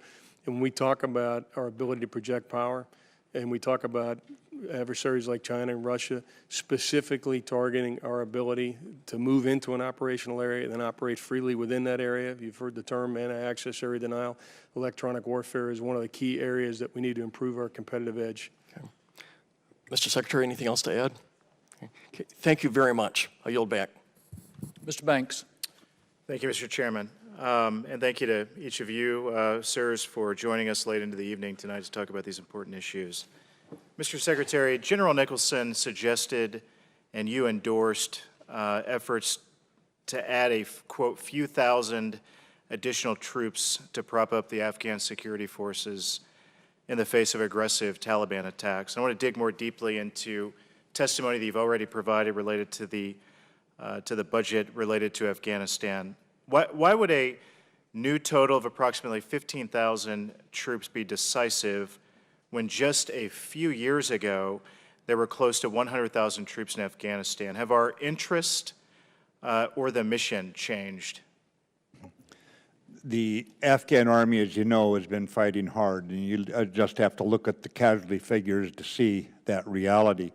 The troops that are being asked for by General Nicholson, and I don't want to characterize them all this way, but many of them are going to be what we call train, advise, assist. These are troops that are specifically trained by our U.S. Army to go out in the field, and you apply them with the brigades, the Afghan brigade. Now remember, we've been operating at what we would call the 3-star headquarters, the corps level headquarters. Below them is the 2-star division headquarters, then you get down to the 1-star and colonels in the brigades. We're talking now about putting people who can call NATO air support down at the brigade level. So when they are in contact, the high ground is now going to be owned by the Afghans. It's a fundamental change to how we bring our what I would call our real superiority in terms of air support to help them. So in other words, we're not talking about putting our troops in the front line and saying somehow a few thousand more troops in the front line alongside them are going to help taking the hill by closing with their rifles and machine guns. These are going to be people specifically designed, trained, and organized and equipped to go in and advise them how to take the hill, get them the air support, the artillery support, the rocket support that will enable them. Does that help to address your question? Yes, Mr. Secretary, like you, I'm supportive of ensuring that al-Qaeda and groups that want to attack the U.S. homeland, are unable to gain safe haven again in Afghanistan. And I support those efforts. But when it comes to corruption and ensuring to the American taxpayers that the investment is a sound one in Afghanistan, what do we need to do to ensure that our support for the Afghan security forces is used appropriately and effectively? Yeah, I think corruption has been probably the biggest strategic vulnerability that we faced in terms of the government of Afghanistan gaining the respect and the trust of their own people. The authorities we give and the expectations we give to these troops that we're plugging in down at lower levels, for one thing, will help to change that. But furthermore, I went to Afghanistan here a month and a half ago, and I met the officer who's now been put in charge of going after corruption. I find a fellow who's serious, but as you know, this is a society that's run by reciprocity. It's a tribal society by and large, and we're going to have to deal with the corruption in a way consistent with that society. They recognize the problem there. They recognize that something's got to be done about it. But this is a critical problem. I'd say this biggest strategic problem we face is corruption, and we will be dealing with it. President Ghani has got a problem to deal with it, or has a program to deal with it, and we'll do our best to address it. We've got to. Thank you very much. I yield back. Ms. Cheney. Thank you, Mr. Chairman. Thank you very much, Secretary Mattis and General Dunford. I appreciate your time here this evening. First of all, I want to say I completely agree we've got to repeal the Budget Control Act. I believe there's no more important obligation we have as members of Congress than providing resources necessary for the defense of the nation. It doesn't matter how much health care reform we do, how much tax reform we do. It doesn't matter if we balance our budget. If we get this wrong, none of that matters. And we can't get this right without repealing the Budget Control Act. Having said that, though, I'm very troubled by the budget that the administration has put forward. And I think that in both of your written testimony to the committee and in testimony here tonight, you've done a tremendous job at laying out the gravity of the threats that we face, laying out the seriousness of the situation, the pace of advancements that our adversaries are making against us, including in areas we may not be able to counter or defend against. And dominance lost. And in particular, General Dunford, in your written testimony, you talk about within 5 years the potential that we would lose the ability to project power. Yet the budget that's been presented to us is at best a holding pattern, at best. When we face an existential threat from North Korea and this budget cuts missile defense, it cuts directed energy funding, which in your testimony, Secretary Mattis, you said is crucial. I want to understand, General Dunford, this is a question for you, how can we possibly justify, we've heard tonight this budget is a holding pattern before we get to real growth. How can we possibly justify a year of holding pattern? Why isn't it better to begin the real growth today when we should have begun it yesterday? Congresswoman, all I can do is tell you if our priorities are correct within the top line that I've been given. And when I talked about that 5 years, and we'll talk more in detail on Wednesday night, we came up with that by analyzing our peer competitors by functional area and taking a look at where are we today, where will we be in 5 years based on projected resources, where are our potential adversaries today, and where will they be in 5 years. So I'm trying to share with you the problem. I can't solve it. I can tell you that we have the right priorities within the top line we've been given, but I've also emphasized that if we don't turn around the trend, if we don't change the trajectory that we're on, that's where we will be at a competitive disadvantage within 5 years. So I'm trying to do the best I can with candor to share the situation as it exists today and what it will be in 5 years if we don't actually take action. I appreciate that. Who gave you the top line? Are we talking about OMB? That's correct. It's a growth of about 5%, a little over 5% over 2017. And it's, as I said, it's $52 billion above the BCA cap. At some point, we have got to get some freedom, and OMB will need the same freedom. Right, but with all due respect, Mr. Secretary, we are in a hole that may be greater than we've certainly been in since the 1970s. We are facing an array of threats. You said in your testimony that is basically more volatile than at any time in your career. And so I'm trying to understand how it is that we could possibly have an administration that's saying, but it's okay, we can wait until next year to begin the serious buildup. I don't think anyone is saying that, ma'am. At 5% growth, that's a bit of a change, to say the least. Well, it's 3%, as I understand it, Mr. Secretary, Over 2017? over the Obama administration request for 2017. Okay. Well, Congresswoman, we're growing the budget. We're dealing with readiness problems that we inherited, that the Congress has watched for some time, and we are going to do our best to create combat capability as swiftly as we can, using an all-volunteer force and trying to get ships back to sea, trying to get airplanes back in the air. But I'm sorry, Mr. Secretary, but I just don't understand when you say we're doing it as quickly as we can, why, you know, tonight Well, we've said we're going to begin real growth next year. Right. Why are we all right to wait until next year to begin that real growth? Well, for one thing, ma'am, we've got to put some money, a lot of money, into readiness where we're already in a hole. I mean, we can, I mean, I've looked at the unfunded priorities list, and after the priorities we've already set, I agree with every one of the unfunded priorities as well. And that's $33 billion more dollars. But the bottom line is, you're asking us to come in with a budget request beyond what we have now. That would be even more of a violation of the act that Congress has passed. I mean, we need some direction from you as well. I mean, frankly, as I recall my civics textbook, the president doesn't even have to send a budget. I mean, right, but that's Mr. up to Secretary, you. well, with all due respect, I know my time is up. Just to echo what my colleague, Mr. Gallagher, said, the president's got a lead on this. And you know, in terms of the budget proposal that came up, and I know you dealt with this issue of the proposed caps, but the president's budget extends the Budget Control Act out 6 years. So we can say it's a placeholder, but Table S7 foresees the Budget Control Act and the caps going beyond where they're supposed to be today. And so I think we can all agree we've got to repeal the Budget Control Act. It's crucially important, but we can't be in a holding pattern, in my opinion, with all due respect, for a year, you know, while we face the grave nature of the threats we face. Thank you. Okay. Mr. Wilson.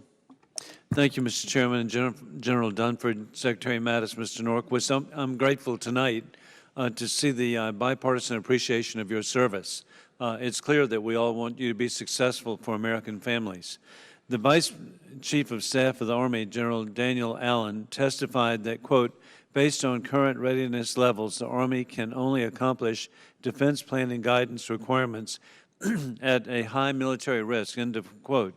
General Dunford, what is your assessment of the impact on our soldiers of being able to accomplish requirements at a high military risk? How many casualties does this mean for the Army to incur when it's ordered to fight at a high military risk? How many casualties at a low military risk? Congressman, without talking about a specific scenario, I can't talk about casualties, but when General Allen did testify and when we all testified to risk, we do look at two variables. One is the time it takes to accomplish the objectives, and then the amount of casualties that we would estimate under particular circumstances. So I think what General Allen was suggesting is that readiness translates into casualties, and I would subscribe to that as well. And I appreciate that Colonel Paul Cook has reflected such concern and wants to work with you, obviously. And Mr. Secretary, I want to thank you for your very clear warnings about the destructive consequences of sequestration.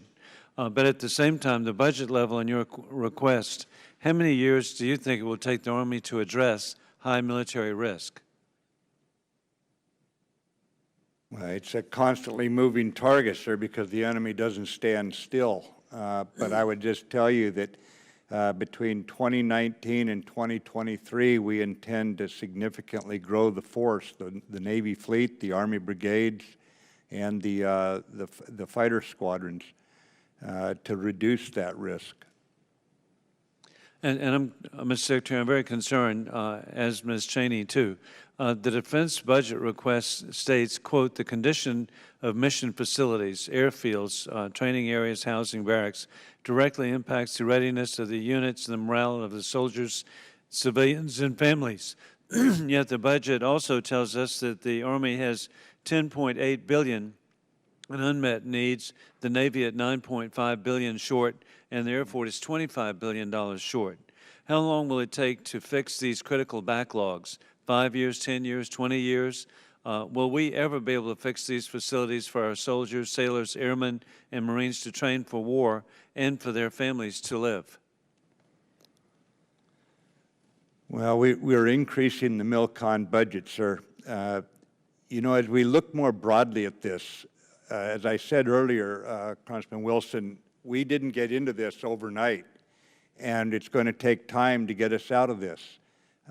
We were given a top line as the President's budget had to deal with a lot of priorities, and we're doing the best we can with the money that we've been given, which is an increase over what past years have committed to DOD. Is it enough?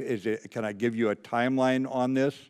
Probably not right now, but it's going in the right direction, and I think we would all agree with that, even if it's not sufficient in terms of getting us where we need to go. But the Congress has the purse strings, and if the Congress decides to fund the unfunded priority list, some of these issues are listed right there, then that money can be applied to it. And specifically, Mr. Secretary, the Navy alone submitted unfunded requirements of more than $690 million for critical repairs to airfields, dry docks, wharves, and other facilities. Their Air Force asked for more than $850 million, the Army for $820 million. What is the explanation for the committee, and how should we accept whether the budget request is adequate when the services are asking for so much? And really, there's been a great description by Congresswoman Cheney that we're in a holding pattern. And so we want to work with you. And so how quickly can we get this done? Well, sir, the budget's growing, so a holding pattern I don't agree with. It's not sufficient to address all the shortfalls that grew over years. I'll be the first to admit that. And if the Congress sees fit to give us enough money to do all that, then we could probably do it a lot faster. But for me to give you an estimate would take a heck of a lot of analysis and a firm, stable budget horizon that we have not enjoyed in a decade. Thank you very much again for all of you being here tonight. Mr. Gates, make it good. Thank you, Mr. Chairman. I'm not sure when the Secretary said that he kept others up at night, he quite had this in mind. Mr. Secretary, please know that the warfighters in my district in Northwest Florida are as proud of you as I'm certain you are of them. We've spent now 4 hours in this hearing to essentially answer this question. If we gave you more money than the administration requested, with a stable budget horizon, could you use it effectively? Yes, Congressman, we could. And would that effective use of money above and beyond what the administration has requested make our troops safer in combat? We would ensure it did. And would the money that we could provide above and beyond what the administration has requested do a great deal to advance America's interests throughout the world? I would presume so, yes. And as we sit here today, is it accurate that the average airplane in our Air Force is about 27 years old? I would have to confirm that, but it sounds, it's in the ballpark. At any other time in the Air Force's history, has the average age of an aircraft been higher? I don't believe so, but again, I'd have to look at the specific data. And today in the Air Force, would we have to say that more or less than half of our fighter squadrons are fully spectrum ready? Well, Congressman, I'd prefer not to get too specific in open hearing, but I think you're about right.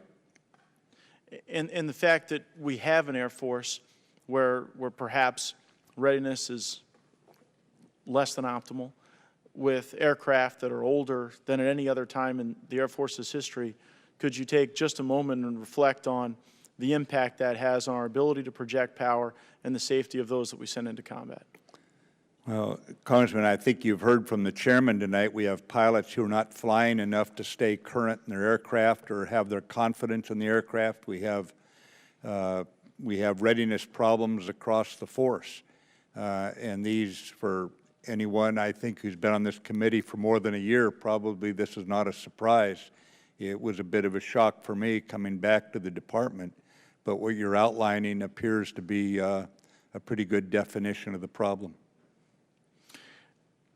Earlier, in response to a question, you indicated that you thought Qatar was moving in the right direction. I appreciated that characterization because it's quite binary. In a world that is always moving, things are always going in the right direction or in the wrong direction. What characterization would you apply to Turkey? Are they going in the right direction or the wrong direction? Well, in what regards, sir? In the same regards in which you answered the question as it related to Qatar. Qatar was in regard to whether or not they were moving away from funding, and much of it was private funding, not governmental, but funding of any kind of violent extremists. And in that regard, they're moving in the right direction. I'm not aware of Turkey funding violent extremists. Then in the broadest sense, Mr. Secretary, of Turkey's interaction with the world, with our allies, taking into account our utilization of Turkish airspace, military assets, also taking into consideration the challenges that we have in the Aegean with the Greeks and the Turks, is Turkey moving in the right direction or the wrong direction? Turkey is a NATO ally, as you know. It's got internal political issues that they're dealing with. They provide an air base that has been invaluable in the fight against ISIS. It's a mixed bag in that regard, but I think right now we're doing the best we can to work with Turkey in areas where we have common interests in order to take advantage of the situation that they provide, being right on the border, being a frontline state against terrorists. Thank you so much, Secretary Mattis. I yield back, Mr. Chairman. Thank you both for responding to all the questions that this committee put to you. I think you can tell there's bipartisan interest in going above 603. There is also bipartisan interest in working with you to reform the department to be more agile and more efficient, which is also a part of the equation.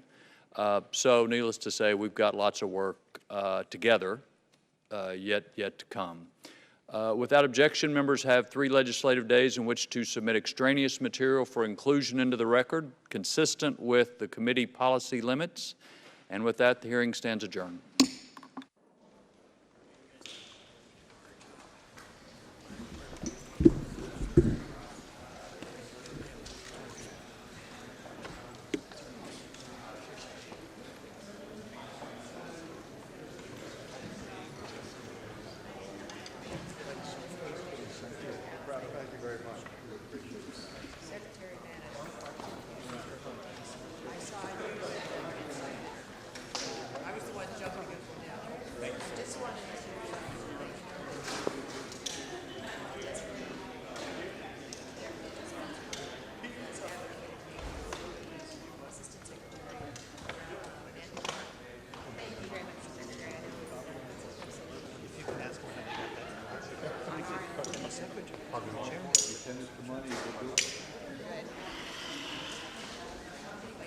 Thank you. Appreciate it. Thank you, David. Look forward to working with you, sir. Thank you.